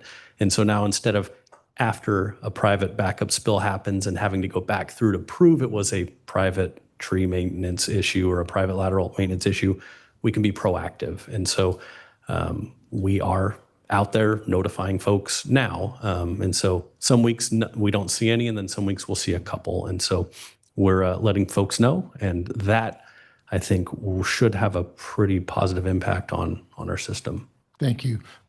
In the update that you gave Alex and I several days ago, Alex posed a question regarding some of the sewer smells at certain locations. One, he mentioned specifically Victoria Beach, and we know that we've had a few others here and there around town. And Tom had mentioned some potential solutions to those. Have we had the chance to explore? I know it hasn't been long, but I'll just ask the question. Have you had a chance to explore? In the last 2 days, we have not, but anytime sewer spills are noted, we do appreciate when folks let us know because that, sewers do smell, and sometimes it's as simple as a manhole coming unseated and some sewer gas can escape. We do have odor control at our larger lift stations. That includes the Saukwa lift station behind City Hall, the Bluebird Saukwa lift station at Glen Eyrie and Calliope. The Nye lift station has an odor control system. So there are spots in the system where we know there's historic odor issues. And, it's not dangerous, but it is unpleasant, and I understand. And so we actively monitor those areas. But when smells occur in other areas, calling the city and letting us know helps us dispatch folks to see if it's a simple fix that we can get to quickly. Since Friday, though, I have not been able to follow up on that. So, but was that the first time you've heard about smells? Oh, no. So I guess that's what I'm trying to going with understand is several. why, it's like, I don't know. I just find it crazy that in 2025, we should have a sewer system where we don't have to have smells as part of a regular. Yeah, it kind of gets complicated. I mean, if it's coming out of a manhole, but I did see reference in here somewhere of, I believe, a reference to smart manholes. I haven't heard of that. What is that? Those have sensors that detect if they get wet, and they'll let us know that, hey, at this manhole, there's a backup occurring. And so, and that sends us a notification. And so hopefully you never get notified, but if you do, you can deploy quickly before it becomes an issue, before sewage comes out of the manhole and maybe goes down the street. And so, Yeah. Are there any odor control solutions for when the odor's emanating from a manhole? well, manholes shouldn't emanate an odor. And so I think it would probably be, we're in a coastal environment. These are generally metal. In our system, it's mostly metal manholes. There are manhole covers and frames that aren't metal, and those are things that we as staff are looking into whenever we can that have a better seat, because you really just want there to be no gap for any sewer gas to escape. And so, but it's a large system, a lot of manholes, and so we have replaced some manholes with composites, things like that, that we would like to do more in the system. And so we are looking to do more manhole cover replacements because those are lighter, still strong, but they're lighter and a little easier to seat. And so we see some potential there, but it's definitely more to look into for that. Okay. Well, I'll look forward to your future investigations into some of those solutions. Are there any other questions? Do you have any, Holly? Anybody? Okay, I'll open it up to public comment. Do we have any comments on this matter? None? No sewer comments? Okay, I'll bring it back to council. So, I mean, I think that it's great that we're doing this report. I feel like we have a 100-year-old system that really requires almost a radical approach to how do we make these investments? And I see, I've been very interested in these issues. I see sort of water, wastewater, and stormwater, because from the report, stormwater is one of the huge causes of sewer spills, because the system can, take care of it on a typical day, but then once you have a bunch of water from a storm coming into it, and there's solutions to Sue's point about a modern approach. So I think there's opportunities, especially with like what the work Bob's working on at Saukwa with the coastal treatment plant, kind of what's happening with the water district, where we're moving towards local water reliability. I think we have an opportunity here to sort of step back and forecast maybe a 20-year vision for our water, wastewater, stormwater resources. So it's something that I'm going to be bringing to the strategic planning session to see if there's support for that. But in the meantime, I'm supportive of moving forward. I think it's, obviously it's a lot of money, but we have a very old system, and it's, from an environmental perspective, it's something that we can't afford not to make the right investments in. So I appreciate that we're doing this, and I think that it's going to really require a lot of diligent work to figure out how do we position ourselves to really take advantage of the opportunities that are out there, all the new technologies, and how do we integrate our approach in a way that makes sense to deal with the super complicated and deep-seated challenge, which is a 100-year-old sewer system. So supportive of the action. And you would just wait until we have the strategic plan to go further, or would you like to talk about? No, I'm working on putting some stuff together. I'm going to talk to Bob, and so I have some thoughts, but I don't think it needs to be now. Okay. To see if there's council support for it at the strategic plan session. Great. Okay, great. Thank you. Then do you want to make a motion? Move Are there any other comments then from council? Bob? No, but the city's 100 years old, and the system, I guess, I don't know if it's actually 100 years old, but there has been, if you go back to the early 2000s, there has been millions of dollars in investment in the system. So I think it's wrong to leave the impression that we haven't done anything. We were under, the city, long before I was involved, was under an EPA order to improve the sewer system. So, I mean, somebody could go back, and there's a lot more that needs to be done, but I just don't want to leave the impression that the city has let the system deteriorate, because we haven't. We've spent millions and millions of dollars to improve it over the years. It just needs a lot more. And I guess this is what this is pointing out. So I'm glad, as you said, Alex, I'm glad we're doing this now. I'm glad it's a comprehensive look at it, and we'll get the sticker shock when we get the sewer rate study. So we'll see what that encompasses, but I would second the motion. Sue, did you have a comment? Nope. All in favor? Aye. Aye. Aye. Okay, approved.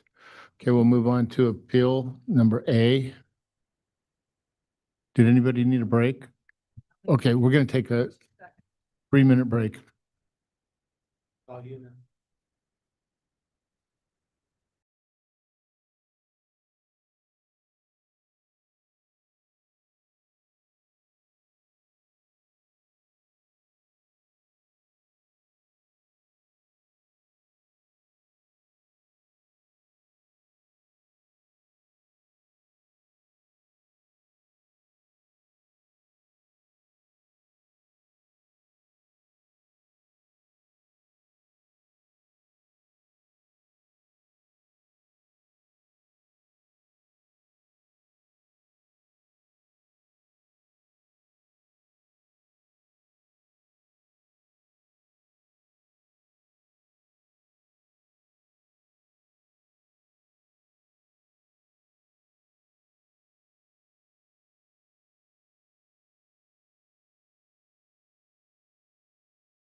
So we will not be doing appeal A first, we will be doing appeal B.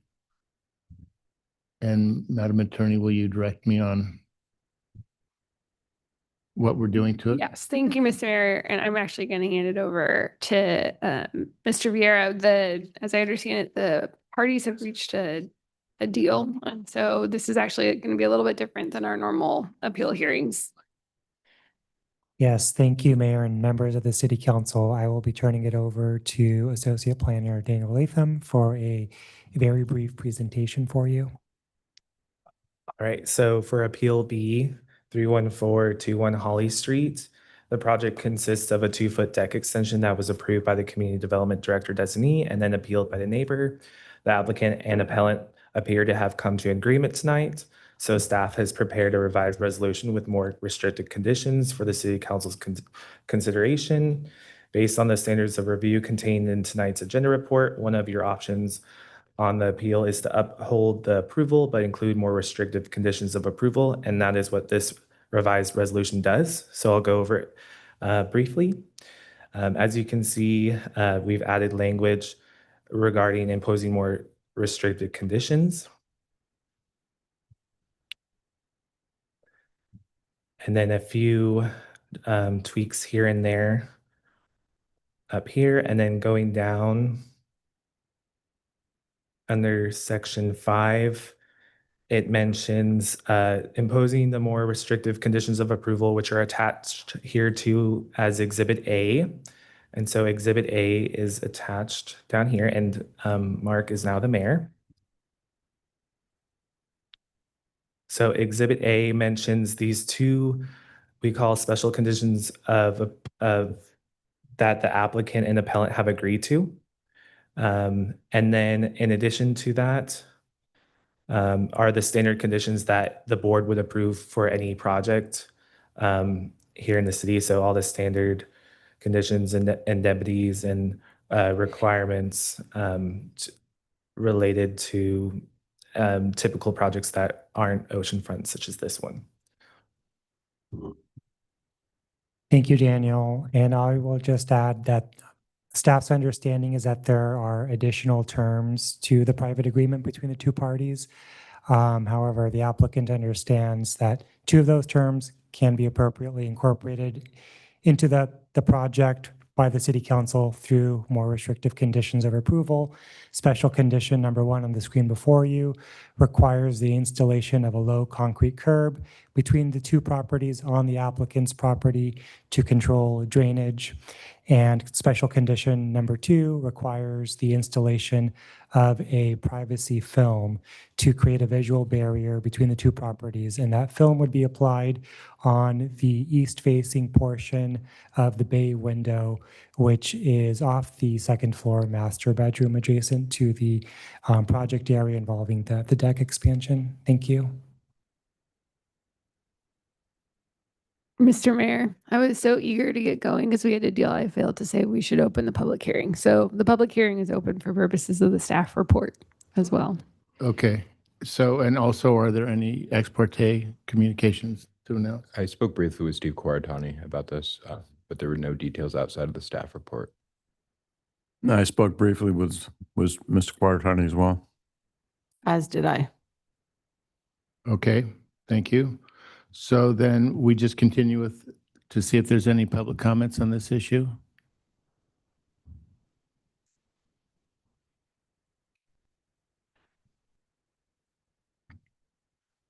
Good evening, Mayor Orgill. It has a nice ring, and congratulations. And to you as well, Hallie and Alex, thank you for your service as well. My name is Steve Quaratani, and we have reached an agreement, but we haven't withdrawn the appeal. The appellant, reserves the right just to speak briefly, and I'm up here to do so. And I believe at least one of my clients would like to do so as well. The reason why the Austins originally filed this appeal was they felt that they were let down by the system a little bit. And can we put the one slide up, Daniel? So what occurred, I've spoken in detail with the architect, Dave Frith, and inadvertently, the deck was increased by 2 feet. And, those of us who are looking at that image, might say, well, it's only 2 feet. But the problem is that when the Austins were originally looking at this project in the story polls, they thought that the deck was going to be considerably smaller. And inadvertently, the deck was increased by another 2 feet. And that's the crux of the problem, because this approval was made by the designee of the community development director. And I think in retrospect, I understand that the municipal code allows for this, but I think that we might have been better off if the design review had looked at an increase of a deck that was considered to be a privacy issue. So that's really the point I wanted to make. I know that we're trying to move projects through and get good approvals, but in this case, I believe that my clients were disappointed. Now, I have been in contact with Dave Frith. He's been great. He's someone I've known for 25 years, and I'm glad that we've been able to reach an agreement. We are asking about or we're requesting the privacy film. That's done. We're addressing the drainage issue. That's done. We're also hoping, and this may be out of the purview of council, but we were hoping to receive a landscape plan and that the council would direct the applicant to finish the landscape plan and implementation at their earliest convenience. We'd also like, because we're in the winter season, if this isn't accomplished, that the bare areas of the landscape be winterized with some kind of cover, to reduce erosion. And then we're also hoping that the applicant's architect will supply us with a survey that would include a topo survey and boundary. And lastly, there is a CAM, which appears to be aimed towards the appellant's property. And we're hoping that that could be replaced with a directional CAM. So, we have a sense of privacy. So thank you. Thank you.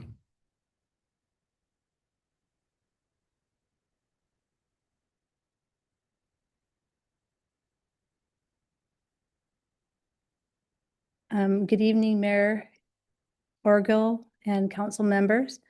Thank you for meeting with us to discuss this appeal matters. I am Lori Austin and have lived on Holly Drive for almost 10 years. When Ina and Gordon became our neighbors, we started out in a friendly neighborly relationship. During this construction project, the relationship between ourselves and Ina and Gordon have become unpleasant.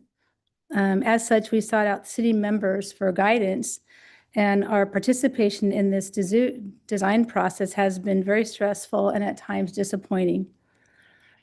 The staking polls and outcome were greatly different from what was approved at the public hearing on February 2nd, 2023. This resulted in all of the old retaining walls, 5 of them in total, being removed and or destroyed or replaced from the Ocean View front yard location. The massive amount of land and dirt movement was done without a grading permit. The new structural retaining wall was built along our adjacent property line, dug down multiple feet, and then built up somewhere between 7 and 9 feet, with the dirt shoved up against the wall to satisfy the 5-foot retaining wall reveal required by the city. As a result, we filed a formal building code enforcement service order on July 29th of 2024. The nature of concerns included demo of the old slope and retaining walls, new retaining walls that do not appear to be in the approved plan set, no grading plans, no studies on drainage or landscape, and no landscape plans, and the deck being extended past the staking poles. That was 1.5 years ago, and before the deck was constructed and completed.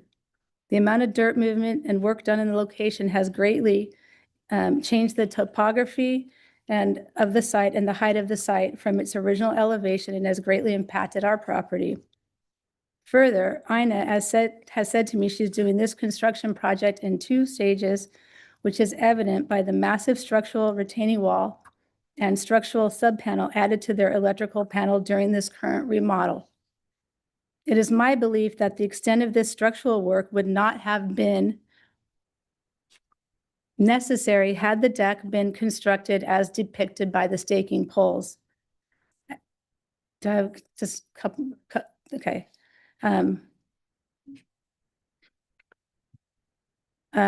From all of this and all the renovations that she wanted to do, she had asked for a parking variance to move forward with their construction. The increased deck and the 8-foot upper floor reveal and the 12-foot others has made it so that we didn't have a clear view of the parking variance requirement, and we would have been more opposed to it had we really understood the scope of work that they had anticipated and planned to do. Thank you. All right, thank you very much. Are there any other people to speak on behalf of the appellant? Sure. I'm Mike Austin. Thank you for hearing me. Mayor, council members, appreciate it. I would just say that there's a lot of confusion on this DRB review because of the story poles. The story poles were set at 10 feet on the lower level, but when they rose up, that created a deck of 8 feet. The deck today is 12 feet.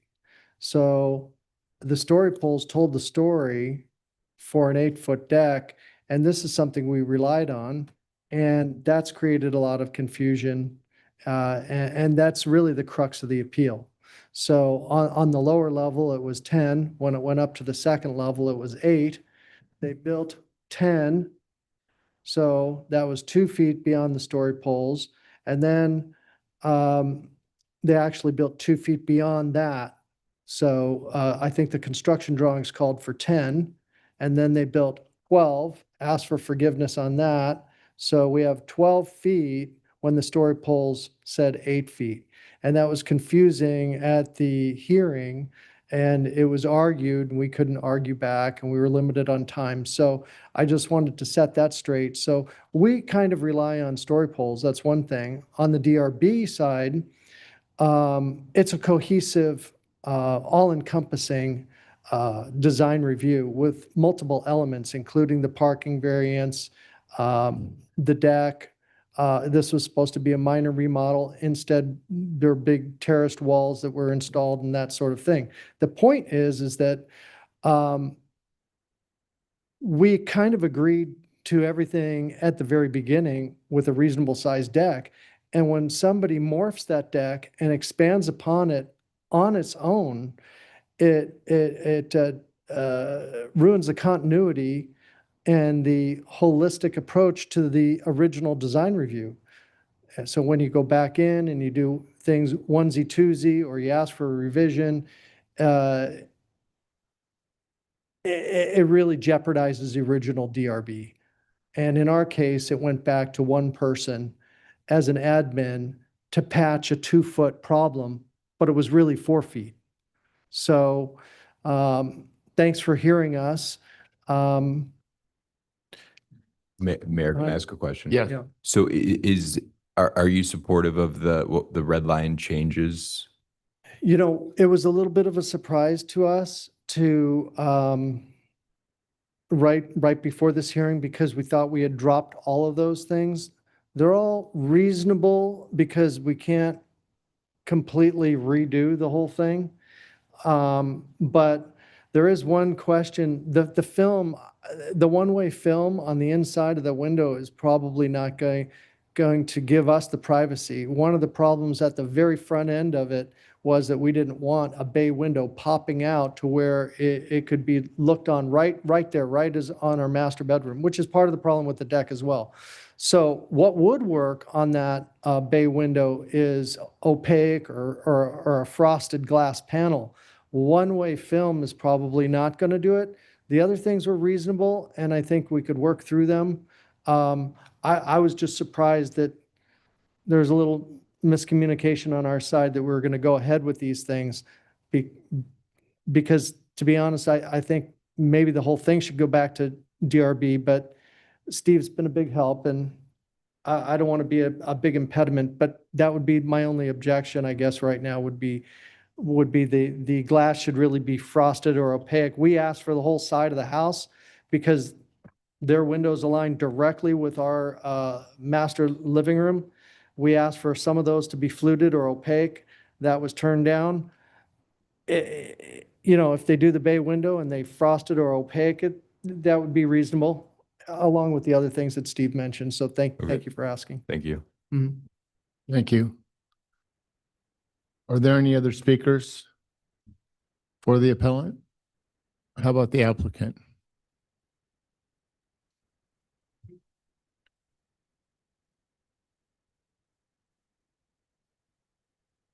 Good evening, council members. My name is Dave Frith. I'm the project architect here representing my friends Ina and Gordon McBean. The appeal is regarding a 24-inch administrative design review board approval. So what I'm hearing the appellant say is they want to go back and revisit the design review board project in totality, and I'm not even sure why that would be commented. The McBeans have followed the process. They have certified staking plans, and there's no confusion over 8 foot or 10 foot or 12 foot. The plans clearly state 10 foot deck extension. There was an existing 24-inch raised deck, if you will, but essentially 24 inches of window walkway to clean the upper level second story windows. And the contractor mistakenly added 10 feet, which is on the approved plans, to the 24-inch deck that was existing. And that was made in error. When I realized that it was made in error, it was 4 to 5 months after the deck had been framed. And the reason I realized that is because I got drawings showing the glass panels to review, and I started doing the math on the panels, and instead of 10 foot, it was 12 feet. And so we proactively came back in, restaked the deck that had been framed incorrectly at 12 feet, and it was approved administratively at admin DRB. And that's what we're here to, I guess, explain. We weren't purposely thumbing our nose at the process. We made the mistake and have gone back through the process to remedy it. The difference in the 10 foot and the 12 foot staff and the administrative design review approval process didn't seem to have an issue with it. And I don't know if you need me to comment on confusion or how the city let the neighbors down or landscape plans or confusion over certified staking. There really isn't any confusion. We're asking to uphold the 12-foot deck that's been constructed and was constructed for many, many months without any concern until we proactively, as the applicant, came back and tidied up our mess. As far as the privacy glass on the bay window, that's fine. The McBeans have agreed to do that. They would love to have this entire process put behind them. The appeal was in June and has been continually delayed for 5 months with no explanation. And we just on Saturday of this past weekend received a list of demands that the appellant was interested in us moving forward with. To me, the confusion here is a system that has allowed two neighbors to bicker back and forth for the last 5 months, which is ridiculous. It's my hope that my friends, the McBeans and the Austins next door, put this 24-inch deck extension that was previously approved behind them and go back to being neighbors.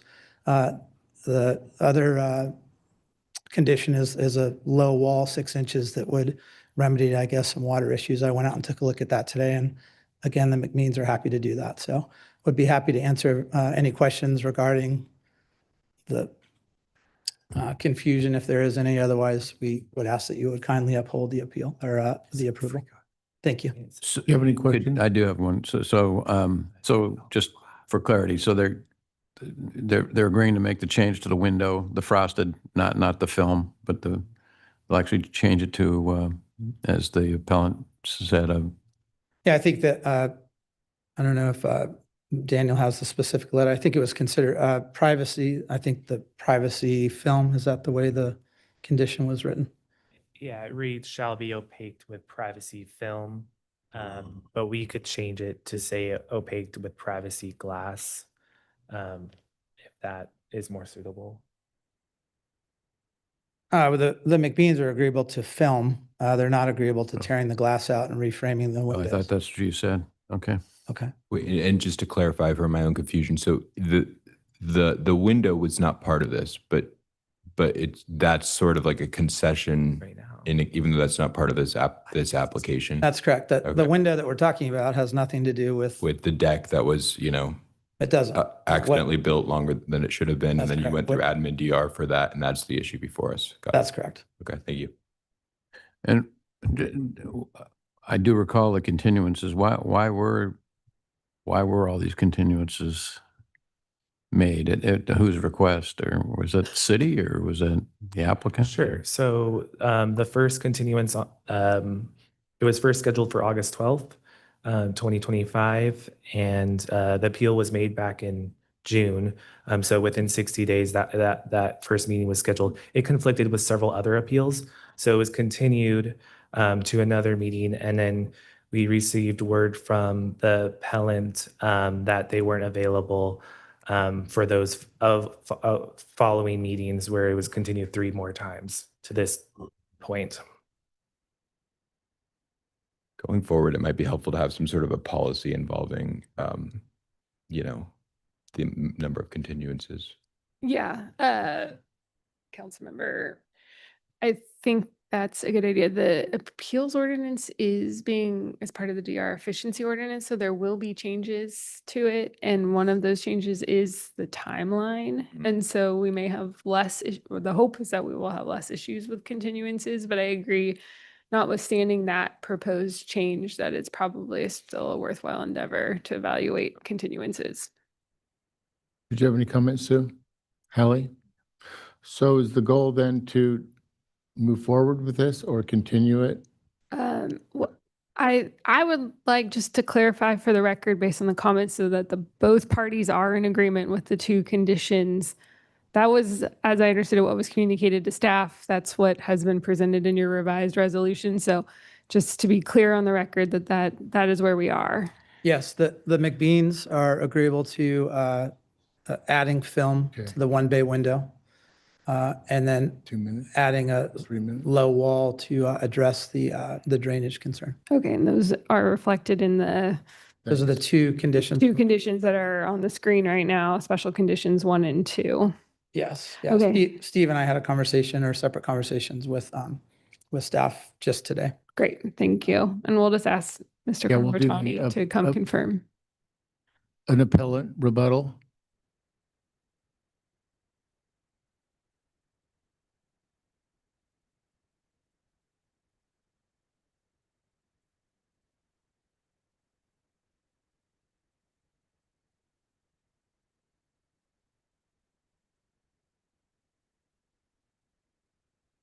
I think I'm going to have to rebut.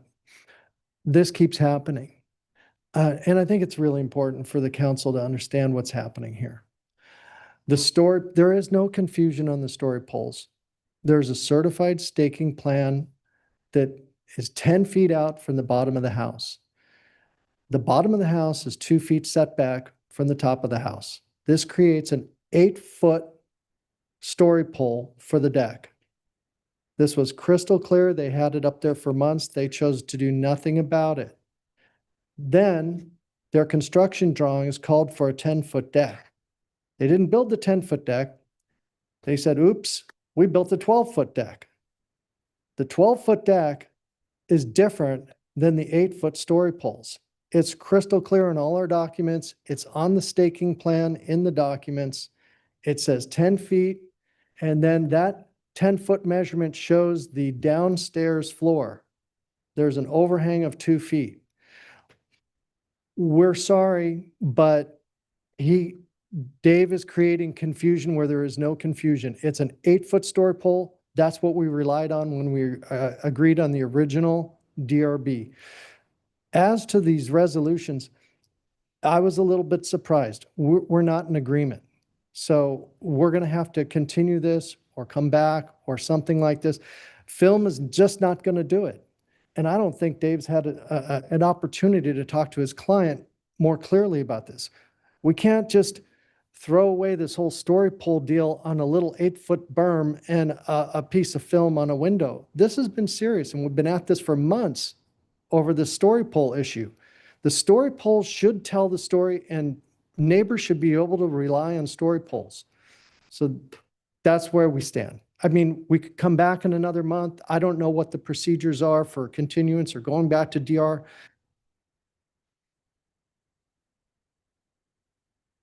Madam City Attorney.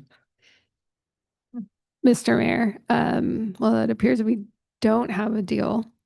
And so the council's options are to hear the appeal before you and make a decision on whether to grant or deny the appeal. The options laid out in the staff report. Or you could continue the item if you would like. It's at your discretion. You're not obligated to continue it. You certainly could hear it tonight. I think you've heard a fair portion of it. And Well, maybe this might, what, go ahead. We're going to close the public hearing. Oh, I apologize. I'm closing the public hearing. And is there any staff response to any of what has been said? Sure. I do have the staking plan from when the board approved it in 2023. And it references the 10-foot dimension from the face of the house for the proposed deck at that time. Other than that, I'm not sure what else I can. So just, I want to make sure I'm understanding this. So I get that it sounds like there was a mistake that was made with respect to the staking. And so I empathize with the appellants in that respect of the original DRB decision. But then the applicant has the right to basically go to admin DR, which is what happened here, to get approval for this extension. Am I understanding that right, Madam City Attorney? That's right. And then admin DR, they basically made a decision based on the design review criteria. This should be approved. And then the question before us is whether there's anything in the record that would provide a basis for us to overturn that decision about the deck. Regardless of what happened in the past, that's really not how we make a decision. Our role is to make a decision on the item before us, which is about an admin review extension of the deck. correct. And so, I mean, oh, go ahead. And was it restaked for the benefit of admin DR? Correct.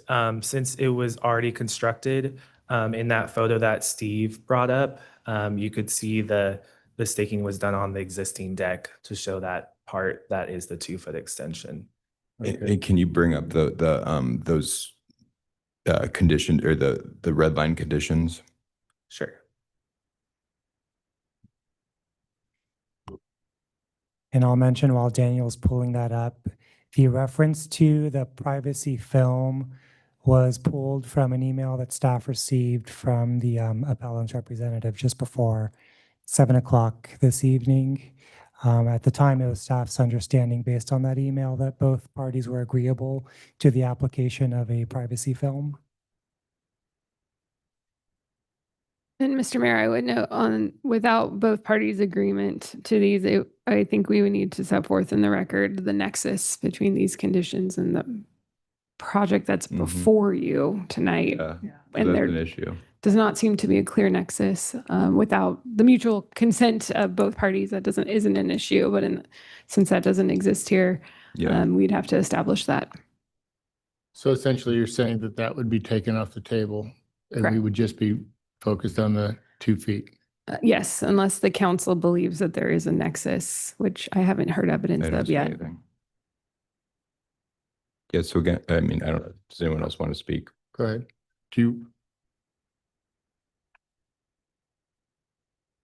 Well, it seems to me that we've made a decision without stating it clearly that we're going to finish hearing this appeal right now. And if that's the case, I do just want to apologize to those people who are here for Appeal A. We switched the order thinking this was going to be a very short appeal.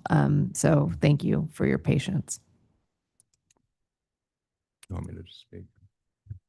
Is Okay. it the plan is to proceed just for the record. Is that? So, I think, yeah. Sue, go ahead. No, I'm real frustrated because I thought you guys had this worked out and we have all these other people sitting here for appeal. I have the same frustration, but I mean, so what do we do? Just go on the basis of what the original appeal was? That's what Yeah. I think.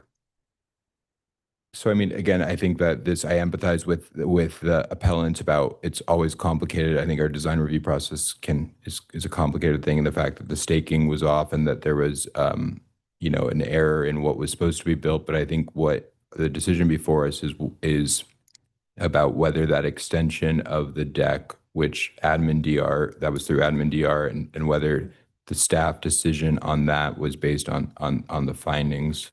And I think, you know, based on all the evidence in the record, it sounds like the concerns are related to things from the previous DRB appeal. So it's hard for me to have a basis of why we would overturn the staff decision to do the deck extension. So I would be supportive of denying the appeal and moving forward.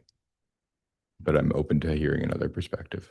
Well, yeah, I mean, I agree with that. We need to, what we're being asked to do now is to analyze the admin approval. We haven't heard anything from staff because we thought we had an agreement. So I want to hear what the issues were that were raised on the appeal and why staff thinks that the admin DR approval is consistent with, you know, the design review criteria. Do we have a staff report on the initial I'll pull appeal? up the report. Thank you. Mr. Mayor and Councilmember Well, I just want to be clear for the record. I think at one point we said the public hearing was closed and the public hearing remains open since we're now going to get new evidence from staff relating to the appeal. So public comment is closed. Thank you.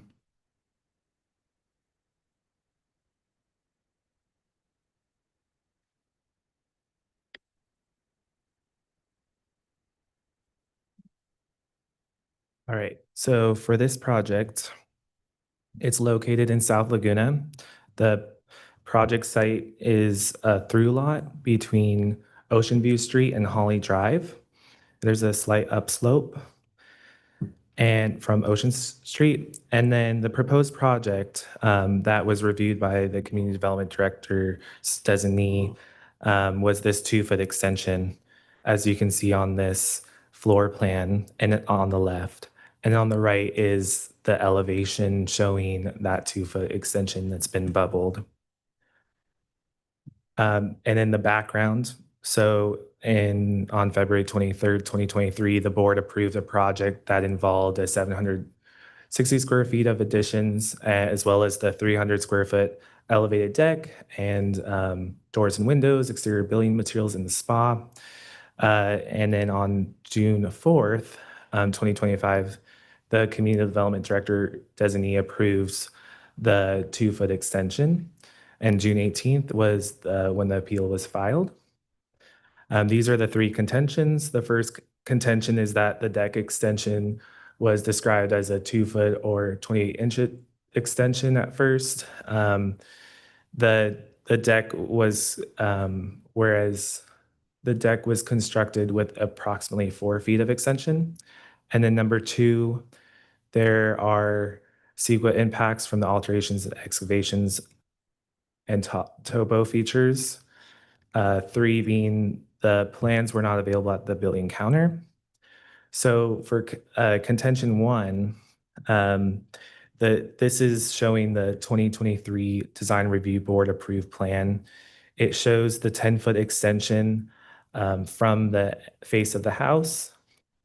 And on the right is what the Community Development Director designee approved, which shows an additional 24 inches. At that meeting, it was discovered that it was actually 24 inches, not previously labeled as 28 inches, and that's discussed in the staff report. And so that's why the 24 versus 28 comes up. And then also, And so as described by the applicant, they did extend the deck 2 feet beyond what was approved when they constructed it. In response, they filed for administrative design review as allowed by the code for elevated decks. This deck extension is 58 square feet approximately. And in order to confirm all this, a surveyor record will verify the deck was built per plan, and verification will be required prior to the city passing a final building inspection. And in addition, the applicant also provided staff with a video showing the dimension of 144 inches from the face of the house, or 12 feet as it is built today. Contention 2 is CEQA impacts. Well, the proposed project is a elevated deck. It's a cantilevered deck. It's a minor expansion of the existing use. It doesn't, the project site doesn't include ESAs or environmentally sensitive areas. And none of the exceptions to the CEQA Class 1 exemption apply. For contention 3, it mentions the plans were not available at the building counter. The building permit plans were initially misfiled, but later found. The recovered plans matched the DRB approved 2023 design. The contractor built the deck 2 feet beyond what was approved.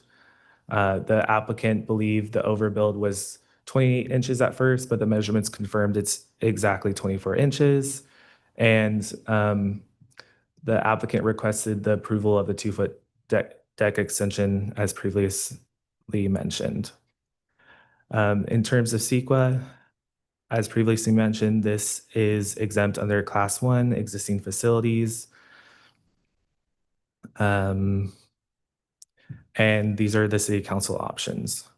So the first option is to uphold the designee approval and finding the project exempt from CEQA. 2 is to adopt the attached resolution upholding the designee approval and finding the project exempt from CEQA, but modifying the resolution with more restrictive conditions of approval, which is what we were just attempting to do. And 3 is to direct staff to prepare and return to a future meeting with a resolution overturning the designee's approval, with findings to support overturning the decision and denial of the project. And 4 is to direct staff to prepare and return at a future meeting with a resolution remanding it back to the designee, which is the approval authority, with findings in support of the remand and further direction to the designee. So staff's recommendation is to deny the appeal and sustain the designee's approval. You want to take over? Thanks very much, Daniel. And to Councilmember Whalen's question about the staff's determination of satisfying the design review criteria, I did want to point out that your agenda report this evening does include an analysis of the 16 design review criteria. I will highlight just a few of those. For neighborhood compatibility, the designee found that the proposed mid-level elevated deck is compatible with neighboring decks for homes between Holly Drive and Ocean Street. It's typical for these properties to have elevated decks along the south building elevations, and that's to capture ocean views in that direction. As it relates to privacy, the designee also found that the deck extension satisfied that criterion, and that the deck extension does not result in a substantial privacy impact for neighboring properties, as it's oriented towards the ocean, is similar to neighboring decks, and does not extend along the entire width of the home. At the middle floor level, the habitable area directly adjacent to the deck is approximately 42 feet wide, while the deck measures only 28 feet, 6 inches wide. And what I will do is bring up a site plan view of the deck with a few annotations that I've added to add some clarity to this design review analysis. In red, we have the 10-foot elevated deck in its design review approved condition. And shaded in blue is that 2-foot extension that was approved by the designee. As was mentioned, the deck does not span the full width of the home. Here you have the corner of the property at that south building elevation. Ocean is towards the bottom of the plan in that direction, and measuring from the corner of the deck to the corner of the appellant's property home, we have approximately 28-foot and a half inch, 28-foot 6-inch setback approximately. That'll conclude the staff presentation, and we are available for questions. Thank you. Thank you. Any questions? I do have one question. I don't know I mean, I think we're ready to probably make a decision, but we've now heard it, and I'll ask the city attorney. You know, well, maybe we should indicate how we're gonna proceed on the matter. My sense is that we're gonna find there was no abuse of discretion by the designee. I don't know if others agree with that, but if you do, which I'm seeing some head shaking, can we give, I don't know if the appellant's interested, but can they, it seems to me they could agree to add 1 or 2 of those conditions. If they agree to that, we're gonna, can't we then include them without this whole nexus business? Yeah, so the parties are agreeable to the 2 condition or to either of the conditions, whichever one, and they state that on the record, both of them, then the nexus concern effectively is mitigated. Yeah. So I think, you know, for the appellant, I think the council is going to determine here that there was no abuse of discretion by the designee in approving the administrative approving the 2-foot extension. And the question back to you would be, do you want us just to take that action, or do you want us to consider either or both of those changes that have been outlined earlier? We can either just proceed and deny the appeal, or we can give you the opportunity to ask us to include 1 or both of those conditions.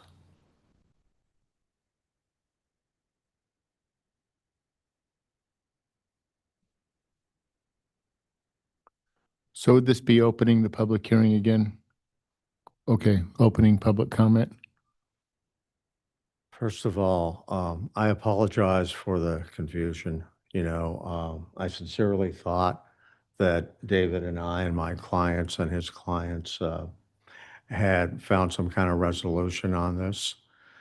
My clients still believe that the story polls did not accurately. Steve, we're not Okay. debating. Okay, I understand. You're up here to answer whether or not you want either or both of those conditions. I apologize, Bob.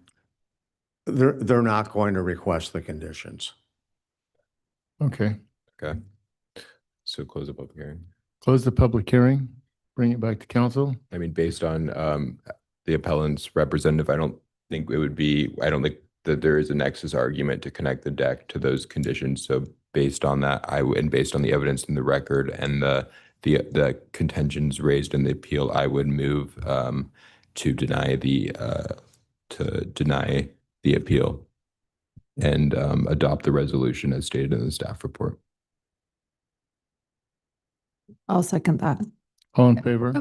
Sorry, can I jump in real quick? The resolution appears to not have the standard conditions attached. So could we incorporate by reference our standard conditions? Yeah. We would just add a section at the end that says the standard conditions are attached as Exhibit A. So not the special conditions, just the standard conditions that we apply. I would amend my motion to incorporate that. I agree. All in favor? Aye. Aye. Passed.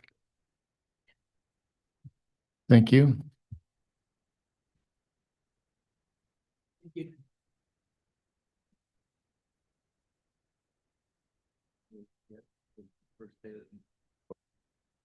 What?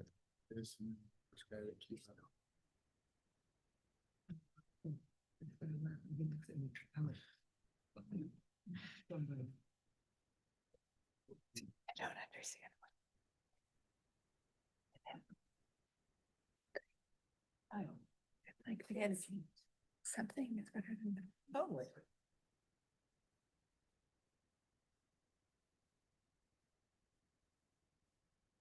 Okay, back to Appeal A. Sorry for waiting so long, everybody. We apologize. That took us by surprise. It was a little gift for my first day as mayor. What's another hour after all this, right? Jeez. So we have staff presentation.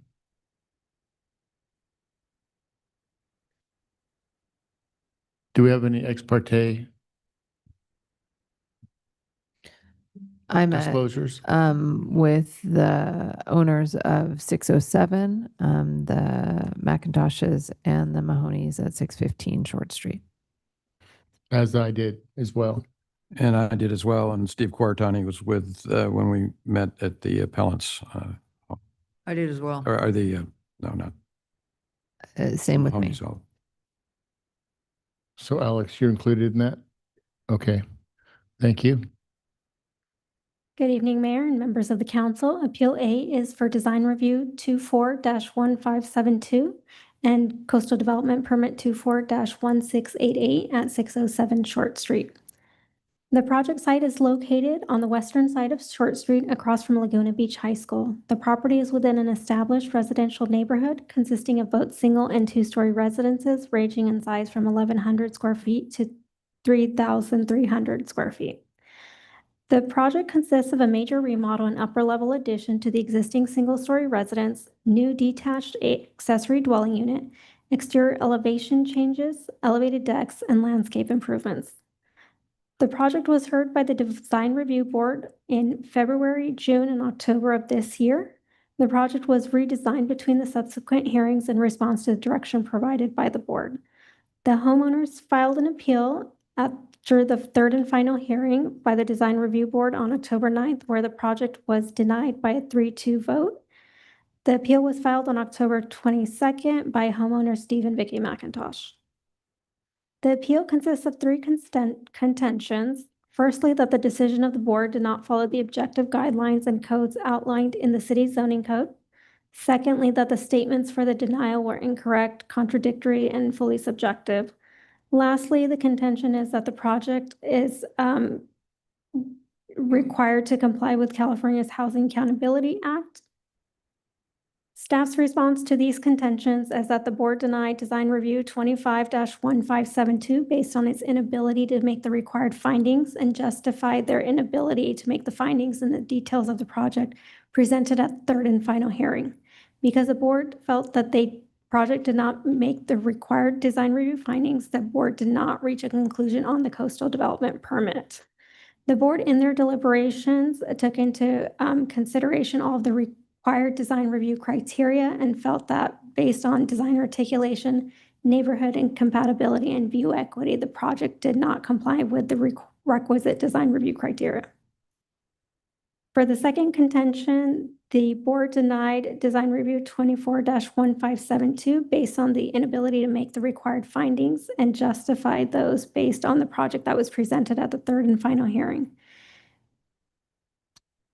Lastly, the Housing Accountability Statute uses the term plural residential units. This particular project is the addition and remodel of an existing single-family residence and thus would not be consistent with the definition of plural residential units, as only one residential unit is created. The council's options for this appeal are to adopt the attached resolution upholding the board denial and determining that CEQA does not apply, to adopt the attached resolution granting the appeal and overturning the board denial with findings in support and finding the project exempt from further CEQA, and to direct staff to prepare and return at a future meeting with a resolution to remanding the design review back to the design review board for further and providing further direction to the board. Staff's recommendation is that the council either adopt the resolution upholding the decision of the Design Review Board and/or adopt a resolution overturning the decision of the Design Review Board in light of the split 3-2 vote. Since publication of the appeal report, public correspondence has been received from neighboring property owners and their attorney opposing the project due to design, view, and privacy concerns. Based on the 3-2 vote, the standards of review is that both the design review and coastal development permit applications would be de novo hearings. And if necessary, the city council, we can review this further as you're preparing your discussion. And then there's an abuse of discretion definition provided as well in terms of overturning the appeal. That concludes my presentation. I'm available for any questions. Any questions from council? None? Okay, I will follow my directions this time. And I will open public testimony. And so let me just kind of run through this. We're going to, the appellant presentation will be 5 minutes. And then there'll be a 3-minute for any other testimony regarding the appellant, and then the same would apply to the applicant, 5 minutes, and then 3 minutes to any other. Oh, no, this one. 5 minutes for the applicant / appellant, and then 3 minutes in support of them, and then it's 5 minutes for opposition Okay. representative. And Okay, so we'll start with the applicant's presentation, 5 minutes. You're both the applicant and appellant.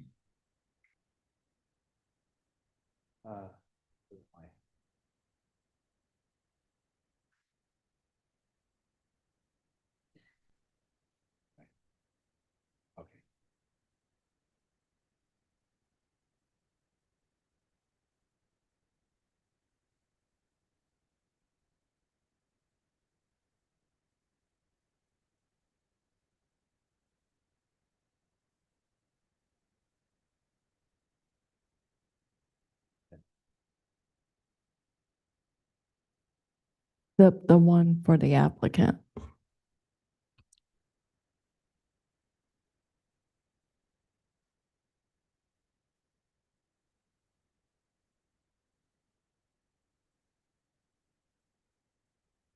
There we go. That looks right. Good evening, everyone. Now, next slide, please. We're here to talk about our DRB denial with design articulation, neighborhood compatibility, and view equity. Next slide, please. Let's start with design articulation. We designed a house with setbacks, various levels and architectural features, and that incorporate all kinds of materials that create depth and articulation. Next slide, please. This is a shot of our house taken from Google Maps, and you can see our poles there. Next slide. That's what it looked like with our new design dropped in. You can see it compared to the size of our neighbor's house there. Next slide, please.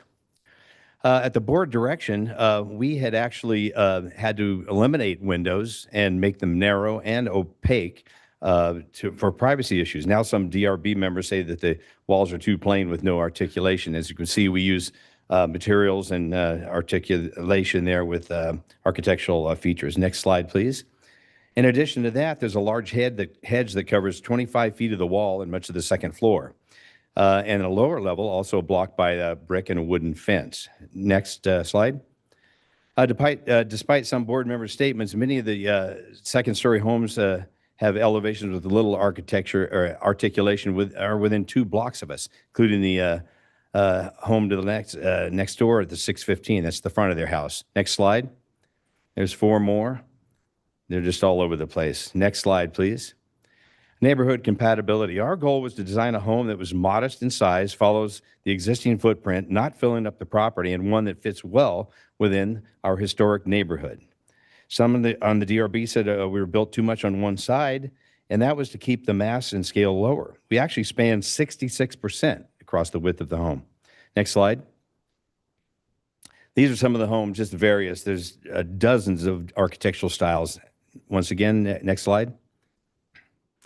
Member Gannon from the DRB said, nowhere in this neighborhood is there a design where the upper level overloads one side of the home like ours. The photo shows 3 houses right next door to us, or 2 with the upper built on the side of the corner that work out just fine. Next slide, please.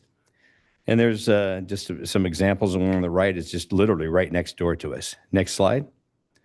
We contend that view equity was achieved with our initial design, and then particularly over several design changes and actions. So as the DRB guidelines state, avoid blocking neighbors' primary views. Next slide. 615 Short, the back corner bedroom has a fabulous primary ocean view out the back, as you can see in a large window. And on the right is a small window with, for secondary view. Note the hedge growth on that side. Next slide. At a DRB hearing for a project on Poplar, the board member stated about the window on the right, I don't think it's a primary, even though it's a big window. Their primary view is actually out the front. Both windows are the same size and are in actual ceremonial living room, unlike 615 Short. The window on the right has a Catalina view, which the board did not feel compelled to save. Same precedent should have been applied to 615 Short. Next slide, please. Next slide after that. That's their view out the back now with their own plants blocking their view. Next slide. Off their deck in the back, beautiful views. Next slide. Still an ocean view from the center bedroom. That's 10-foot pullback there with the red line. Next slide. We created this rendering after some board members and the Mahoney said we should build on the other side. First off, it still blocks the hill view that everyone was so upset about.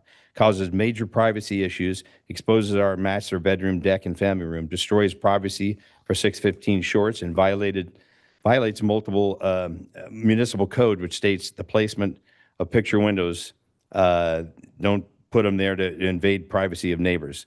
Next, please. Next slide, please. There's our original pullbacks, and you can see 5 feet and 10 feet. Next slide.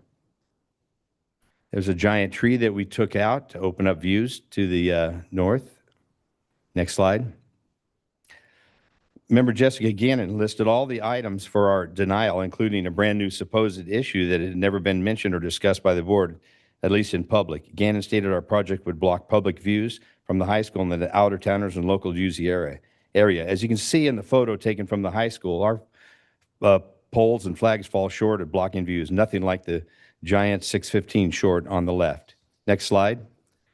A property may enjoy a specific view today, but that experience may change as surrounding properties are developed. The Mahoneys have over 160 degrees of view. We have absolutely 0 degrees of view. In the spirit of view equity, our gain of primary ocean views blocks 15% of their view, and then our secondary hill views. So we've always said avoid blocking neighbors' primary views, locate major building masses and outdoor space to maintain primary views through and across the site from other properties. View equity means achievement of a fair, reasonable, and balanced accommodation of views. We believe we've achieved exactly that and urge the council to overturn the DRB denial and approve our project tonight. Thank you. Thank you. Okay, then we'll allow 3 minutes for persons in support of the project.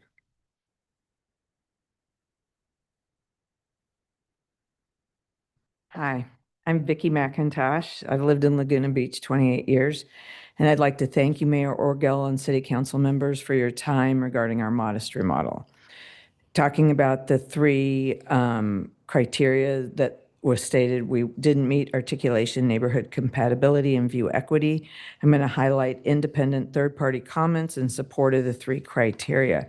I'm combining design, articulation, and neighborhood compatibility due to time.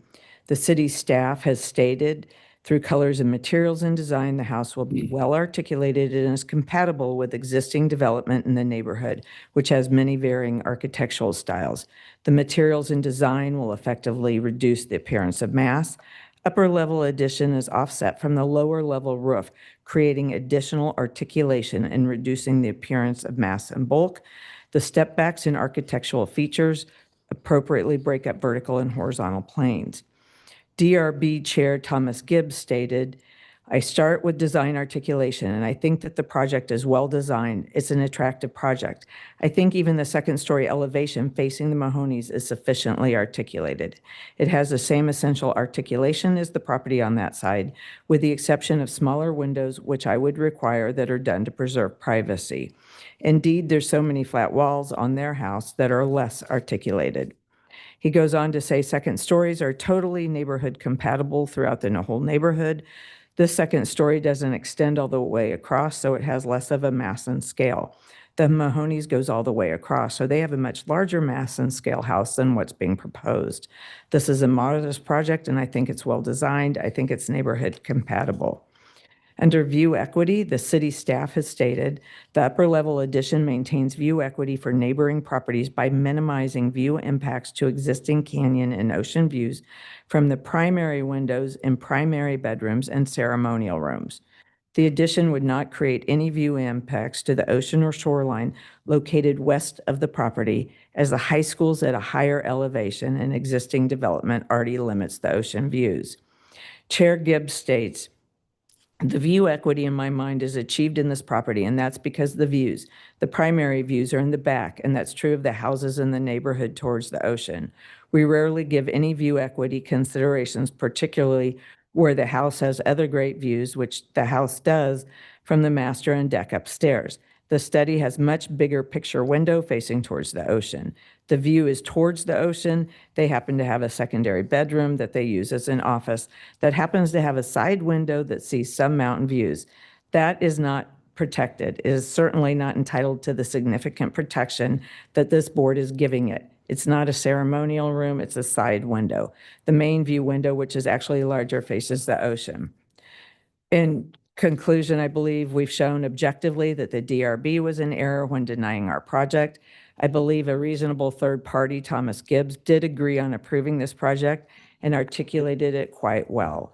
And Chair Gibbs is not someone that was just picked off the street. Instead, he's been a land use attorney that's practiced law in California for approximately 40 years. He would qualify as a reasonable person making such a decision. Thank you for your time.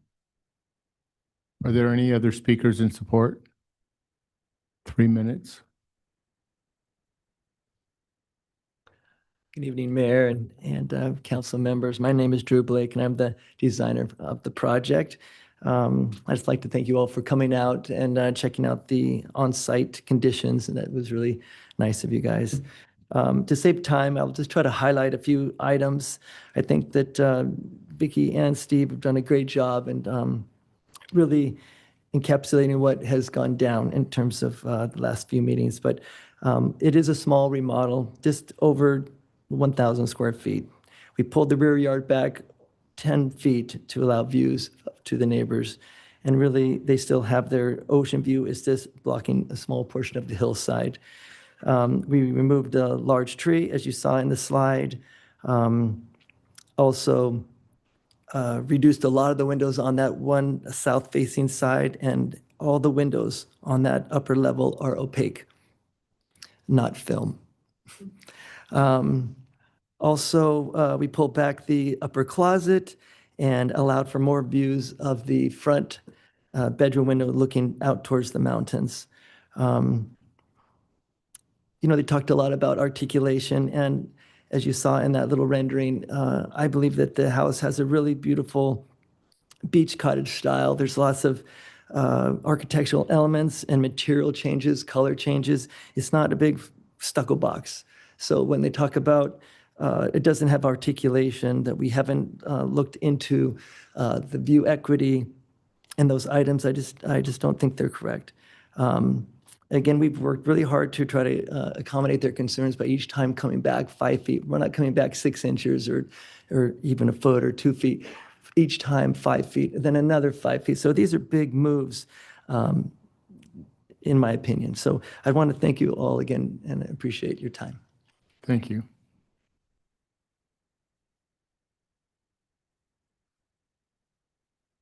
Hello, Mr. Mayor. And of course, our honored Mayor Pro Tem as well. Michael Cox running, so I better get going. Steve McIntosh, a good friend of mine, decided after a few decades of consideration to make the move and expand his one-story house that's surrounded by two-story homes. Out of curiosity, I decided to attend DRB meetings to see how it all worked on this project. Since I can't get those hours back from such a convoluted process, I'm here to share part of the story with you. At its root level, the purpose of the DRB is to assess development projects in Laguna Beach. To do this, the city uses highly trained and educated professional planners to evaluate each project, present the particulars, and make a formal recommendation to the DRB. I bring this up because after sitting through each staff presentation on the McIntosh project at 3 different meetings, something odd occurred. Every single time the staff presented the updated project parameters, they did so with a formal recommendation to move ahead and approve it. Every single time the McIntoshes came before DRB, they and their architect showed changes and updates designed to help the unsatisfied neighbor and within the context of the many moving parts of the project itself. Despite the fact that every single time the city's planning staff made the recommendation to approve, certain DRB members tossed it out and suggested even more changes that seemed to come from the mist. Of course, the city's professional planning staff are steeped in experience, codes, and ordinances specific to Laguna Beach and that drive their recommendation. Based on the dismissive actions of a few DRB members related to staff recommendation, one has to wonder whether it makes sense to have any planners on staff since DRB seems to ignore them. That's a horrible message to staff and residents alike. Again, despite saying every single time that the project fully met Laguna Beach requirements, the recommendation to approve the project by professional planning staff was ignored. Instead, a subset of what appear to be less highly trained DRB members seemed to simply shoot from the hip as they conducted a random walk exercise and tossed in ever-changing and mostly non-objective variables. This entire process was truly scary to watch, given how expensive homes are here, and the fact that for most people, the home represents their single biggest investment. Where are residents and architects to turn for advice on any project when they cannot trust the detailed work of the professional planning staff will have any weight or value? I close by sharing comments from the chairman of the DRB, which we just heard has 40 years in this area. He pointed out from the last meeting things about this project. I use him because he was highly analytical and objective in his analysis.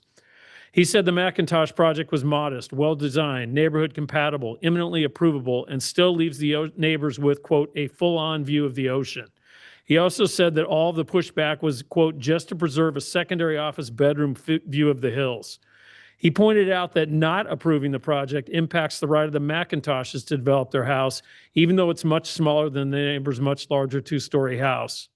The McIntoshes have lived in Laguna Beach for decades, played by the rules in the DRB process all along, and are here before you tonight. I would simply say this in final closing. The chair finally said in his closing, it would be a tragedy to deny this project. I hope tonight you can fix this egregious error. It's time to do the right thing. Are there any other speakers in support of the project? Okay, we'll hear speakers in opposition to the project, 3 minutes apiece.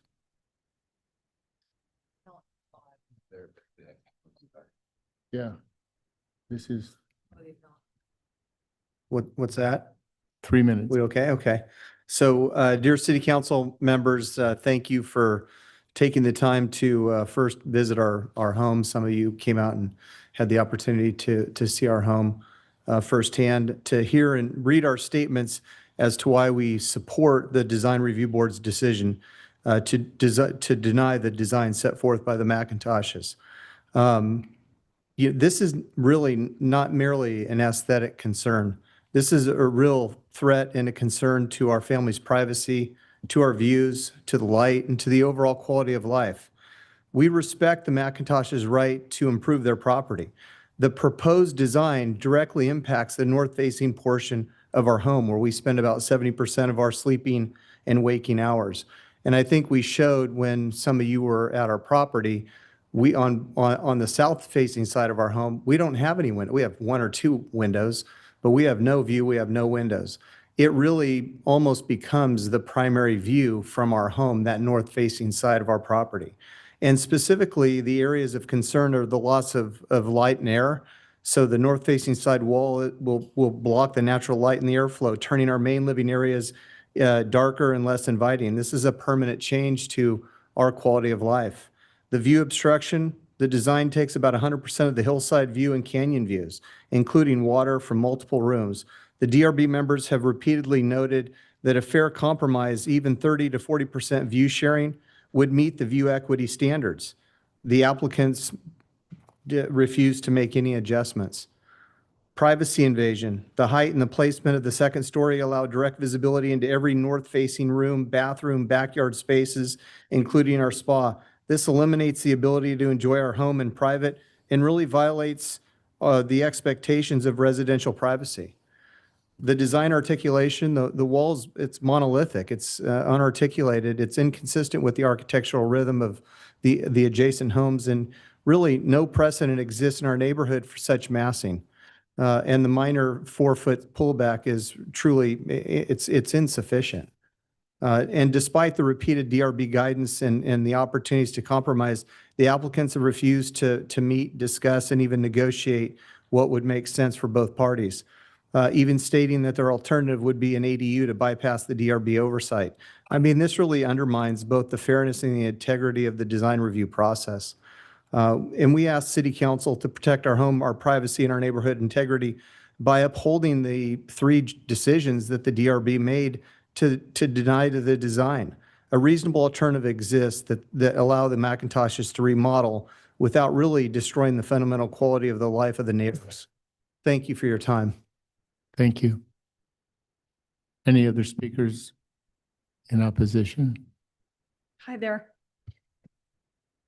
Deep breath. I'm Allison Mahoney. Thank you, Mayor Orgill, the City Council, the Design Review Board, the staff, and our neighbors for hearing our input regarding the McIntoshes proposed plan. I guess to start with, I'll say that I think some of the comments of the board and the comments that we've made have been misconstrued here.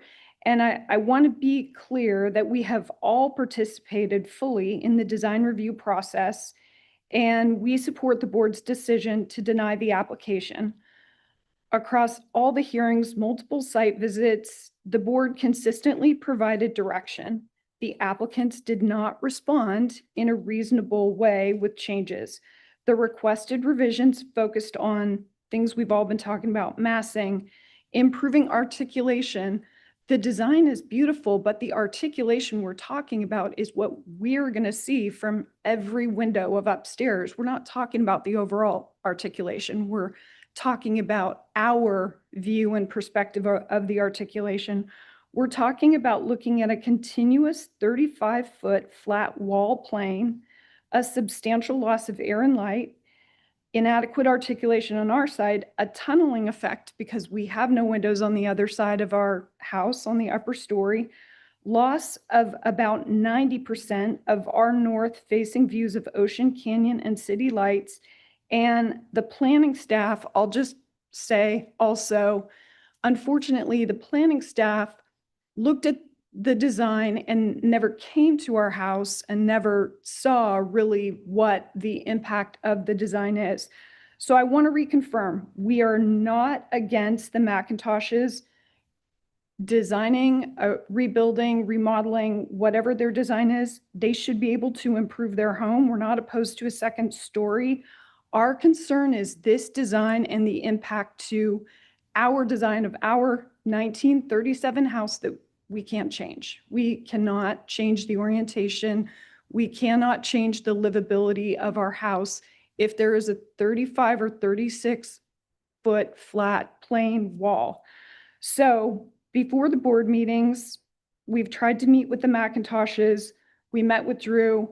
We know that there were other design considerations, and we are asking please to uphold the design review board. There is a better design that is less impactful for us.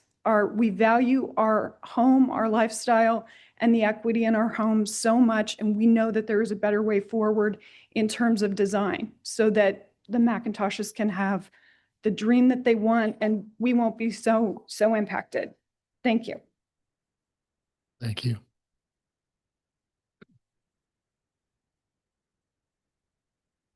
Schweitzer, could you cue me up, please? Or Anne Marie, can you?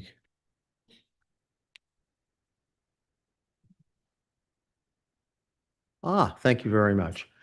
Not only did I fail in client management earlier, but I also was remiss not wishing council and staff a happy holiday. So I'll take the opportunity right now. If we look at this first slide, the board was very clear and consistent throughout the 3 hearings. They asked the applicant to address view equity, design articulation, and neighborhood compatibility.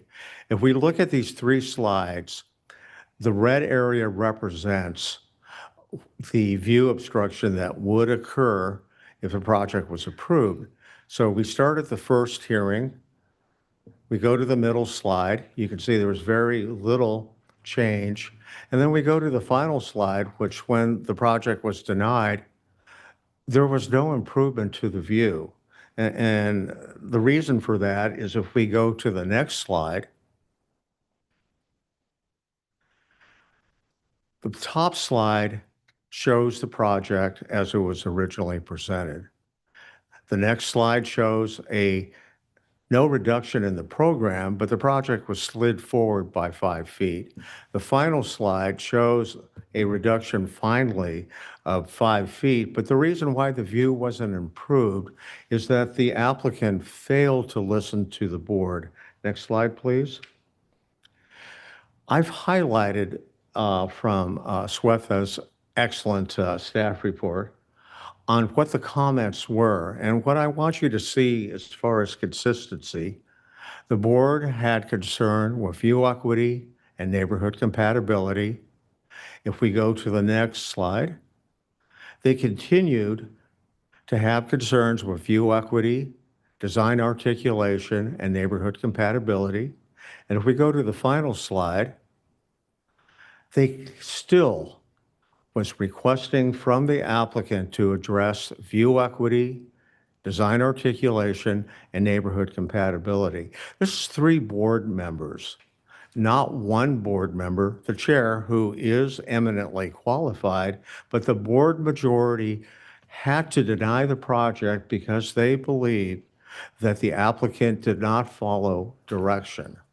And that's probably our contention here this evening. Please support the Design Review Board. They looked at the project carefully. They gave careful consideration and direction. And unfortunately, the project was denied because the applicant was unable or unwilling to make changes to have an approvable project. Thank you. Council, Merry Christmas and Happy Holidays. My name's Carter Mudge. I'm counsel for the Mahonies. It's been a minute since I was last up here, and only 2 of the 7 of you know me, so I'm going to go briefly through the annoying exercise used to piss off Kelly Boyd so much and go with my more Laguna than now credentials. Born and raised in South Laguna. All 3 of my boys were born here. First jobs at Tivoli Terrace and as a lifeguard here. Office in town for 12 years. And graduated from the Irvine Bowl as an artist. So what I want to focus on is the Design Review Board made a considered 3-2 decision to deny the project. I've heard a lot of opinion tonight. I respect the opinions, but there's been no evidence that's been presented to you that suggests the Design Review Board abused its discretion.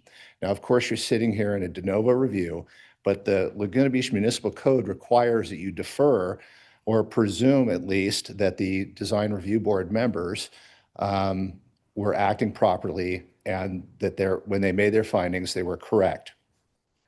So what they found was on the neighborhood compatibility and design articulation and view that there was violations, subjective violations of certain elements of the land use elements and policies, including land use element policy 2.1, 2.8, and 7.3, which concern neighborhood compatibility and protection of views.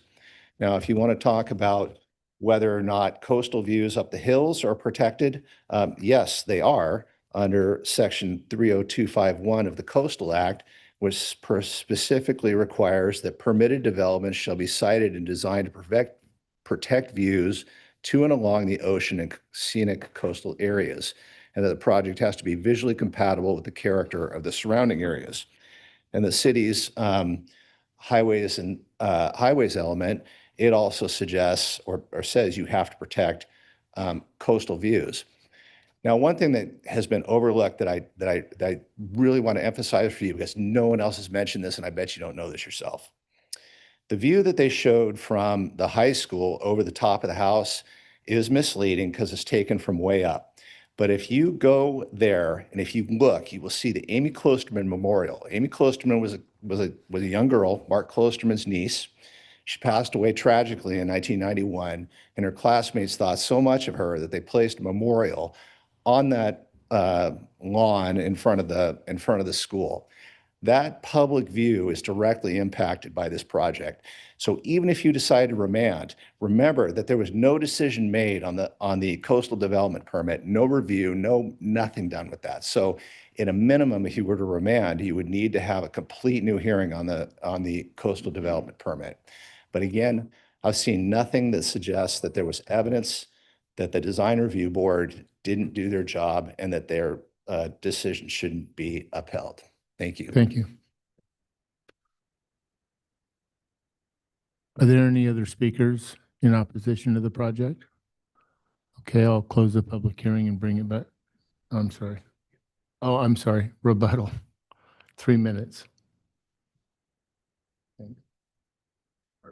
Always very interesting things there from people. That photo was taken from 10 feet inside a room, so it makes the view a little narrow. So things aren't always as they seem. We have shown a preponderance of evidence tonight and objective facts that the DRB majority statements were often contradictory and were based on insufficient evidence and personal opinions, impartiality, and not based in fact. We have shown photographic proof of our design's articulation through architectural techniques, wall offsets, and photographic proof showing the lack of articulation throughout the neighborhood, starting with the Mahoney's massive house itself. We showed photos proving the statement that we're inconsistent with the surrounding development pattern is false. We also showed a beautiful ocean primary views from the back of 615 Shore. All one needs to do is to actually watch the hearings, look at the full transcripts, and see all the evidence needed to back up our claims. The DRB discrepancies in direction, changing positions, redesigning our house, subjective statements way outside DRB guidelines, personal opinions, offers of quid pro quo, and an obvious disdain for our project. At the first hearing, a DRB member agreed with member Gibbs that the articulation and mass and scale were fine, then changes her narrative in hearing 2. Hearing 3, she offers up a little quid pro quo twice. She says, it just feels like for you to offer up another 4 feet to allow them to have something. I think the overall design of this home feels lopsided. I could give you that, knowing I was giving the homeowner who's been living there a beautiful canyon view. I could give you that. Then later she says, I think the articulation on the side, I know that was mentioned many times before, you didn't achieve. I would almost be willing to give you that. I feel like I'm negotiating on behalf of the homeowner next door. She actually was. So if a board member is willing to, quote, look the other way, apparently there's really not an actual problem with neighborhood compatibility and articulation. If there is, there's a much bigger problem here. Obviously, we don't need to rely on opinion for evidence and feel we've proven abuse of discretion right there with a preponderance of the evidence. Gibbs said it best. I hugely disagree with this one. You're really impacting the right of this applicant to develop their house in a way that's actually less massive than the neighbor next door. And the Mahoneys have views to the backside of their house with windows, decks, and the second floor, all to preserve a second bedroom side window. I can't stomach that. That's how bad he thought that their decision was. So thank you so much. I appreciate your time. Thank you. Okay, I'll close public hearing and bring it at, what's that? Do you have any response to any of the testimony, staff? None? Any questions of council? I have a question for staff. So it seems like the high school view, which I guess now is a CDP argument, it wasn't raised. Was that raised in the first 2 hearings? The public views were not raised in the first two hearings because there was never any decision to approve or deny it. In addition, there was actually no action taken on the CDP, but because the project in its entirety encompassed both elements, once a decision was made on the design review, the CDP was also denied as part of the project. But the issue of the public view from the high school wasn't brought up in the first two hearings. Yeah. Did staff, because it's included in the, in the responses when staff was citing the view impact from the high school, was that just based off the what was brought up by members of the design review? In Or- the staff report, there was analysis that there wouldn't be impacts to public views due to the elevation changes between the high school and the proposed second story addition. Okay. That's my only question for now.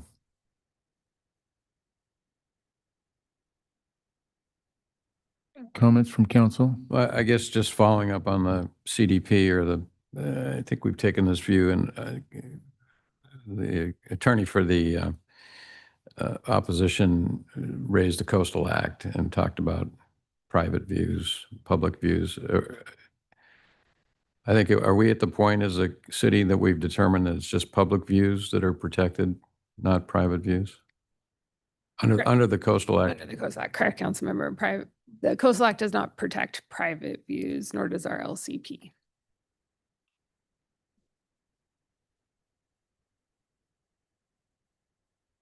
Any other comments? Holly? It's late. I know we're all tired.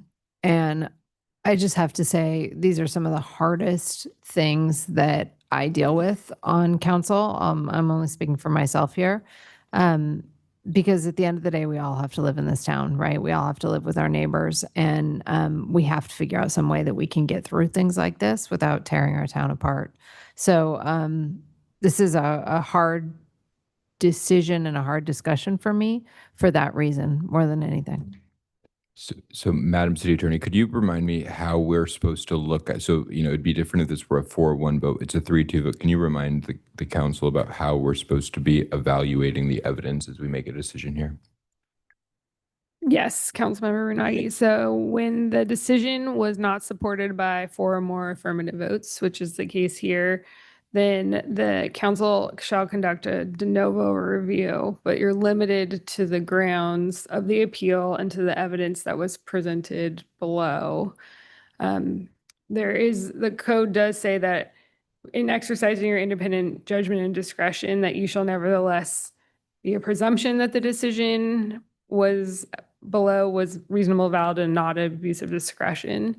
But it's because it's a de novo hearing and you are exercising your independent judgment, it's only a presumption, so you can't overtake it with evidence that you find.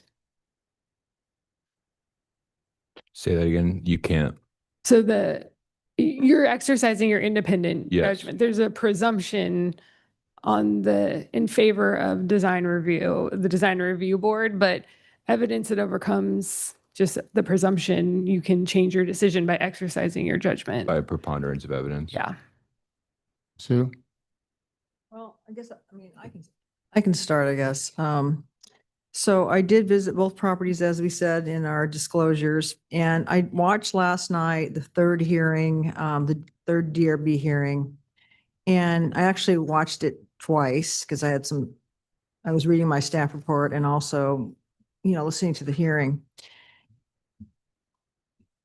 The proposed design from the McIntoshes, in my view, is not substantially different from the opposition's home because they're both pretty solid walls and they're both long walls. The unique thing about the opposition's house is they don't have windows on the other side. So they get their light primarily through that side, the south side, I guess it is. But, I think what the McIntoshes are building is, in my view, is reasonable because, they're building a second story. They have a right to do it. They also, the opposition, the Mahoney's do have a good view out the back. They have a really good view out the back. And I think that's what I would consider their primary view. We've done a lot of these, we get a lot of these view issues. I do consider that the primary view there. And sometimes in view equity, you don't get to keep everything you had forever. And this is one of the hardest things we do is people, when they buy their house, they have their view and they want to keep that view no matter what. And if somebody remodels or tears down a house and builds a house where there's a vacant lot there, whatever it happens to be, people get, they have their view impacted. And this is what view equity is. It's a hard thing, and because views are very precious to people, that's why we live here. None of us, everybody wants to look at the ocean, and that's, and, the McIntoshes are no exception there. So I think from a view equity point of view, I personally think it's fair. Neighborhood compatibility, I don't see as an issue. And I walked around the neighborhood yesterday, and I looked a little bit more at the houses around there, and I don't agree that it's not neighborhood compatible. There are two-story homes everywhere. There's all kinds of homes there. You can see them off the back of both of the back of the properties. When I was in both houses, you can see them. You can walk around the corner. You can just walk down the street. So I don't see neighborhood compatibility as an issue. And on design articulation, I find that kind of a very squishy thing. It's, they do have design articulation. They have some setback. They have a long wall. They pulled it back. And so that's where I am. I actually agreed with Tom Gibbs's comments because I think they were very clear. And I think he was following the design review board, design criteria very carefully and thoughtfully. And I think that while this is a difficult situation, I think, I don't really have an issue with their design. So, I think it's difficult for everybody. I get it, but I also don't think, my personal opinion, that the design review board should be redesigning houses. That's what architects are for. I don't think you should be presenting any photographs of what you think a house should look like. I don't like that kind of stuff. I wouldn't like it if it was done to me. And so anyway, that's where I am. I think, Sue, you really articulated how I'm feeling about this. I approach this kind of from two perspectives. The first is based on we're putting on in a quasi judicial hearing, we're acting like judges, and our job is to apply the criteria, which is very subjective, right? And so there's never an easy or clear answer. And I don't agree with the appellant / applicant that the Housing Accountability Act applies here. I think this is a remodel plus a new unit. It's not a 2-unit project. So then what's before us is this de novo decision about whether about the design review guidelines, and I tend to agree with what Chair Gibbs articulated in this specific instance about we have to the primary view is the ocean view from the back of the Mahoney's property, and when I put my my goal is to try to empathize with everyone in this situation and think, how would I want the council to be weighing in here? And I really do feel like we would be severely undermining the McIntoshes' ability to design a house that they are entitled to, in my view. And I think that there are view impacts, but there is not. But when we put the balancing test of view equity, the primary view is preserved, and I think it's a fair application of view equity in this instance. The coastal development permit issue of a public view from the high school, I think if you take the logical conclusion of that, they wouldn't be able to have a second story here, and I saw, so I don't find that compelling. So I think Sue articulated it better than I did. But I would, I empathize with the Mahoneys, but I would ultimately be willing to, based on that it was a 3-2 decision where we are basically asked to do a de novo review here based on a preponderance of evidence. I believe that I would overturn the denial and approve the project based on the design review criteria and the CDP findings. So I agree with Hallie, and I just want to make a couple of points here because we're in the middle of comprehensive code update right now. There's been several conversations as we've been working our way through that process, how we can find more objective ways to analyze these things. And it's even been suggested that we do these 3D mapping efforts throughout town to really establish, if we could set parameters on how we decipher the views and the primary views and whatnot. And, it's an imperfect system that we have right now. We're trying to make it better.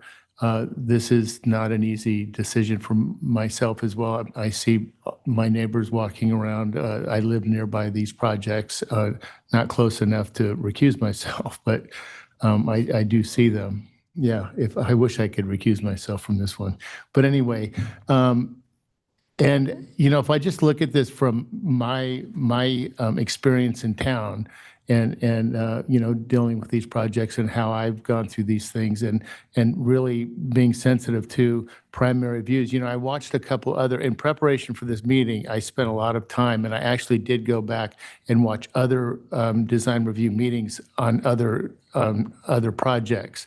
And there was a lot of irregularities, in my opinion, to the DRB, and it was very discouraging for me to see them. And in one particular incident, in my opinion, the primary view was practically wiped out. That was the ocean view. Now, in this particular situation, we're talking about what would really be qualified as a secondary view. So,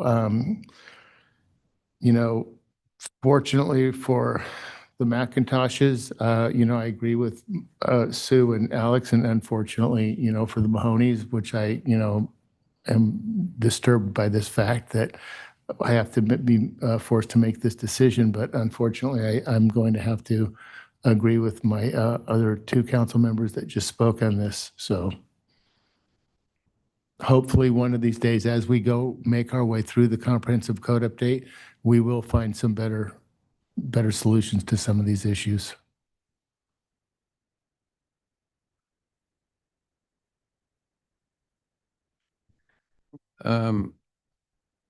I think that we're all feeling the same thing, right? Which is these are not fun decisions to make, and they're never easy. You always wish, that the neighbors could reach agreement. That's not happened here. So then we're called upon to look at the transcript and the evidence and decide.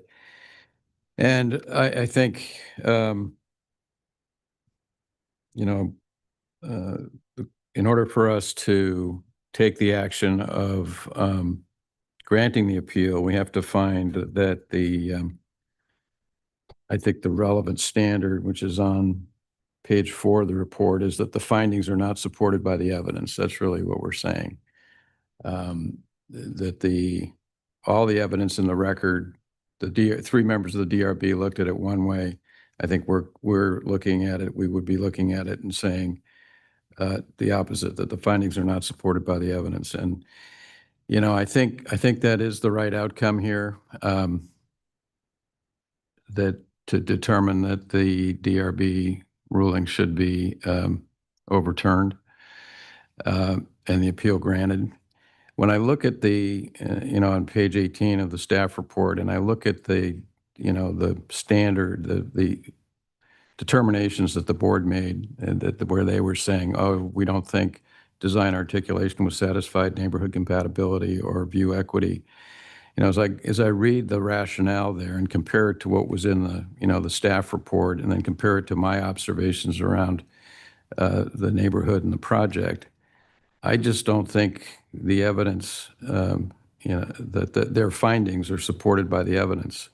So, there is design articulation on the house. The design articulation standard doesn't say every wall of the house has to be design articulated. It says the project has to be design articulated. And really the wall, but the side between the Mahonies and the McIntoshes doesn't have a lot of articulation, but it's really, primarily the windows are opaque, and it's really designed to provide privacy, which it achieves. So overall, I don't agree with the determination that the majority made on design articulation.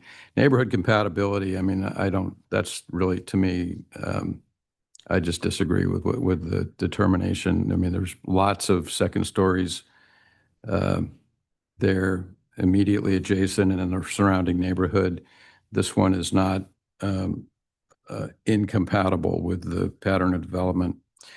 And then view equity is probably the one that I struggled the most with, but because there is impact for sure out of that side window. You do lose the hillside view to the north, or almost all of it. But again, it's a balancing, and it's a fair and reasonable. What the view equity design guidelines say is it means achievement of a fair, reasonable, and balanced accommodation of views.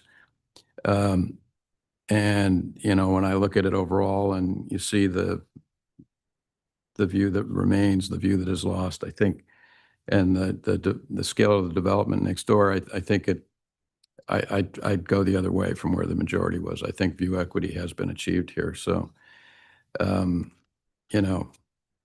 I'd support the conclusion of my fellow 3 other council members over there to say we should grant the appeal.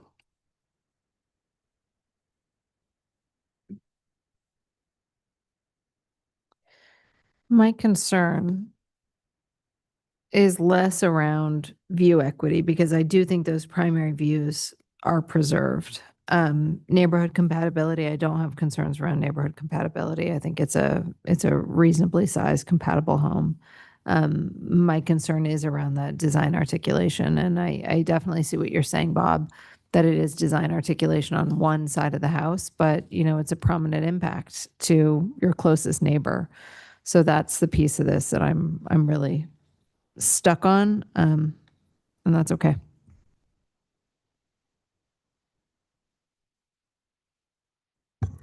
Wake up, everybody.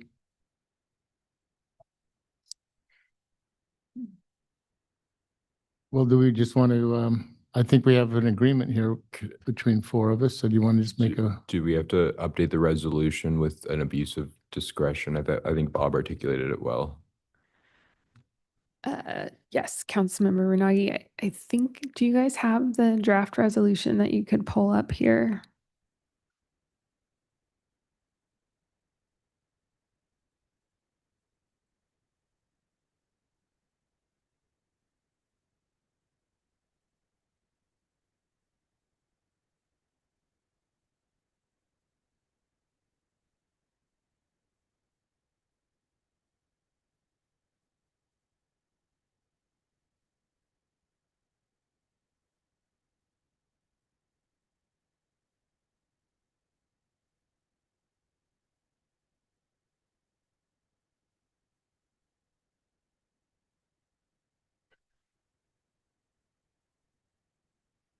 This would be option B, to overturn the DRB decision. And I believe we were able to add a red line section. We would be able to amend this further based on council's direction.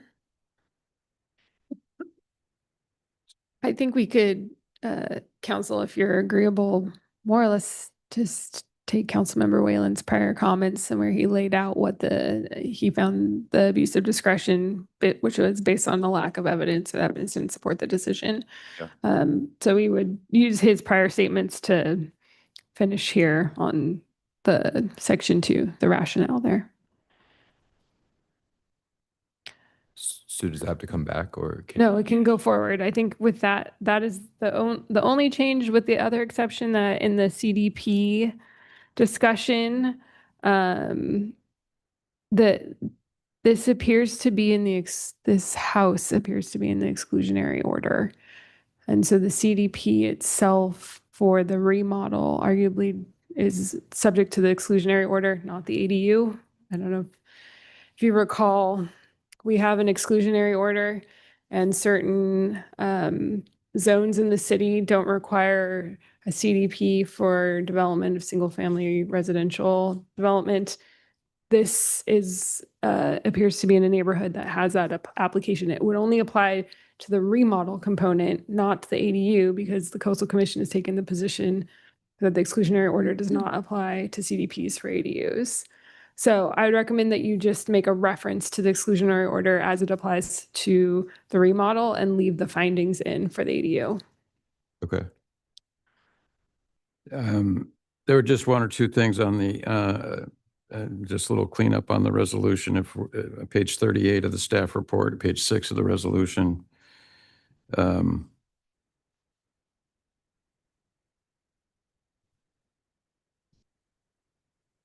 Yeah, well, maybe it's right on the land use policy 210, that paragraph. I think you just went past it, maybe. 210. Okay, there it is. By pulling the second. So the property to the southeast, I think, was impacted in a prior iteration of the project. And then it says staff fines. I think wouldn't that be council fines? Or city council fines? And then on further down, I think it's in, it's on the CDP, not just it's on the view equity section 16.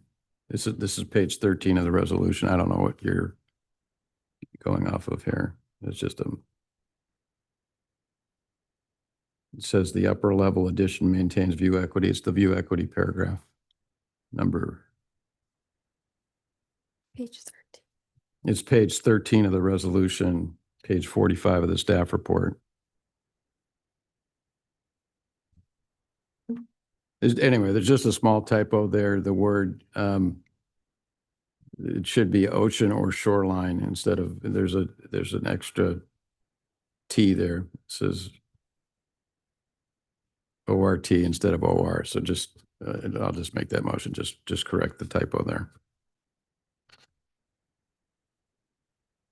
Did you get the was and the were on the earlier one? Yeah, I think they made that change.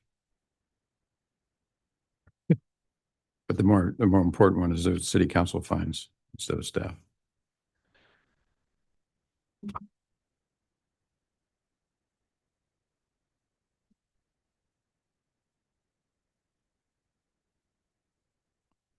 That's it, right? Yeah, I think so. Was that? So I think we're good, right? Yeah, so the resolution would just reflect the changes we just went over. Do you have a second? Oh, did I move it or? I'll move the resolution as amended to overturn the design review decision with the resolution with the findings as redlined and discussed just now and approve the project. Second. All in favor? Aye. Aye. Say opposed. I'm opposed. Oh, okay. The records show that Halle's opposed, so it's 4-5. I mean 4-1. Sorry. Sorry, everybody. Okay, that's that. Thank you. Future item. Where are you going, Halle? Future council items. What's that? Future items. Right? Yeah. So should we wait for Halle to return before we talk about future items? No. So I don't have any items. I have none. Okay. I have one. Well, be quick. State it. Can I have your support? Can we explore a lobbying ordinance? I'm for that. Sure. So we have, how do you feel, Bob? Talk more about that briefly so we can frame it. What? You mean what registration? Excuse me? Oh, okay. Just so that everyone knows what we're talking about here, the lobbying ordinance, similar to what Newport Beach does, it requires the registration of lobbyists. And there are several surrounding cities that have them. It's a lobbying ordinance. Really just is more of a disclosure than anything. What, they have to register or something, or? It's primarily like, yeah, they register. It's a disclosure ordinance primarily. I'm happy to take a look at it. I don't have an opinion. That doesn't give me enough information to Yeah, know I what know. I feel about it. That's but- what I want to do. I just Yeah. want to come back with some information. Yeah. Okay, great. Anything else? Meeting adjourned. Dave's already made up his mind. Drain the swamp. Oh. The next meeting is January 13th. Good night.